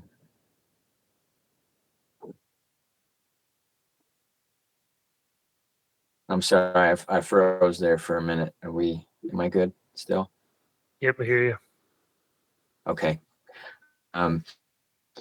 Yes, the thought right now is to incorporate it with the mandatory harvest report that all the deer hunters and elk hunters are going to end up doing, if this passes through the board as well. And what we'd like to avoid is having a situation where the division requires a mandatory harvest report, and then you still have to go report again as a dedicated hunter, and having that done twice. We've seen that not go well in the past with like sheep, when sheep were brought to the division to be checked in and plugged. A lot of people assumed that was their harvest survey as well, their report, and didn't go online and do the other harvest survey. That has all since changed because of the confusion with that, and now it's incorporated into one. And I think that's what we'd like to see here as well, is when they do the mandatory harvest report online, I'll just go extract that data, and then we'll make that their harvest report for dedicated hunter as well. Sorry to keep going back, just one more question. So if that harvest survey is not complete, that dedicated hunter would not receive a tag for the following year, is that correct? Yeah, it'll follow the same restrictions or the same consequences basically as any other hunter. If you haven't done the report, you're not eligible for next year's permit until that report has been submitted. And if that means there's a late fee, it means there's a late fee. If there's not, then there's not. But yeah, it'll have to be submitted in order to get that tag for the next year. And that's how it is now. You have to submit in order to get your permit the following year too. All right, thank you. Mm-hmm.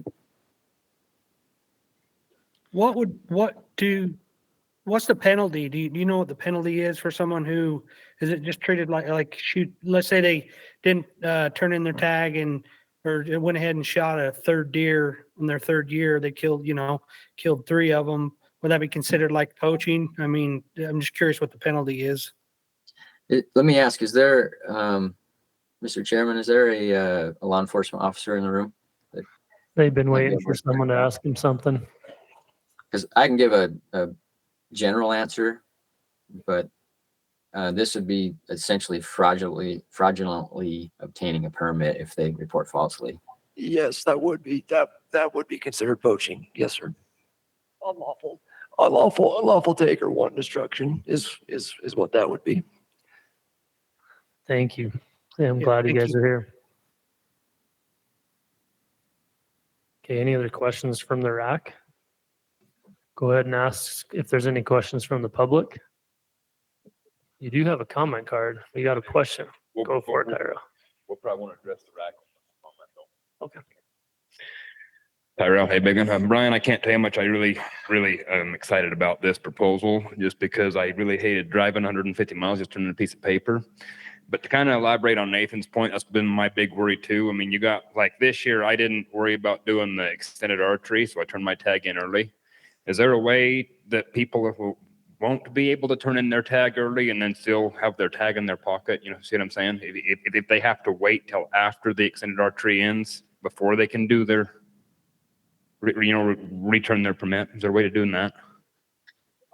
So is the question, Tyrell, can people submit their report earlier than waiting until after extended archery? Is that the question I'm hearing? Can you restrict people from turning them in early to where, you know, they don't turn their, yeah, what I'm worried about is people turning in their report, still having their tag in the pocket. The extended archery is still going on. They see a big buck in their field or something, and then, hey, I still got my tag, you know? Is there a way to restrict them from turning it in early? I don't know the answer to that, but it's certainly something I can ask the folks that open up the harvest survey and the reporting part of it, to say maybe it starts on a certain day and then it ends on a certain day.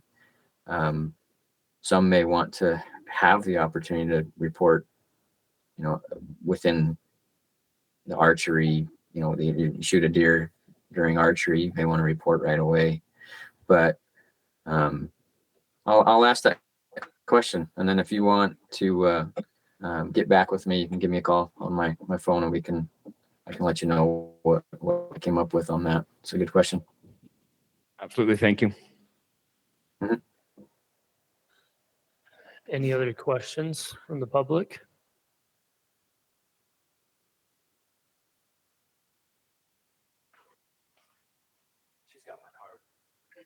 Okay. Do you want to do a comment or a question? You don't need a card for a question, but we'll do a comment. It may here in a lead minute. into a question, or I guess I'll do a question. creative. If I'm allowed to do that. So I was going to ask Brian, I don't know if is there an actual date or a time period when you're done with your dedicated season that you have to turn in your previous unused tag, or reading through the proclamation, you could even turn in like even previous year's tag, it sounds like. Is there a deadline for that? Yeah, so that's something that we're going to have to work through a little bit, because next year, if this all passes in 2024, we would be reporting electronically. But some people still are in the program from 2023 and 2022, and we may have paper tags still sitting in people's wallets from a year or two ago that still need to be turned in.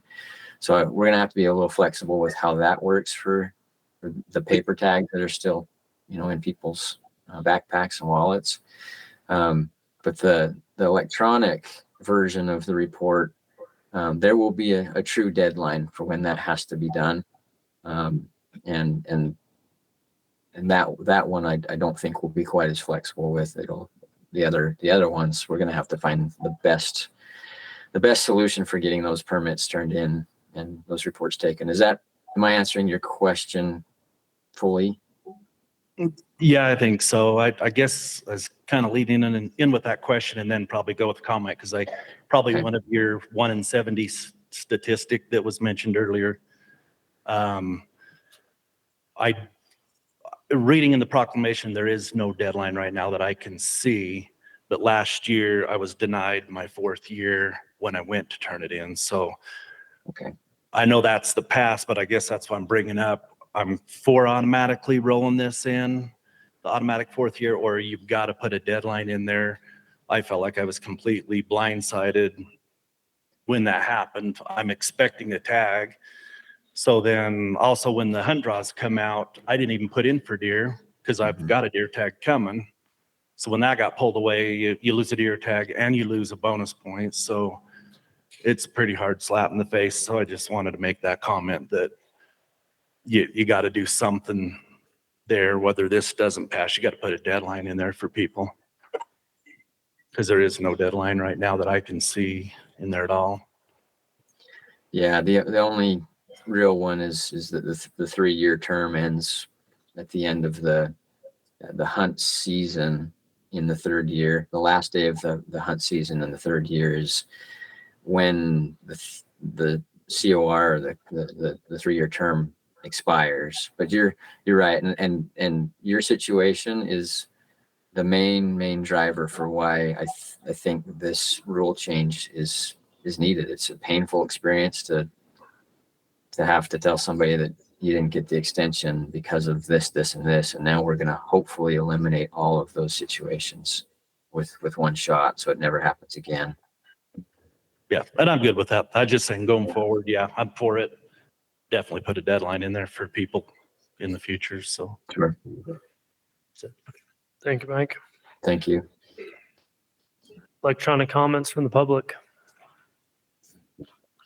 Okay, on dedicated hunter, 17 people responded, 18% strongly agreed, 29% somewhat agreed, 24% were neutral, 0 somewhat disagreed, and 29% strongly disagreed.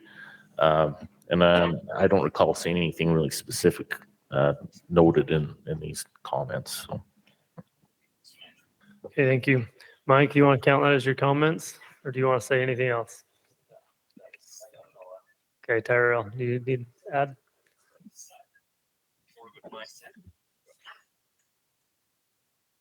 Tyrell, hey, Bigman. Like I say, this has been a long time coming, in my opinion. It does have a few quirks we need to work out. I mean, like I say, like this year, I turned my tag in early because I planned on not doing the extended archery because I got kind of kicked out for the year out of my private property.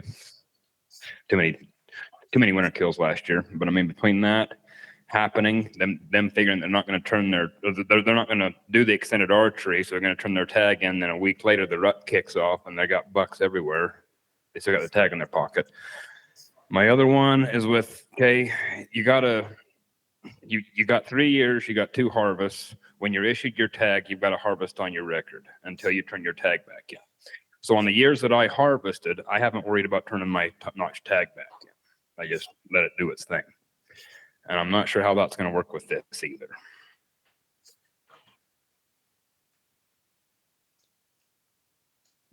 Brian, would you talk to that, I guess? Yeah, he's not wrong. We going forward with some of these changes, there will be a few things that we just have to administratively make the best decision as far as timing and process. Some of that fortunately doesn't have to be fully fleshed out in rule, but it does need to be functional and simple for people to do. As far as the dedicated hunter program goes, how it works is that if you don't have 2 harvests, you're still eligible for next year's permit. With this recommendation tied to the, so my recommendation is basically just the method that we're going to report. Kent proposed earlier, and part of the recommendations he was putting out there was that all general season deer hunters have to report. It's a mandatory thing, and there's a penalty if you don't, and that may be that you can't apply until your report is submitted, or there's maybe a late fee later on.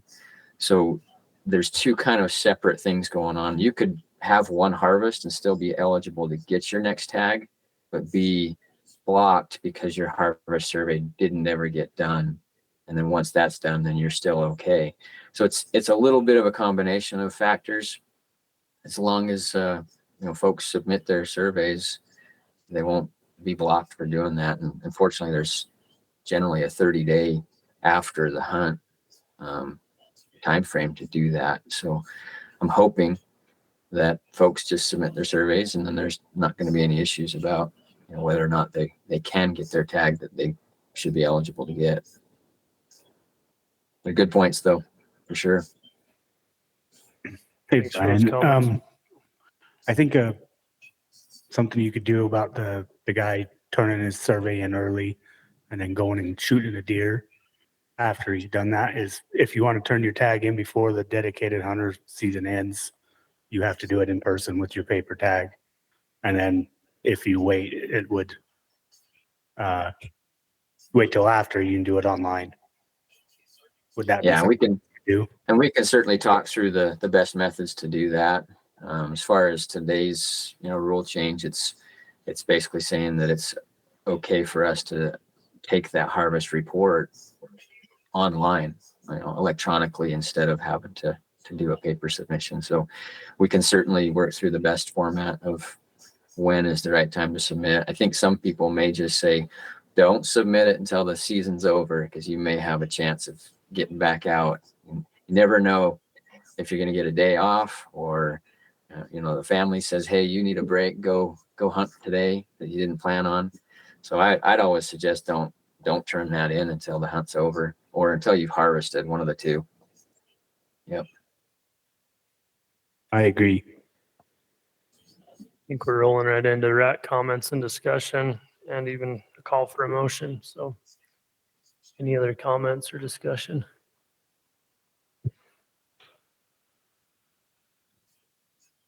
Are we ready for a motion? I think so. I want to approve it as presented. Make a motion to approve it as presented. A motion by Jake. Who was I'll the second the motion. Okay. I couldn't quite tell who else was talking.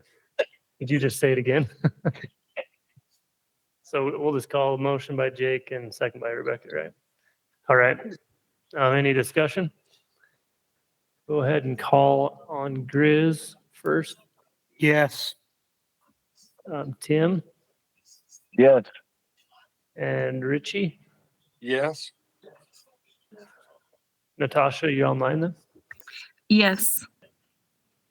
Let's see, Richard. Yes. Mark. Yes. Nate. Yes. Rebecca. Yes. Jake. Yes. And Dusty. Yes. Yes. Motion passes unanimously. All right, we are ready for Chad finally. And some LOA changes, LOA rule amendments up next. Well, welcome Chad. Thanks for sticking with us. Yeah. Should we call a quick break? Yeah, whatever works for you guys. Okay, we'll call a quick 5-minute break.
All right, welcome back. Thank you for your patience, everyone, and sticking with us. We'll go ahead and then come back to the agenda on item number 10, LOA rule amendments.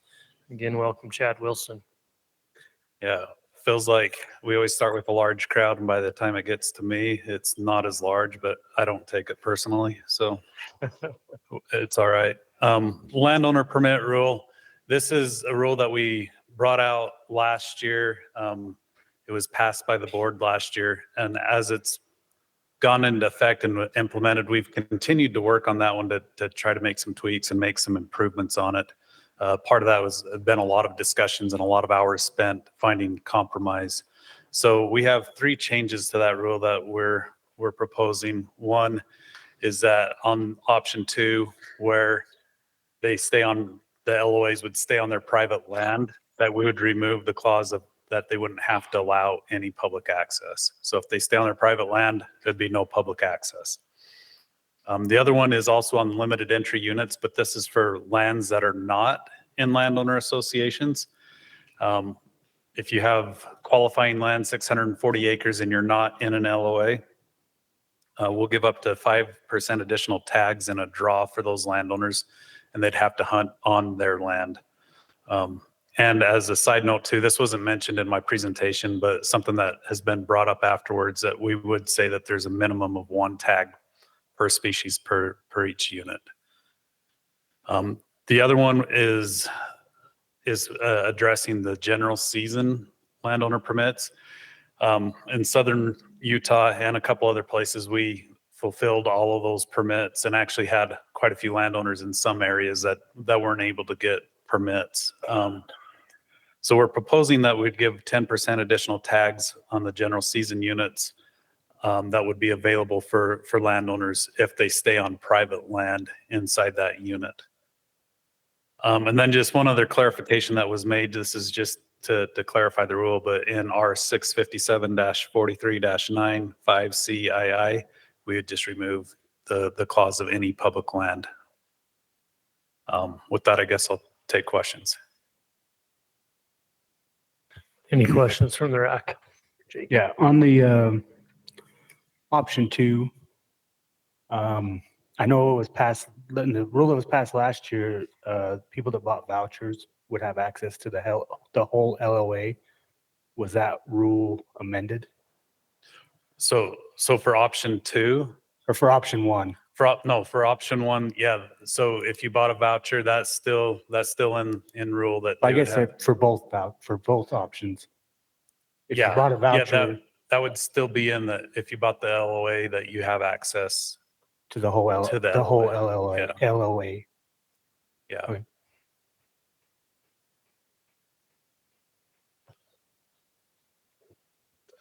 I just want to clarify just real quick, the special drawing for landowners and limited entry versus the general season landowner permit. So if I understood you right, the limited entry special drawing, that would be limited to their individual property parcels versus the general season that would encompass all of the private as long as they had permission. Is that correct? Yeah, they'd have to get the written permission. But yeah, potential to be on any private land.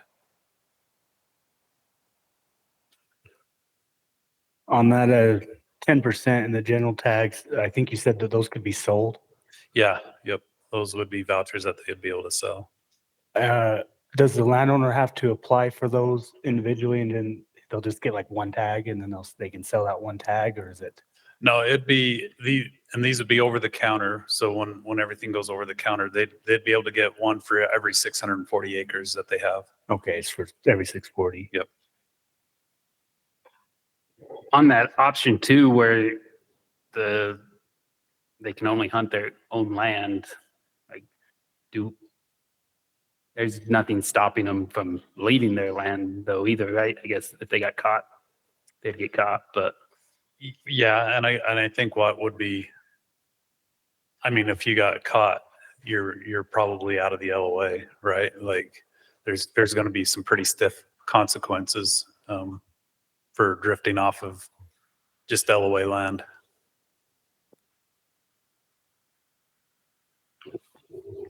And these tag numbers that you're proposing, the 5% and up to 10%, those are above the permit numbers that are issued to the public, correct? It's not coming from our public tags? Correct. Yep. In addition to.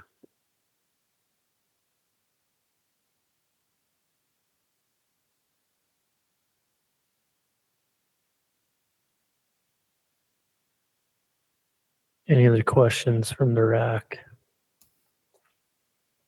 Well, that 10%, that's just only huntable during the general season, correct? Yes. Okay.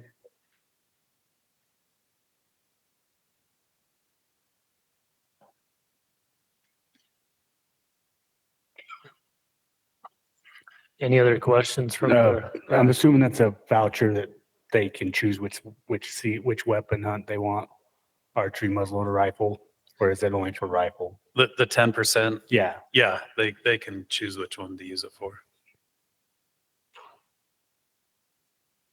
And I guess it would only be for one weapon type too. There's not necessarily like a multi-season option. Yeah. No Just multi-season. Yep. One weapon, one choice.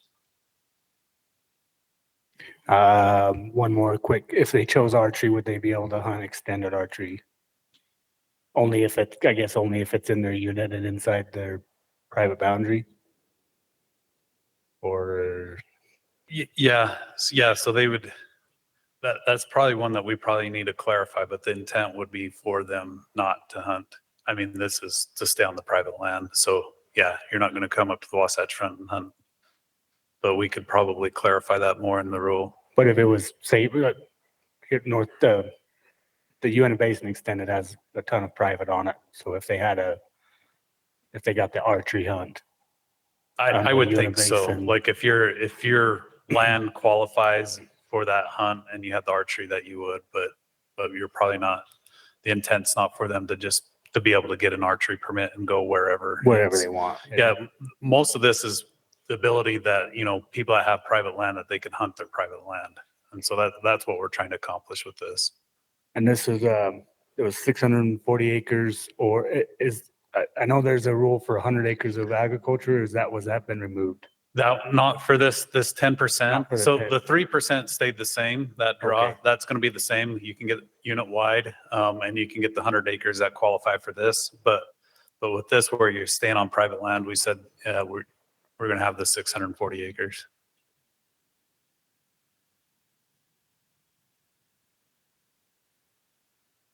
Any other questions from the RAC? Any questions from the public?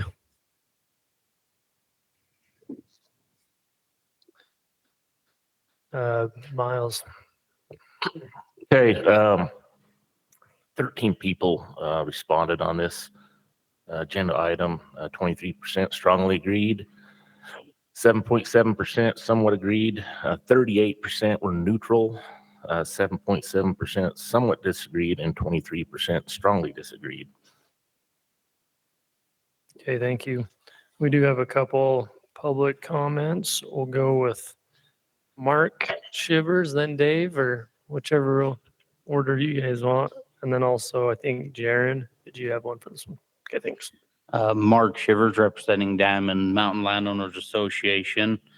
I'm here to show our support of this LOA amendment. Having worked closely with Jay Shirley, Justin Shannon, and Riley Peck on these amendments, we feel as an LOA and with talking with others, this amendment change strikes a mutual balance for all the parties involved. We have put many hours into this program. With this amendment helps us move forward with a successful and mutual beneficial relationship for the wildlife, the public interest, and individual landowners.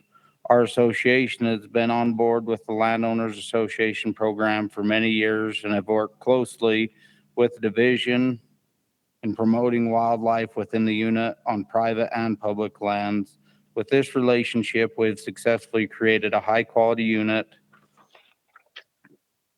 and this amendment will continue this relationship. Our association would also like to state that by choosing option 2 in this amendment is not us saying that there will not be any public access allowed.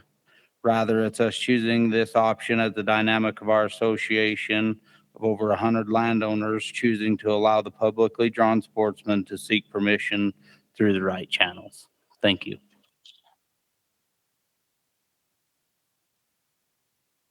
I'm Dave Shivers. I'm the president of the Diamond Mountain Landowners Association, but that's just as a disclosure. I'm also a member of the LOA Association because of the position that I hold, and Bob Ott can't be here at this meeting tonight. So I'm going to read what he's presented at the other RACs.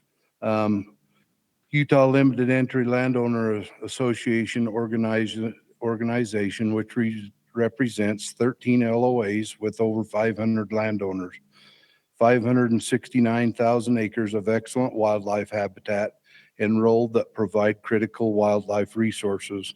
Our organization supports the rule change proposed by the DNR for the following reasons. For the past 25 years of cooperation with the DNR, management of wildlife on the LOA units have resulted in improved wildlife quality and quantity. This has resulted in substantial benefits to wildlife, the public, hunting community, and landowners. All units in LOA lands do not have the same geography, wildlife utilization, hunting seasons, and landowner needs. Therefore, there is a need for more than one option to facilitate wildlife utilization of private lands. The proposed option to allow the LOA to receive tags for and to be hunted only on their private lands without the public one-for-one hunter access is an option that will meet the specific needs of that LOA and will not prevent some public access granted by some LOA members. The public will continue to have access to the high quality and quantity of wildlife on the unit for the foreseeable future.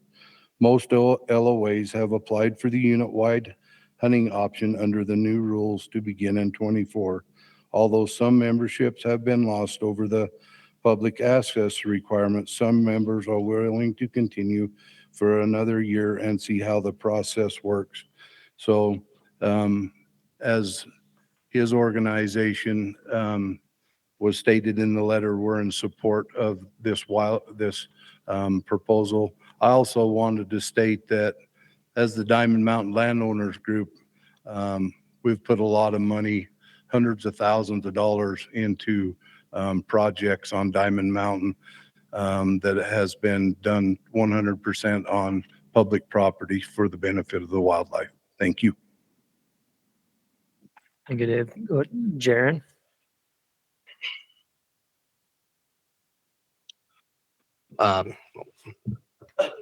My name is Jaron Hansen. I'm representing the Utah Farm Bureau, State Farm Bureau.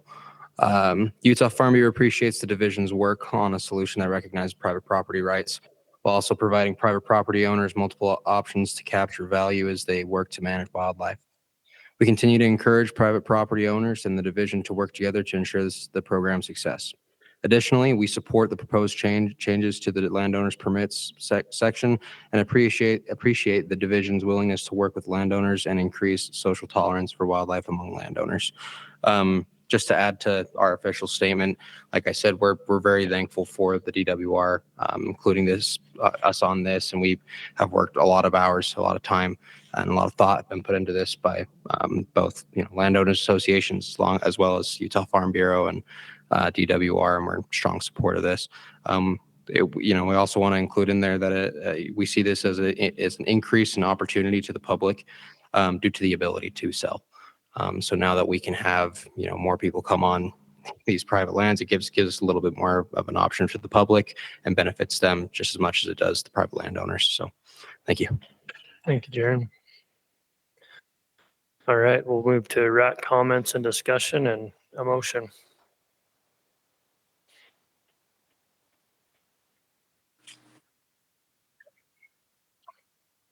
This is Richie.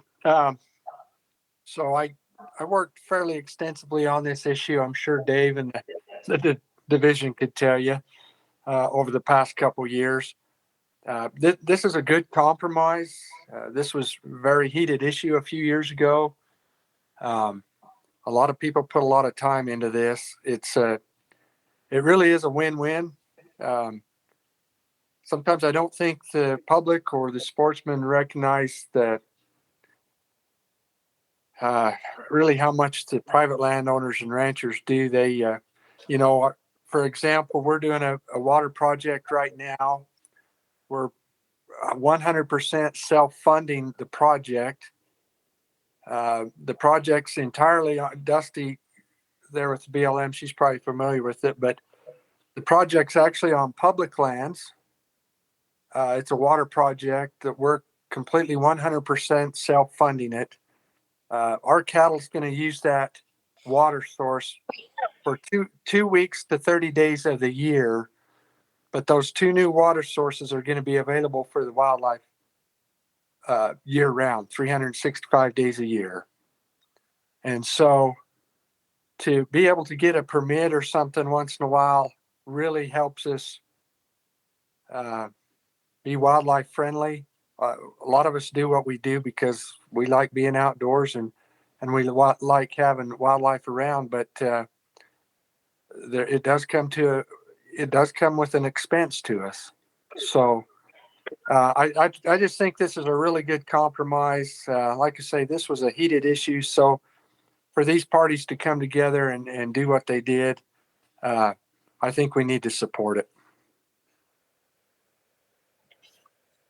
Yeah, this is Dusty, and I just want to echo some of Richie's thoughts. I think in our region, our private landowners have really benefited.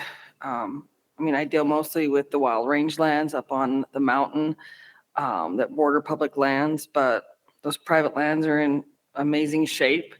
And sometimes you can't differentiate between fence lines. Sometimes one side of the fence looks a lot better than the other. But that mountain is really healthy, and a lot goes into making that happen. Primarily the amount of water that's been developed on that mountain in the last couple of decades is pretty phenomenal, and the deer and the elk follow that water with the cows. So I definitely commend you guys for trying to find some middle ground together. I know this was a tough one, and reading through everything and just personally knowing how much time and commitments have been made in our region with the private landowners, I definitely have to support it too. So I spend a lot of time on Diamond Mountain, and something that's always bugged me about the voucher program was a lot of the voucher guys hunted on the public land. This option 2 completely resolves that issue, and I also think it is a good compromise.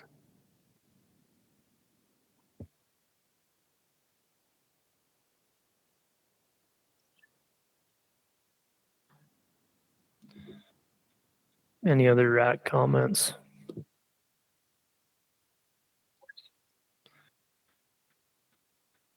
Well, we will entertain a motion at this point. This Richie, I'll make the motion to support the amendment as proposed. This motion made by Richie. Is there a second? This is Dusty. I second it. Seconded by Dusty. Thank you. Any discussion? Go ahead and do a roll call vote. Grizz? Yes. Tim? Yes. Richie? Yes. Richard? Yes. Sorry, Natasha, I missed you. Yes. And Mark? Yes. Nate? Yes. Rebecca? Yes. Jake? Yes. Dusty? Yes. Okay, unanimous. Thank you. Motion passes. We'll move to number 11, LOA permit recommendations. Chat again. Yeah, so this one just kind of piggybacks the last one. All the LOAs are up, well, most of them, all but one are up for renewal, and they just put in their application. So on this one, really what we're doing is just recommending that all of those that put in their applications be renewed. All of them chose option 1 except for Diamond Mountain, which chose option 2. Thank you. Any questions on this item from the RAC?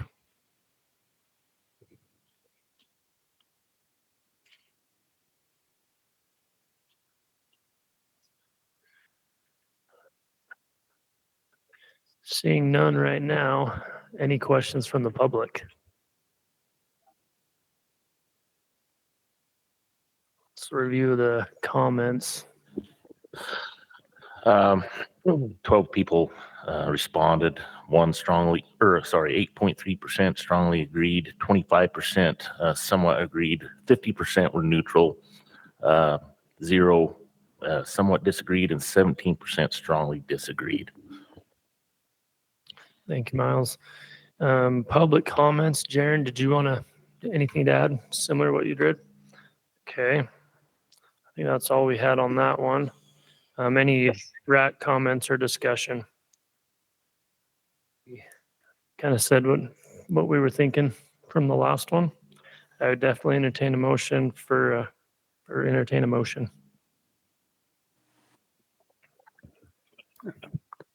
I'll make a motion to accept the motion is read. Motion by Grizz and second, Jake. All right, any discussion?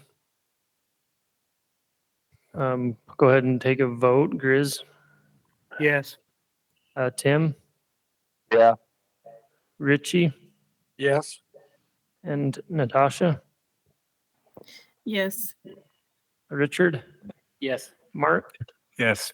Nate, Yes. Rebecca, Yes. Jake, Yes. and Dusty. Yes. Motion passes unanimous. Thank you. We'll roll into number 12, CWMU permit recommendations. Chad. Last one, right? Kind of. Just a few clarifications, like this one was a big renewal year. In that renewals, we did miss one change application that I would just want to bring to your attention. So it's our recommendation. It's Blackhawk CWMU. They added 6,000 acres to their CWMU. So with that, we're requesting 4 additional deer tags, which would make it so they have 8 private and 1 public.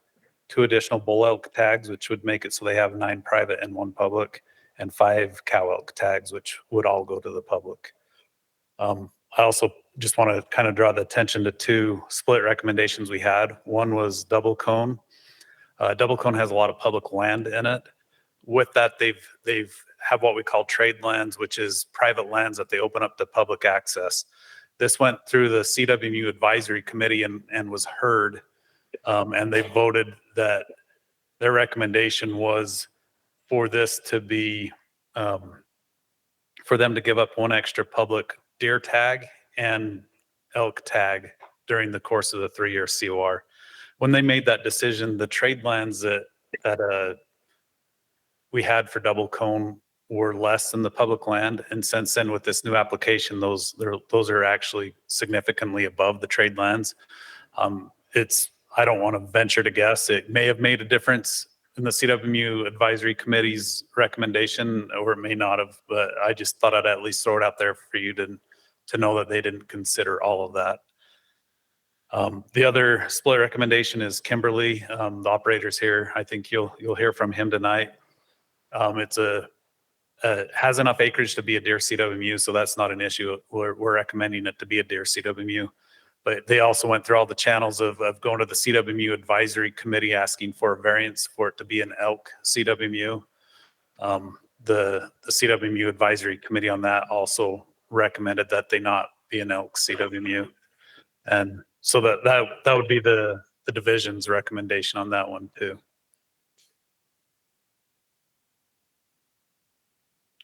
Thank you, Chad.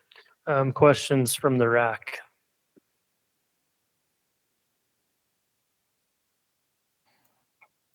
I have a question about the Kimberly CWMU. Do they have the opportunity to expand their acres so that they could No. qualify for elk? Okay.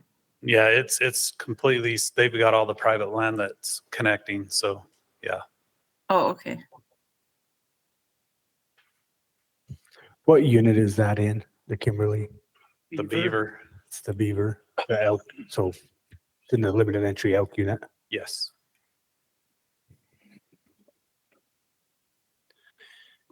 A question I had is how do you feel, or I guess how frequently or how many CWMUs and maybe specific to elk have been asking for variances like in the past? Is this like a dozen every year, a couple every year?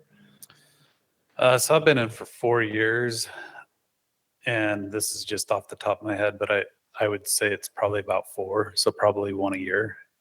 Okay. Roughly. Thank you.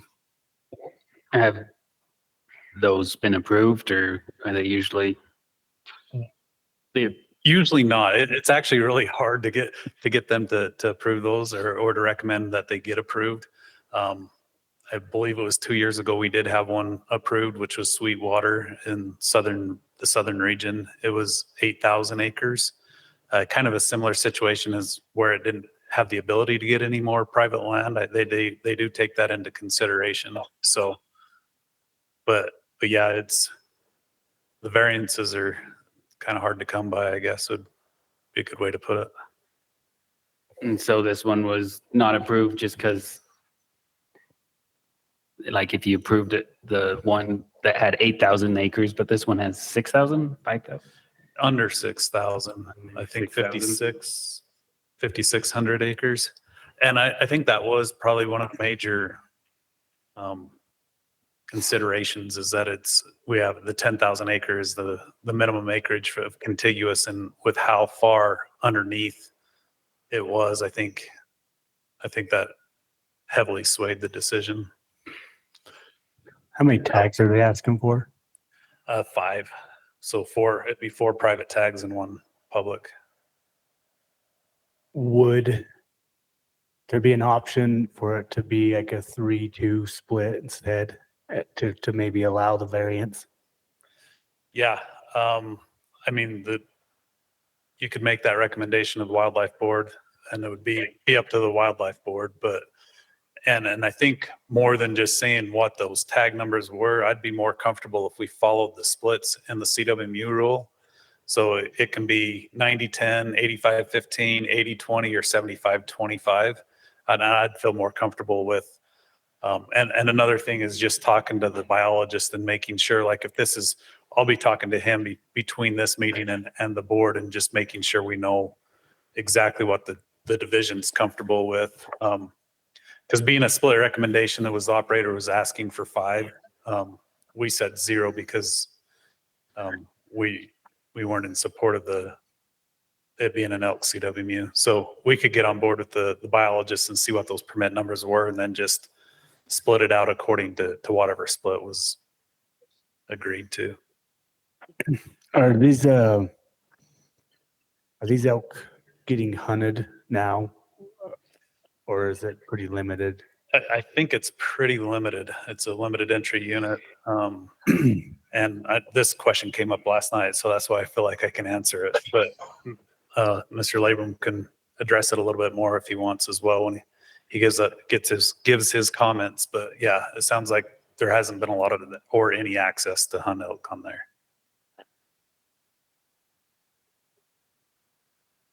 On that other split recommendation, was it double cone? Yeah. So could you explain that one again? Yeah, so it's a CWMU. It's an elk CWMU. It's not 10,000 total acres, but it's not quite 50-50 private land and public land. I can't remember if it's more private or public, but anyway, it's pretty close on that. For that public land that they have in there, they have other private land that's around in that area, and they open that up for access to the public to hunt without charging any fees or anything. So we take that into account of saying you're opening up these lands, and because of that, we're not going to, because we use a calculator. If there's public land in there, so if they didn't do any of those trade lands, we just use a calculator to determine how many extra public permits they would get. There's in the rule, it states that the public needs to be compensated for any public land that's included inside. So that's what we're trying to get at on that one. And then, yeah, like I said, the CWMU advisory committee, when they heard it, it wasn't I think they have over 6,700 private lands that they're opening up.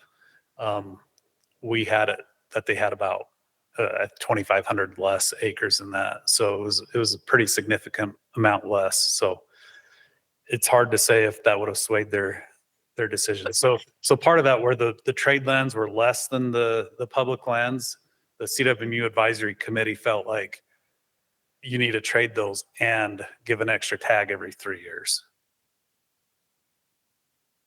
I hope that makes sense. I know my programs are complicated.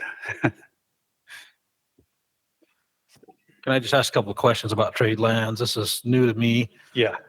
So with these trade lands, my first question is where can the public go to find those? I know I've tried the last few days. It's a little bit difficult for me. I have found on the hunt planner kind of where that's at. Is that the only place that those are labeled? How do we know what lands we have access to? And also, do we have access still to those public lands that are in those CWMUs for activities that they are not, like hunts that they are not, like if it's a deer CWMU but not an elk, can the public still access those public lands inside the CWMU that is part of that that trade or whatever? Yeah, those are both great questions. So we do have on our website, on our maps, if you go to our CWMU maps, there's a layer that you can click for trade land that you can see all the trade lands throughout the state. If you click on the parcel too, I think it will tell you which CWMU is assigned with that trade land. On the end of my presentation, there was a link too that you could put in that would take you right to it. So for that, yeah, that's what we're trying to do. I will say too, we have the CWMU rule committee is open right now. We're supposed to have that done and back to the board by June.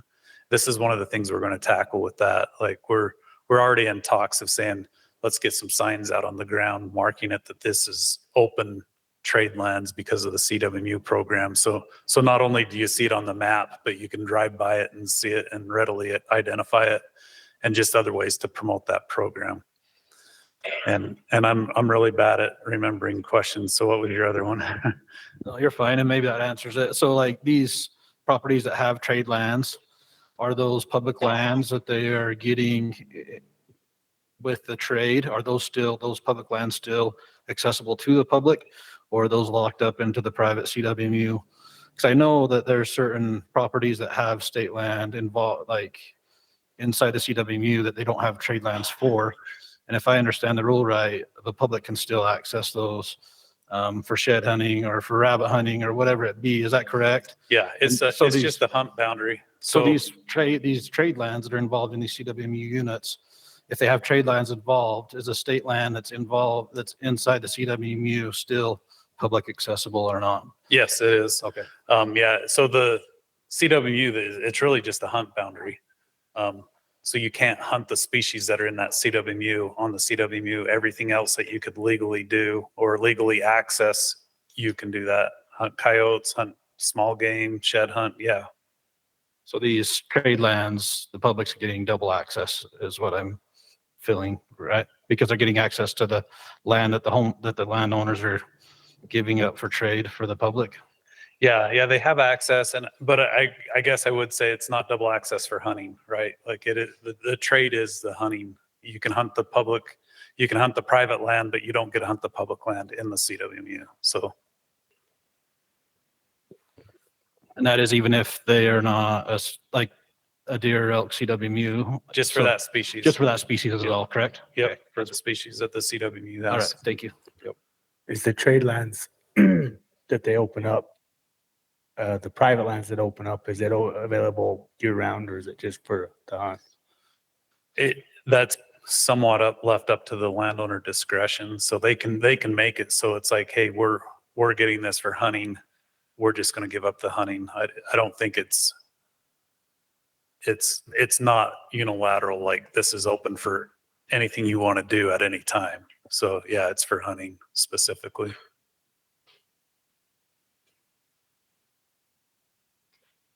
Great questions. Any other questions from the RAC or any of you guys online? Any questions from the public on this one? Let's roll into electronic comments. Okay, The CWMU recommendations, there were 12 people that weighed in on this one. 8.3% strongly agreed, 25% somewhat agreed, 50% were neutral, 0 somewhat disagreed, and 17% strongly disagreed. Okay, thank you. Public comments, we have 2.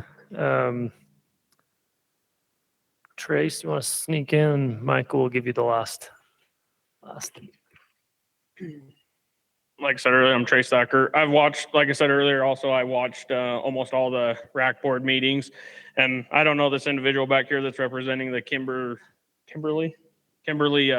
CDMW unit, but it's just over and over and over again.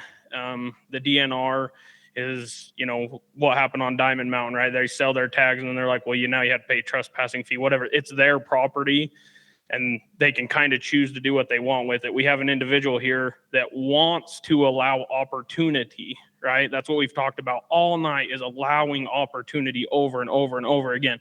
This individual is allowing opportunities and he is being shut down. Give him a year, right? We wanted to do a study on a 4-point unit that has over and over and over again failed, has not given the data that we wanted. Give the guy a year. Why can't we give him a year when we can give all these other studies 4 or 5 years? Give him 1 year to prove himself. They're like, well, the success rate won't be there, or the property's not big enough to hunt, or how do you decide that? It's his property. He knows it better than anybody up here, anybody in the world. He knows his property.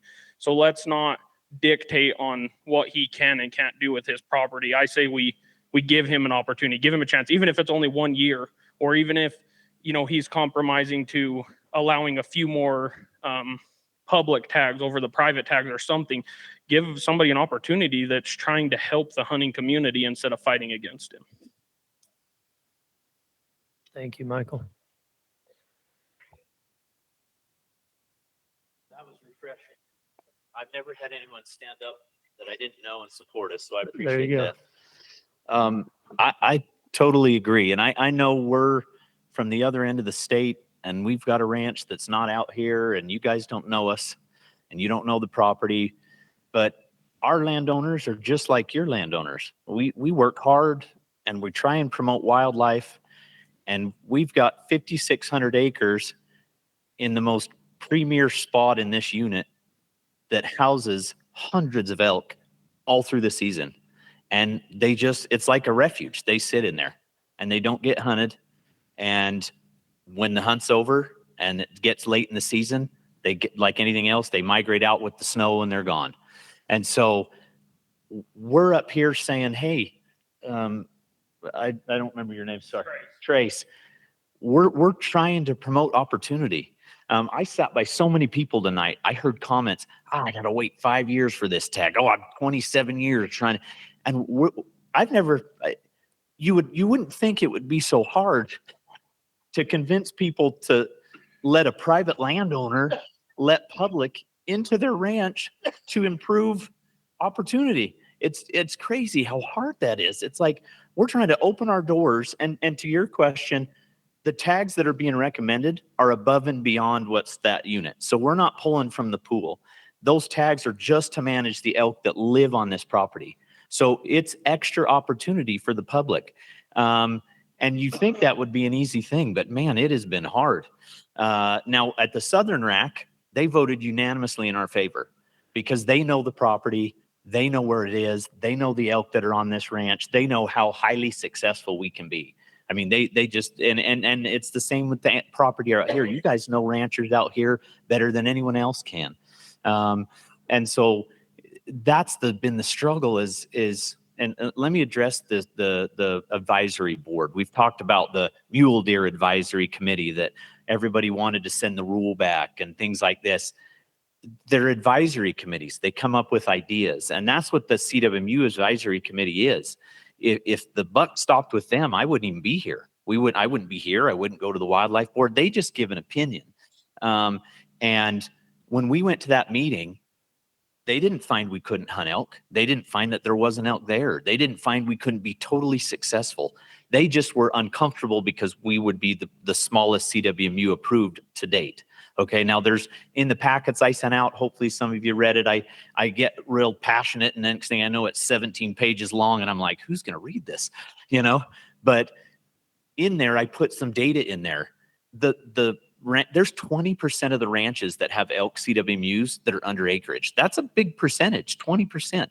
And the success ratio on those 20% is 88% success. The ranches over 10,000 acres have an 83% success rate. So if you look at the success of the small ranches, it's 100%, 100%, 100%, 90%, 100%. I mean, the small ranches have huge successes. And then you look at some of the 50,000 acre ranches, 30,000 acre ranches, they've got 40% success, 50%. And it's kind of like, well, as long as you have over 10, we're willing to overlook the fact that you have awful success rates. But because we have 5,600 acres and we're just inundated with elk, it's like, well, we don't know, you know, and that's just been really hard to hear all the public outcry for more access and more tags. And we're standing up here saying, let us do it. Let us do it. I mean, I don't know what would make, you know, RAC committees feel comfortable. I mean, even if right now, I think it's a 3-year program. So every 3 years we get reviewed. I don't think they can order or say, hey, we're going to do a 1-year thing. It's every 3. We'd be willing to put stipulations on our ranch. Like, hey, if you're not meeting the 88% that the other small acres places do it, then you don't get to be a ranch after 3 years. You know, you don't, but there's no doubt. I mean, the numbers of elk on this unit and the bulls on this unit is just ridiculous on our property. I mean, there's no question we could meet and surpass the success. And I guess in the long run, the most important thing about these programs is hunter success. We're not going to invite people into our ranch and send them away with 50, you know, every other year somebody maybe gets an elk. I mean, we will have a highly successful hunt. And that's kind of the bottom of the line with the CWMU is how can we get landowners to help manage animals and have hunters be successful on the property, inviting the hunters in and to be successful. And I'm telling you, there is no question in my mind we can be successful with this. We're only 700 acres smaller than the others. The other one's 6,300, and they have 100% success every year. And so I don't think that's the problem. The problem is just it's uncomfortable, right? Because we're this 5,600 acre ranch, but the quality of the acres we have is just outstanding. And I think that's what's important is we have 5,600 acres of high quality hunting acreage. And I think that's the important number. So anyway, I would ask that you approve what they're asking, but that you make an amendment to it to allow us to have an elk CWMU. And like I said, we're willing to do what makes you guys comfortable. If we have to do a 4-2 split in tags, more tags to the public or guarantee success, or we're out of the program, we're willing to do anything to make the board members and the RAC members feel comfortable because we just want to be part of it. So thank you. Thank you, Michael.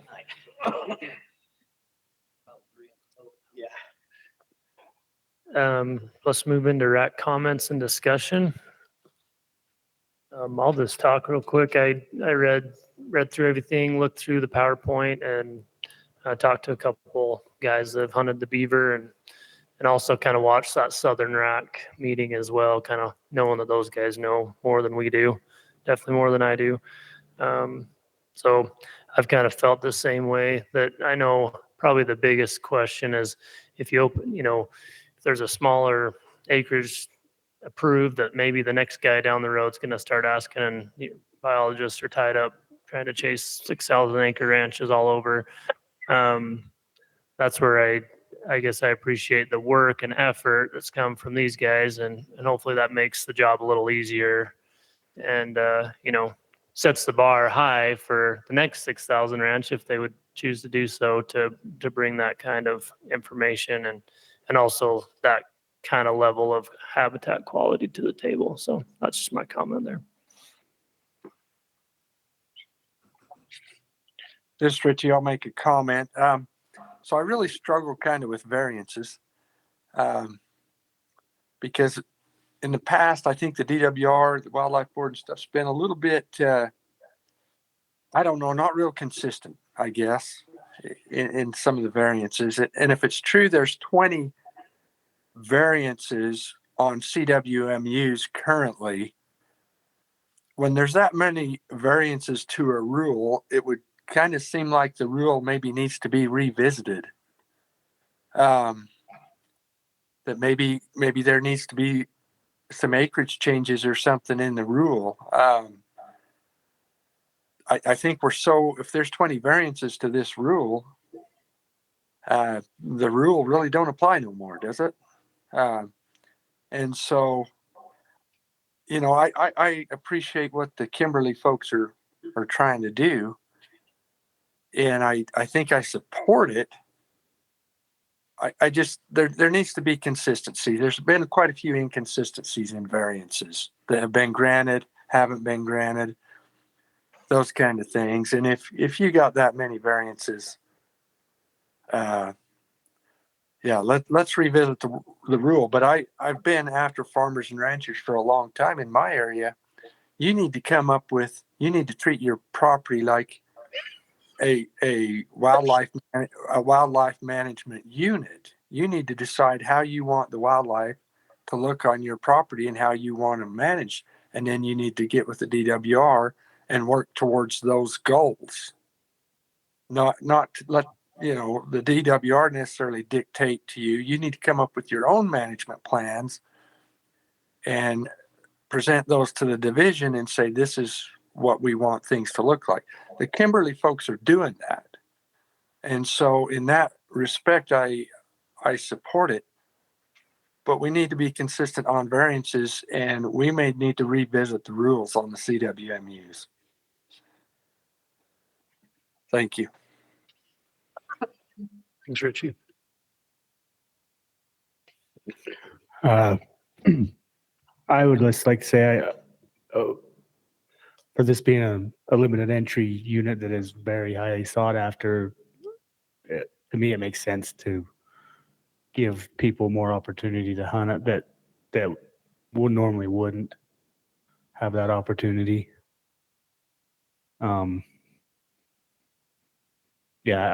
I think I wouldn't be opposed to doing asking for an additional tag or something because you're allowing the variance, something like that, a little more percentage for the public.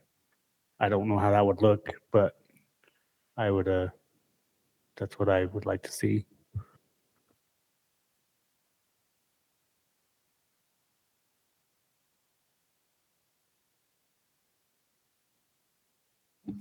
I guess it's kind of a question too.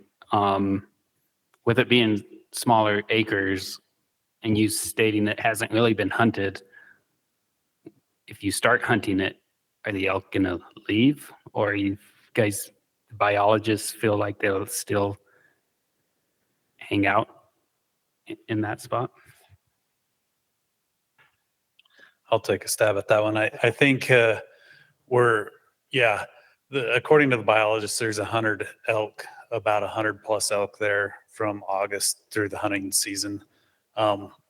Steep canyons, I think it's not the same as other places where they'd easily be pushed off that land. I think they have places to go to find safe holds. So.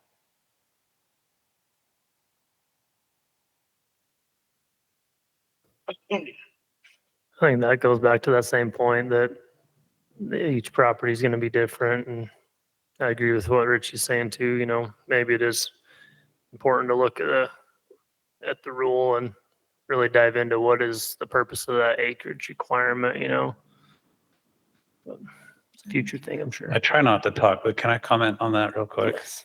That the CWMU rule is open right now, and we will be looking at variances. So that will be a topic of discussion. Cool. I don't know, maybe there's like a habitat score or something that you could utilize to, take that score multiplied by the acres and there's a minimum score. I don't know. Yeah, and there's a lot of good ideas like that, and we don't have a ton of biologists and we can't. So workload is part of that we have to consider. But and with that being said, we do have that committee coming on, the rule that will be presented shortly. And I think if whatever you did tonight, we could make it work as well.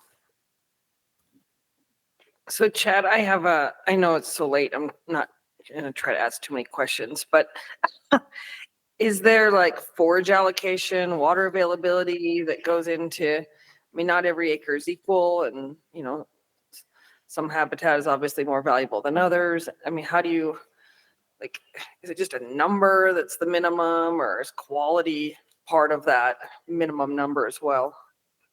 Yeah, so that minimum, so when it first started, Richie talked about a bunch of them that have variances. When it first started, we didn't have the minimum requirements, any acreage requirements. So we had a whole bunch of CWMUs that were under 10,000 acres. And what we had was the ones that you see that are under 10,000 acres, most of those are from that when we didn't have acreage limitations. And those are the ones that worked. We also had a bunch that didn't work that are no longer elk CWMUs. And so that's where, when we're looking at it, we're like, where's that acreage where they pretty much all will work? And that was at the 10,000. And with that being said, the rule does allow for a variance to be requested. So we've taken the stance, kind of what Richie said, is like some of these things feel like they're kind of all over the board sometimes, and why this one and not that one. And that's one of the reasons the division's just taken that stance of like, our recommendation is not to grant it if it's under the acreage. And it was stated that the Southern RAC voted in favor of this. Is that correct? Yes. Do you know what the vote tally was? Was it a close? Was it a close vote? Did the Southern? It was unanimous. He says unanimous, and I trust him. It's been a long 2 weeks for me. I remember the win very well. It was unanimous. They voted all for it. Yeah. I mean, I guess in a way, as a RAC, I mean, you kind of have to defer some respect to the Southern counterparts because this ranch isn't in our region. I mean, that's just my opinion. Grizz, you had a comment? Yeah, my question is, why 10,000 acres? Why is that the hard, set, fast rule? Did it just work better size-wise for elk? I mean, just kind of more curious why 10,000 was the number, I guess. Yeah, I think, like I said, when we were looking at them and we didn't have acreage limitations, that was the one when we looked at it, like, this is where pretty much everything over 10,000 does work. If you do have some elk habitat, that's what worked. Because a lot of the smaller ones, you would have the issues of once the hunting pressure came, it pressured them off. They didn't have other places to go, so they would end up off the ranch, and in a few years, it wasn't a productive hunt. And then the other question I have is actually for how many public hunters have hunted that property? I mean, there's still a limited entry hunt, and there's still public people that in there. Have they ever came and asked for permission to hunt the property? Have they ever let? So I mean, to me, it's not necessarily providing more opportunity other than that's one person's. If you give one tag, that's one person's tag is only good for that property. You could let everybody on the whole entire thing hunt that. I mean, and I'm not trying to say you're not good. I'm just kind of curious how many people have hunted it, I guess. Yeah. Sorry, I'll answer that. So we've owned the ranch for just over 3 years. And so there's been people that have deer hunted in there, that asked to deer hunt in there. But as far as the elk, we've kind of been just kind of doing our own observations. We grew up elk hunters, we know.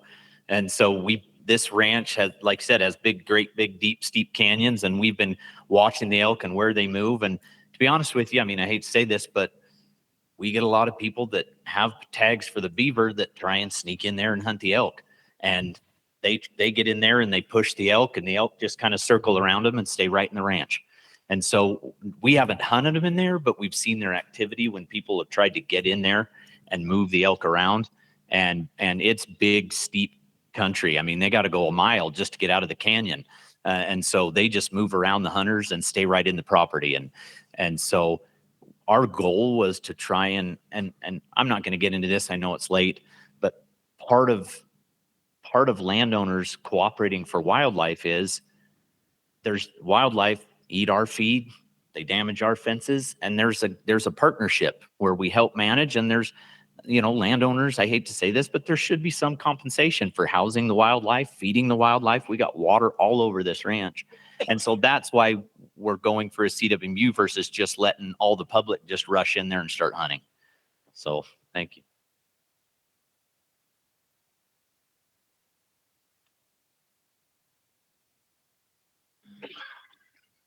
Any more discussion, or are we ready for a motion? Just one quick question.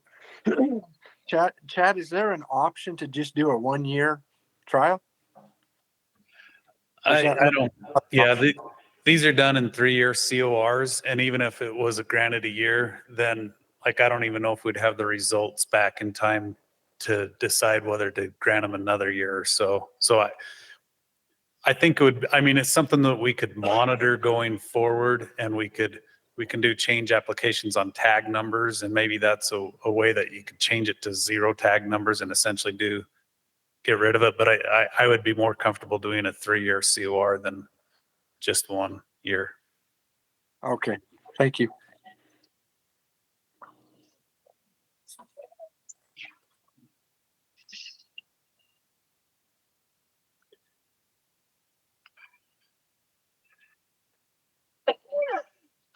Anyone up for a motion?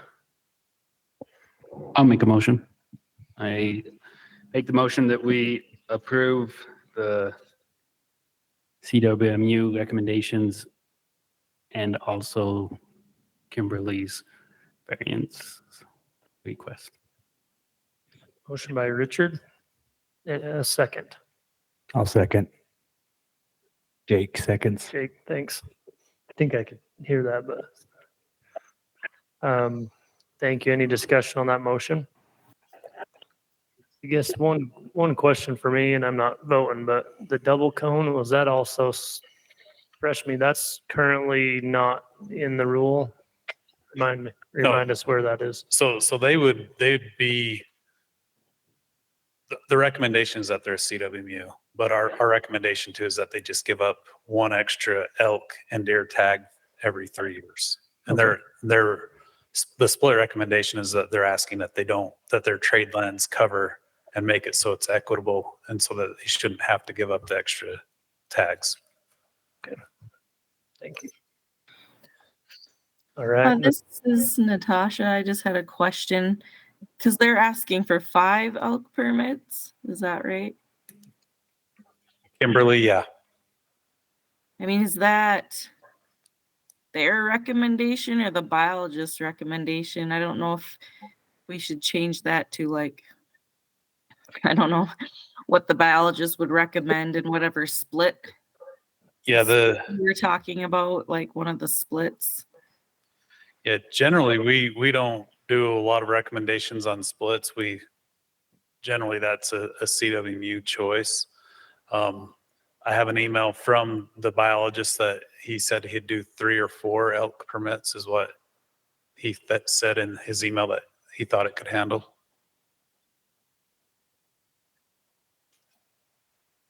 Okay. Would we want to amend that proposal then to reflect the biologist's recommendation for the permits? You can do that. Okay. I'm fine with that. You're fine with that, Richard? So we'd be just adding at the end of that motion, following the biologist's recommendation. Does that sound okay, Natasha and Richard? Jake? Yeah. Okay. We'll go ahead and do a roll call vote on that motion. So Grizz, Can you come back to me? Yeah.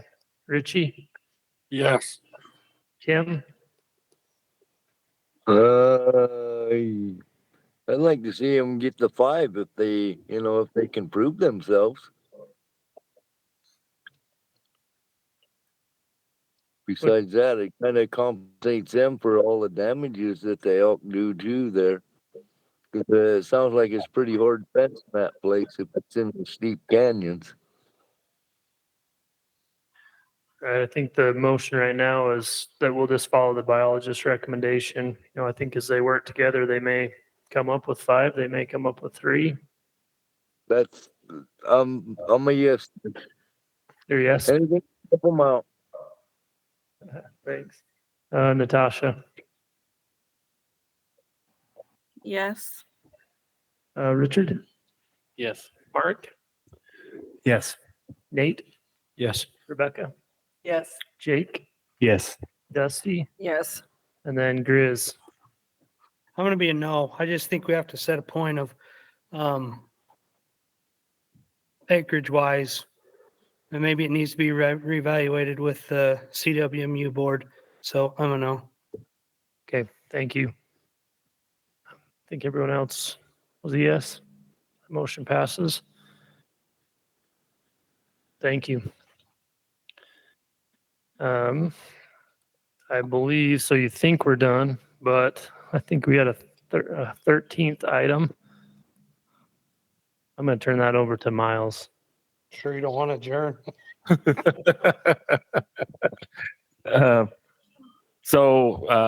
Eric has been serving as an interim chair for the last couple of meetings. I really appreciate him being willing to do that. But we still have the business of electing a chair and a vice chair. Maybe I'll just start with the chair. We had 2 nominations originally, Grizzolene and Eric. Eric has indicated that with some other commitments that he has, it'd be very difficult for him to continue to be the chair. And so unless there's any other nominations at this time, I haven't received any others via email. So Grizzolene is the only chair nomination that we have right at this point. So if anybody else has another nomination, that's fine. Grizz has indicated that he would be willing to do it. He might change his mind, but anyhow, that's what we have. So any other nominations or any people that want to be considered? Thank you, Grizz. So with that, there's probably not a reason to do an actual vote. Maybe you could do it with a motion just to make it official. I make a motion to accept Grizzolene as the next chair of the Northeastern RAC. I second that. So motion by Dusty, second by Jake. Okay. All in favor? Grizz? I'll say no. Oh, yeah, that's fine. Is your vote weigh a little more than ours? Richie?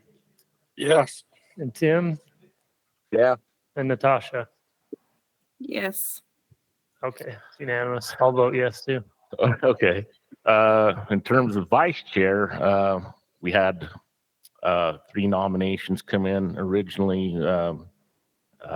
One was Rebecca. Rebecca's indicated she has a very busy schedule right now. She wouldn't be able to do it.